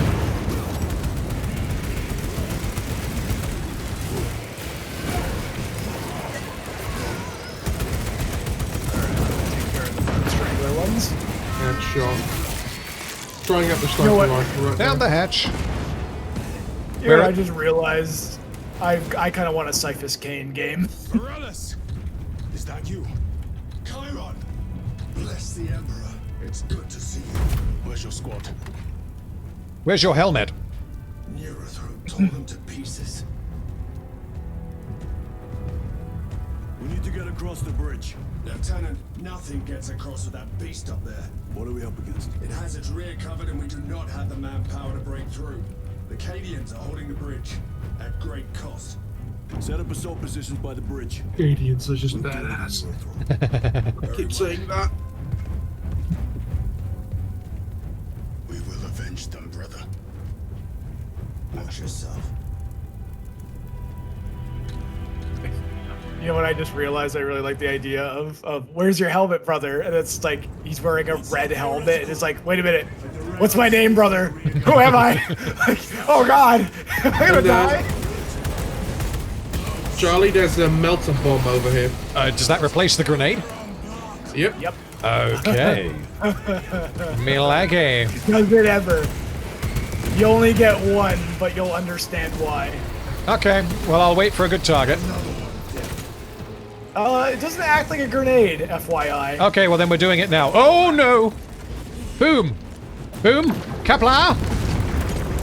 Ah, it's beautiful. It is one of the most, it's the most damaging thing in the game. It will fucking annihilate whatever it hits. How do you know Morales? We served together in 9th Company. I owe him my life. How so? We were once defending a stronghold from an orc assault. A war boss overpowered me, had his drill against my head. Morales appeared, cut the bastard's arm off, and beat him to death with it. I like the idea that they give a little bit of humor to the game. Yeah. Where it's just like, yeah, how do you know him? Oh yeah, he saved me from a war boss. Beat him to death with his own arm, by the way. Just orc things. Ooh, this is a... what is this? A Valkyrie, I think they're called?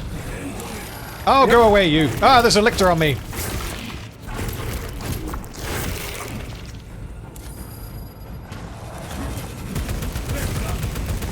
Ah! Damn you, Kai! I was checking your message.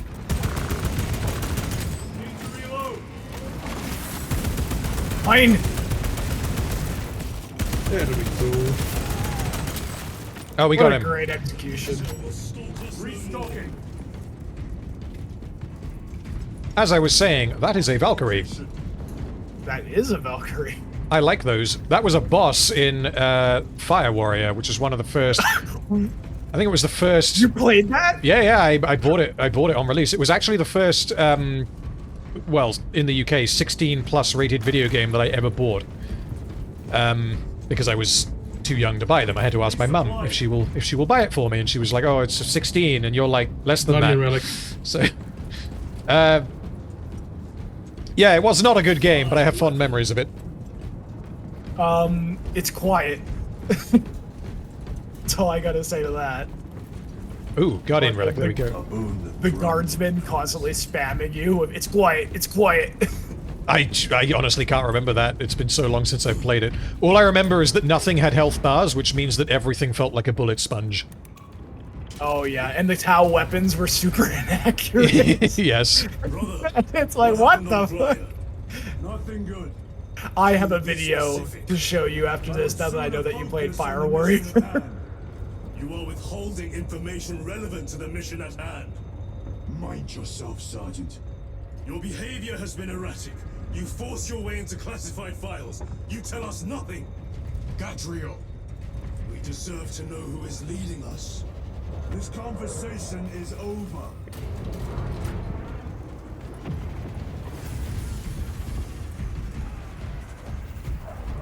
Let us see here. Oh wait, hold on, there's a data slate over here.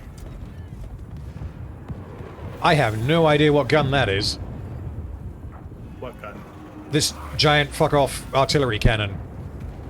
I don't recognize it from the tabletop, but yeah. Where are we looking? Over here in the distance. Oh, that's an Aquila macro cannon. Okay. That's a, what do you call it? For some reason, it's a Space Marine faction unit in Gladius. Oh, in Gladius, like, okay. Yeah, it's like a super defensive artillery position. Okay. Yeah, I don't think I've seen one before. I have played Gladius, but it's been a little while. It's a DLC. Like, they do constant unit packs. Right, yeah. It's a table. Ah, yes, it's melty time! I'll let him have his fun. Yes.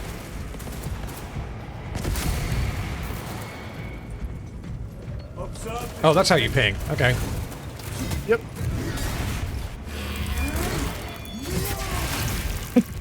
Denied. Sit down. Ready your men. I would really adore a game with the salamanders as the stars. Like, I'm critical of Vulcan's lizards, but I do like the idea of having like a mission as the salamanders, seeing your brothers die while like you hold your ground for like civilians.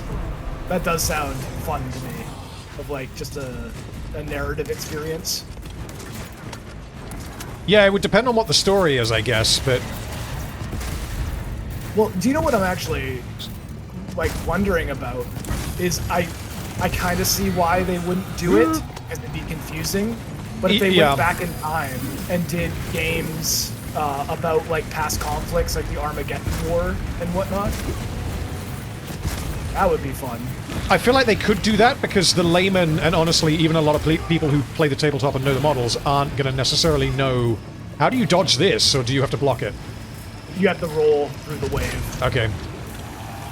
Yeah, they're not going to know or care when the game is necessarily taking place, because you could make a game that's set during the Heresy. Yeah, but the problem is they can't use Primaris Marines. Oh yeah, true, which means you're not selling those models. Well, no, you would be selling the Heresy models, I guess. Oh, no, bad. True, but like... Okay, but I have to say, the sniper is highly effective in this one. Kill it! Oh wait, who shot it? It's executed. It's dead. Oh. It went all floppy. That's probably my bad. A shame, that's a funny execution that you can do on it, you bully the big brain. Prince Solomon says, is this the new Rebel Moon game? When do we get the slow-mo reaping?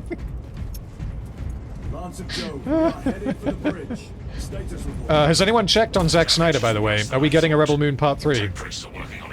I haven't heard anything, and all I know is the last thing he released is that animation. Oh, yeah. I was speaking to someone about that. I can't remember who. I have yet to see it, though. I might watch it.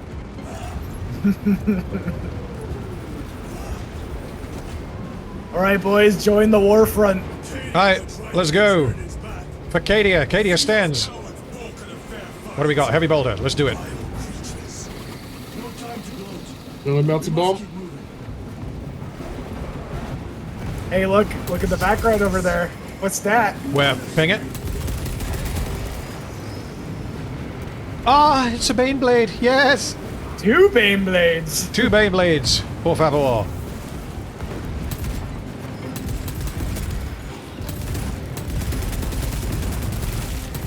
The Baneblade is one of the best plastic kits they have ever made. It is such a cool tank model. Yeah. Not to mention, like, you know what just goes for... I have such a bias towards that tank, just because, like, I think of the Dawn of War voice lines. Oh, yeah. Every time I think of it. Don't stop until they see the glow of our barrels. It's like, oh, such a cool unit.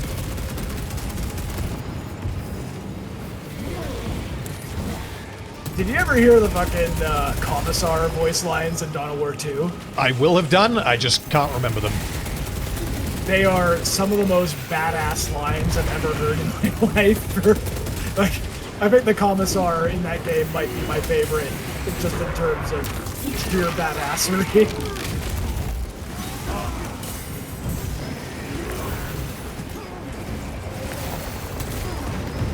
Pain! Execute! Right, come on, there we go.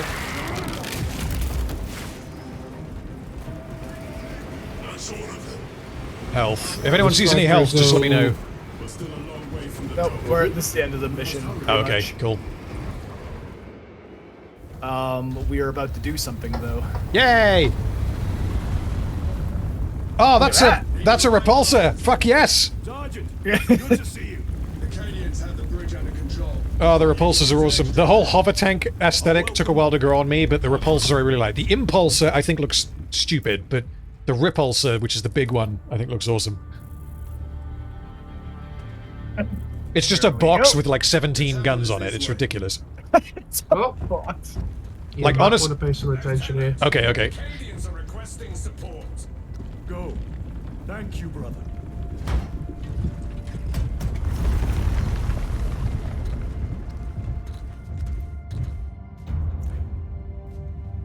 Ultramarines!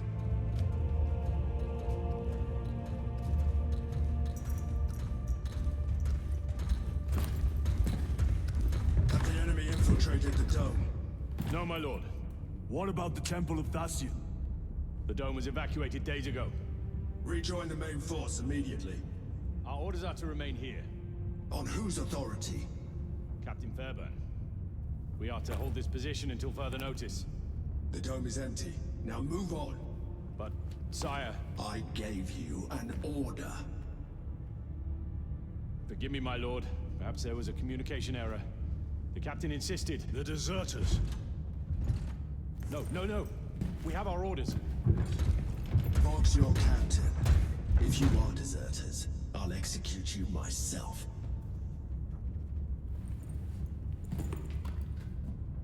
Captain Fairburn, come in.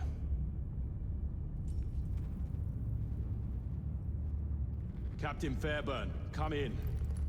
Oh. Ambush.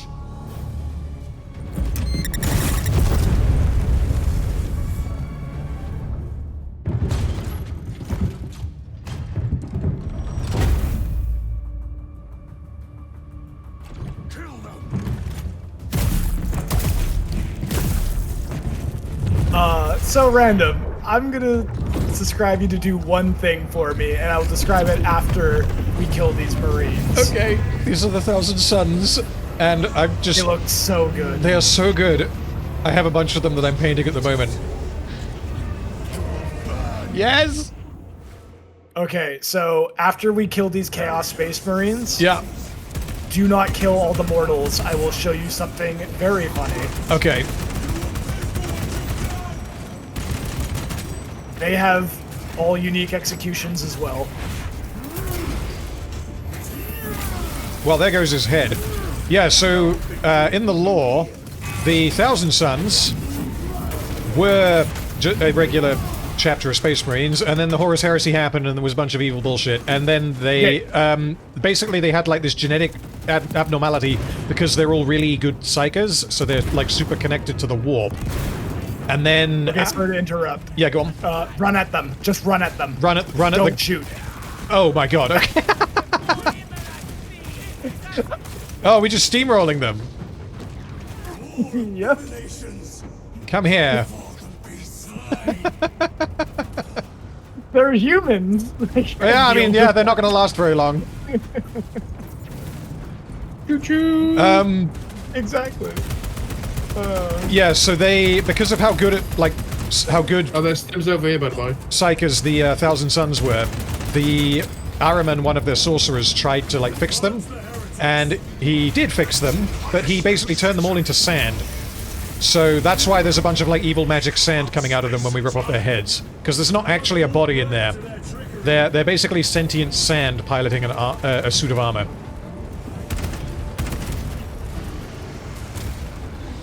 Also, Magnus did nothing wrong. Magnus did everything wrong. No, he didn't. He did nothing wrong. He's a good boy.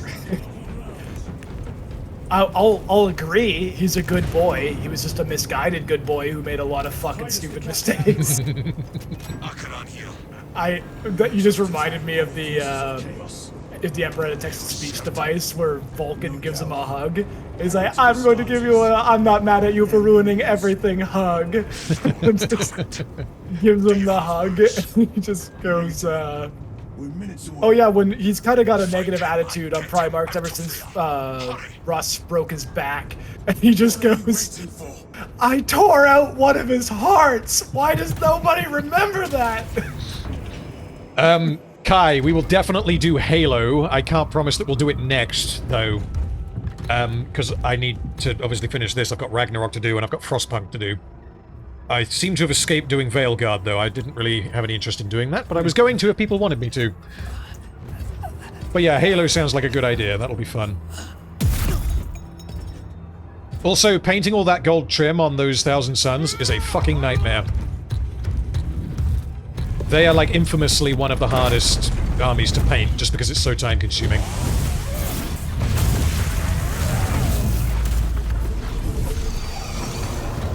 Here's an interesting thing, boys. This has lore implications.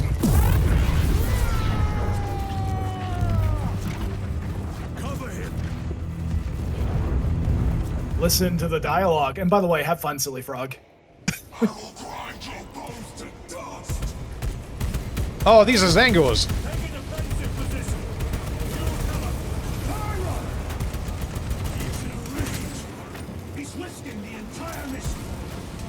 Is he a Blood Angel in disguise?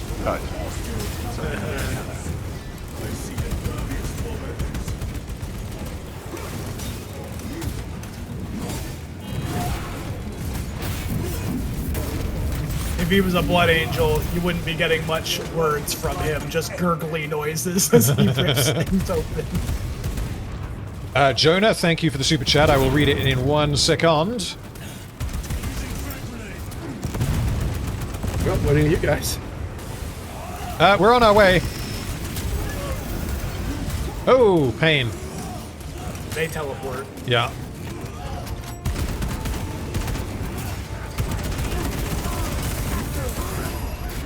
Shit, shit, shit, shit, shit. We're good. Right, you.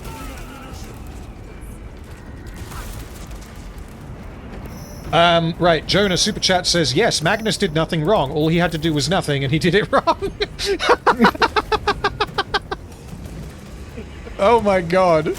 You can't be that mean to Magnus. He's such a good boy. I can be that mean to Magnus. I will. Is it worth explaining to people who have no idea, like, what Magnus did or didn't do? It's a little bit complex if we actually want to get into it. Yeah, there's no real way to explain it quickly.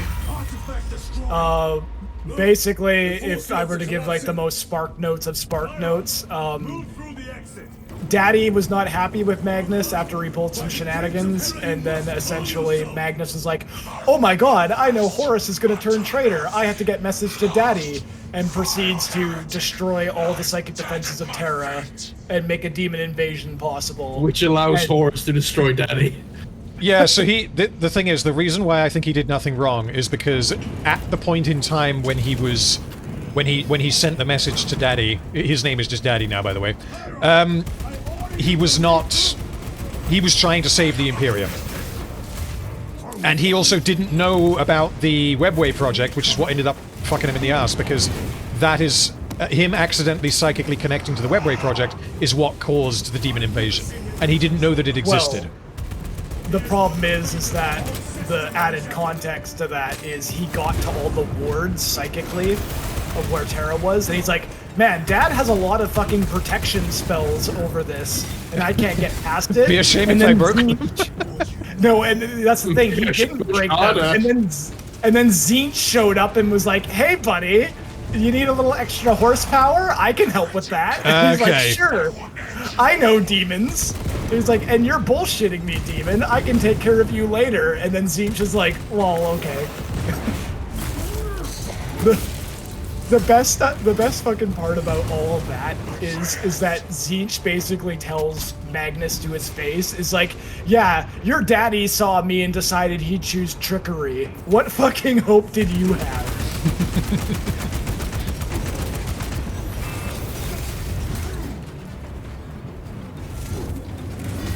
Giving you a hand.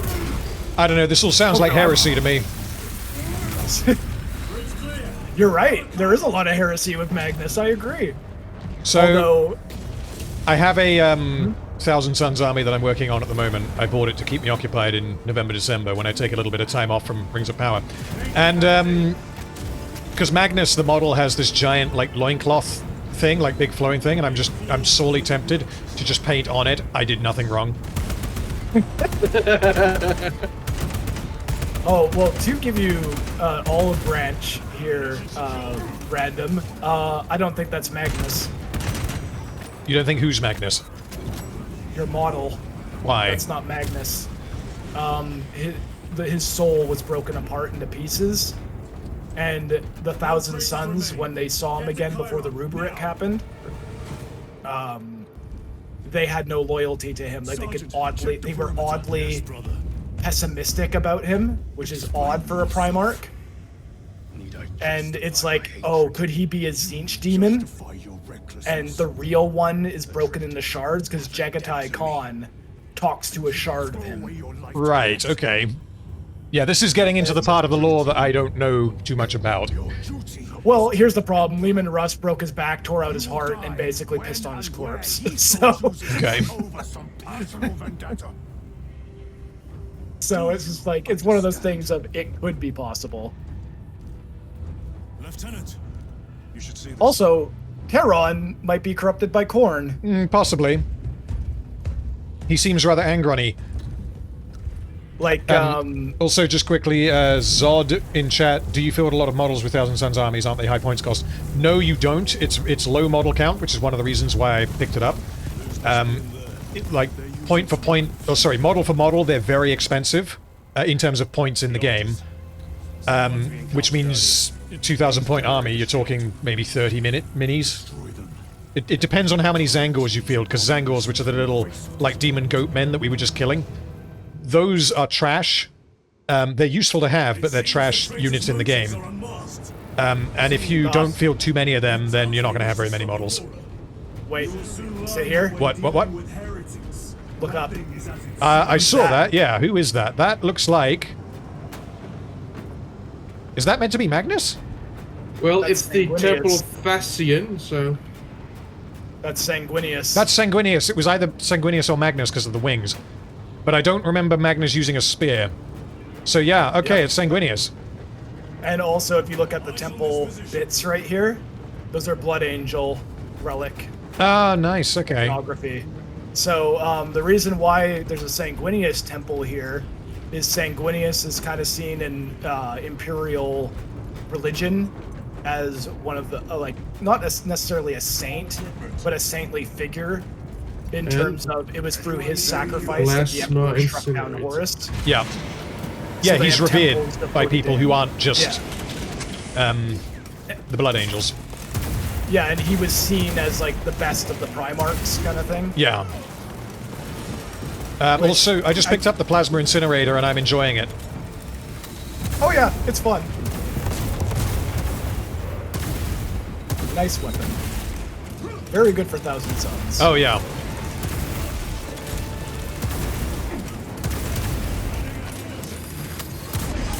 Ooh, pain. Execute him. Yeah, and all the melee weapons have unique animations for executions. I think we're good. I do like that no matter what weapon you use, humans take one shot to kill. Okay.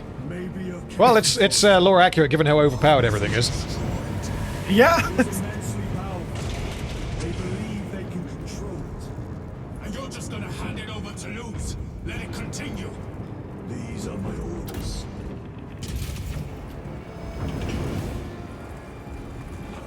What are we doing?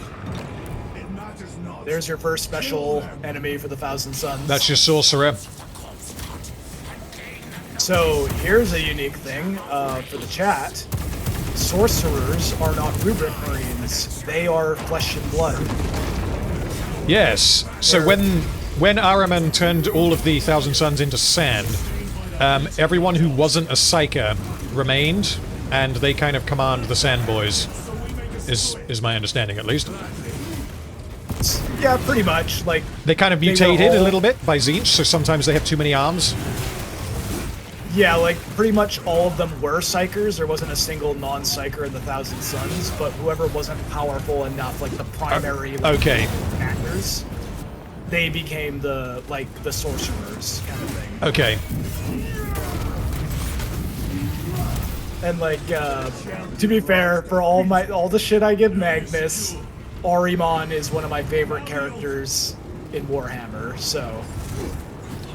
And he did turn all of his brothers into dust. So I will give you that. But he has a vineyard, so I kind of love him. It's time to play Defend the Circle. There's something of an idea of a space marine just having a vineyard and being like, yeah, I like growing wine. Oh shit, is this what I think it is? These little pedestals, are those meant to be Iron Warriors? Not Iron Warriors. No, that's Mark III Crusader armor. Okay, no, I was thinking of the predecessor to Space Marines. Iron Warriors is one of the chapters. They're not called Iron Warriors. What are they called? Thunder Warriors. They're called what? Thunder Warriors. Thunder Warriors, that's the one, yes. Thunder Warriors. Yeah, the predecessors who were bigger than Space Marines, but they were less controllable. Yeah. And then the Emperor essentially wiped them all out and replaced them with Space Marines. Astartes, yeah.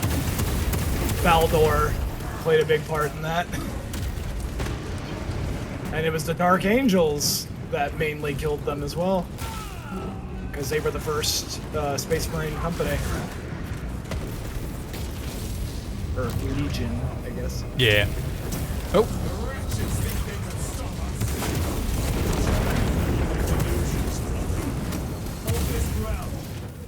Oh, no, don't need to execute him, he's gone. Kapow! Yes.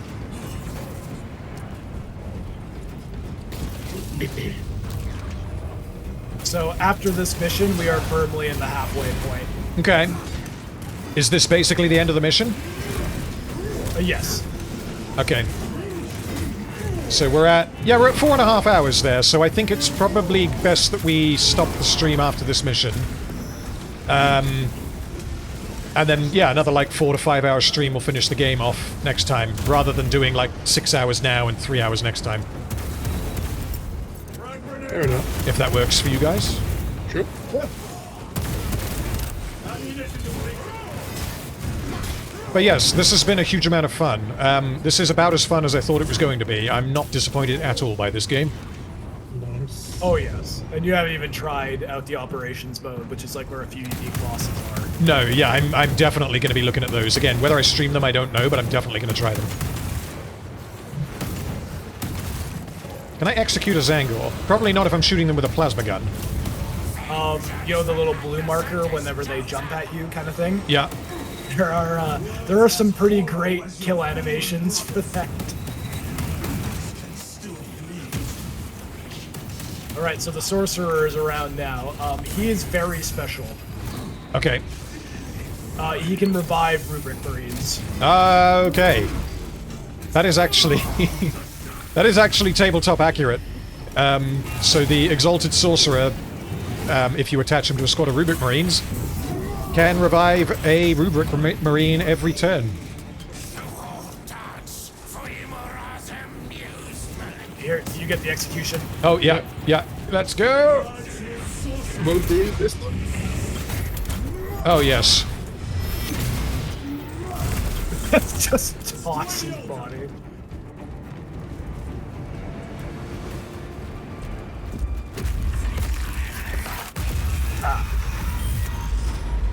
Alright, and we have found Luz. Also, this iconography of the Great Crusade.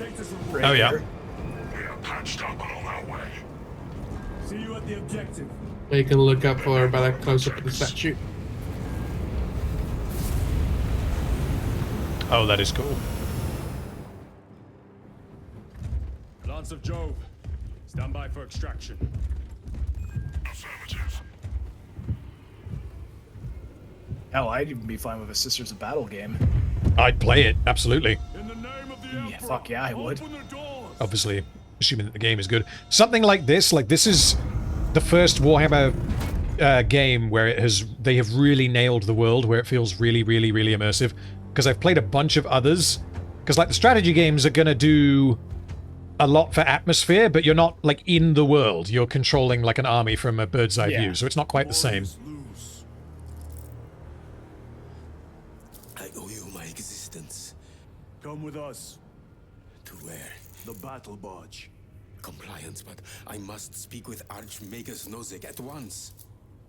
He's dead. Dead. You are to replace him. Lose.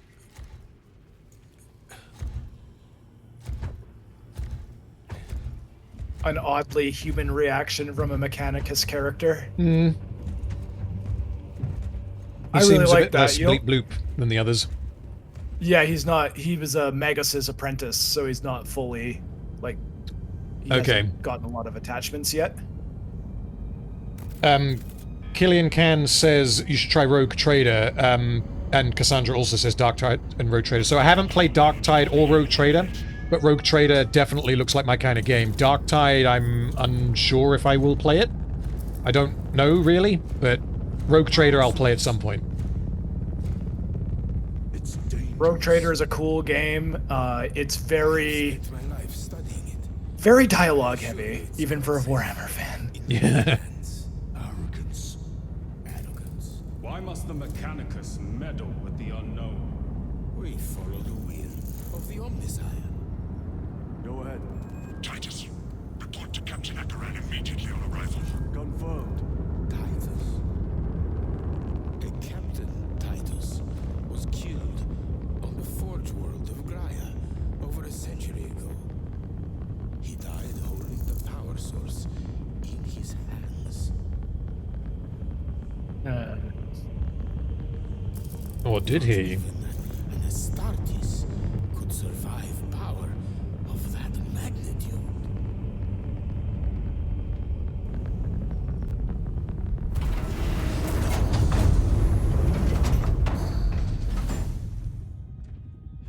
Morius Luz, come with me.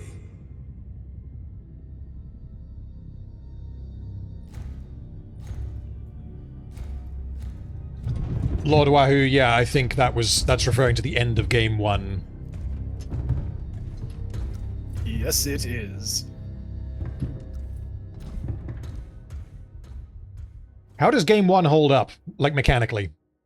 It's fun. It's very much an arcadey shooter.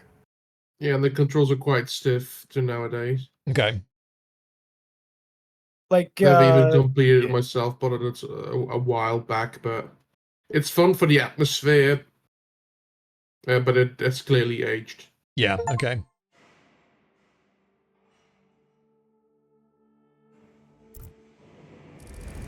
We must report to Captain Akaran. Right, well, is here the place to leave it, or should we go and speak to the captain and then, like, does it auto-save or whatever? It's, I would recommend speaking to Akaran, because that way we don't have to start off the next stream, like, doing the walking and the talking, and we can just kind of get into it. Yeah, fair enough. Let's go and do that now. Well, while we're doing that, thank you for watching, people. This has been a lot of fun to play. That is your right. And it has not disappointed at all. You almost cost us the mission. Regarding videos, I'm probably not going to be working on a video during November. Let's put it that way. In December, the plan is to start working on the final Rings of Power video. But I'm not currently working on that. I've got a shitload of notes from when I did the episodic videos, but I haven't gone through them to organize them. As for Arcane content, currently I'm not planning on making videos for Season 2, but that may well change. I will absolutely be discussing it on streams, though. And then after that, it's almost certainly going to be Return of the King. Which will be, I would guess, probably within the first half of, or first quarter of next year. Nice. But this month is mainly going to be streams. Ragnarok will probably be next. Every hive city on Avarax. We're already overstretched by the Tyranids. The traitors have us off guard. The Adeptus Mechanicus tell me Aurora is ready. They say the weapon will work. Sir, I know your concerns, Titus. Jared, will you be on EFEP for Arcane Season 2, though? I can neither confirm nor deny. The astropathic relay on Avarax has been completely surrounded. Every attempt we've made to break through the Tyranid lines has failed. Can we vox a message in? There's a dead zone around the relay. Something's interfering with our vox comms. We have to get inside. Emperor, save me. I've tried. Now the Tyranids have launched an attack on our defenses. We're pulling back to the fortress. We'll make our final stand there. Battlefield projection. Magnify C3. Where are you? There. The Hive Tyrant. Oh, a Hive... Oh, no. Are we opening with a Hive Tyrant on the next stream? Nope, that's for operations. Oh, fuck. Okay. A worthy adversary. And if you're wrong, if it's not there, I cannot afford to throw men after a hunch. Give me 2 squads. 2 squads? We need to kill the Hive Tyrant, find whoever is jamming us, and get the message inside the relay. 6 men. That's all I can spare. How long are the operations if you were to play them back to back? They are about 30 to 45 minutes each. And how many are there? There is 7 right now. Okay, that's a reasonable number. Because, yeah, that may be an option. Anyway, are we leaving it here, then?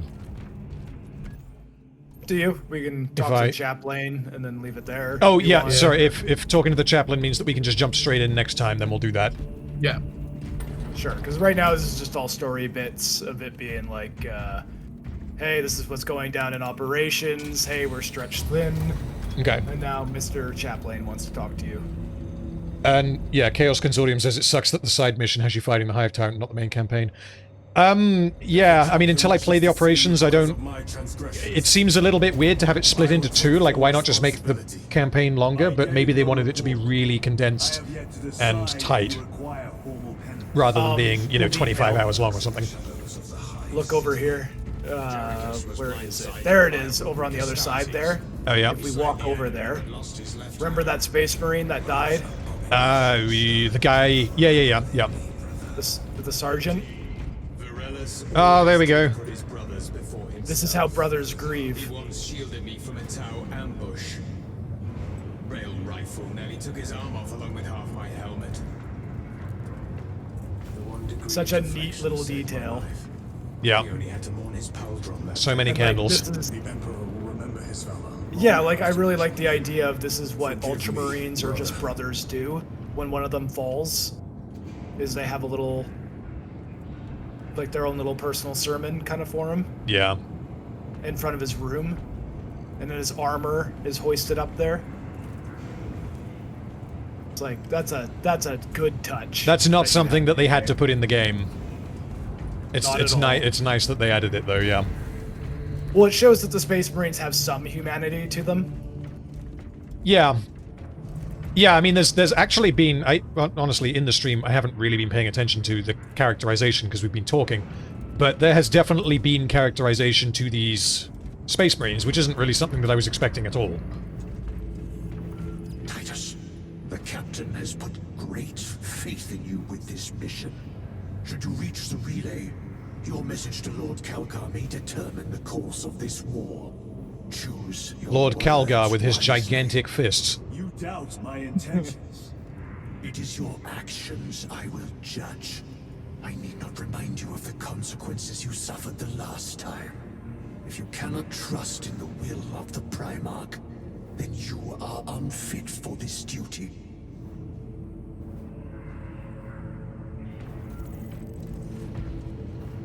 And that's that. Okay.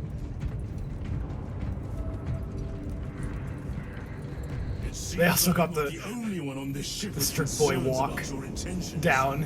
It is the chaplain's responsibility to ensure our chapter remains pure, not yours.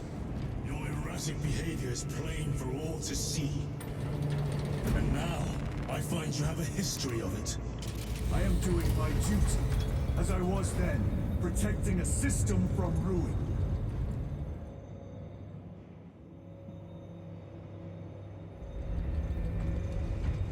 Yep, plot thickens a little bit. Ah, yes. I wonder where that will go. Oh, they fixed the... Oh, they're fixing the, Thunderhawk. That's good. That we saw crash land last time. Yes. Okay. You can even hear them talk about it and whatnot. Like, where is it? I think if in between one of the missions, you can see that one of the dreadnoughts being worked on. And Yeah. whatnot. We saw that earlier, yeah. Oh yeah, like I think it's in here. You'll see it actually being like opened up and everything. Oh, okay. And there's Luz right here. Oh, yeah. Galio, I object to such intrusions. What has he found in my brain? I seek only answers. Your survival is a profound mystery that must be resolved. Such unbridled curiosity is the gateway to ruin. But that is where you are mistaken. Ruin is all around us, but I will soon depart for the Aurora facility on the Merium, and there I shall close all gateways to ruin permanently. You will see. And that is a good place to leave it. Yes. Bold statement. So, from the looks of it, I mean, I'll check this when we do the next stream before we go live, but there isn't a save option. We have a checkpoint system, so if we have to do that again, we'll just do that before we start the next stream. So for now, I can just quit, right? Yep, pretty much. Okay, cool. Well then, in that case, before I hit quit, thank you everyone for watching, and thank you CptSillyFrog and Jangles for joining me. This has been a huge amount of fun, and we will be back at some point. I don't know exactly when, probably next week would be my guess. In the meantime, I will likely start streaming God of War Ragnarok, although I haven't decided exactly when. But, yeah. Thank you for watching, and I will see you guys probably in the next stream. See you later.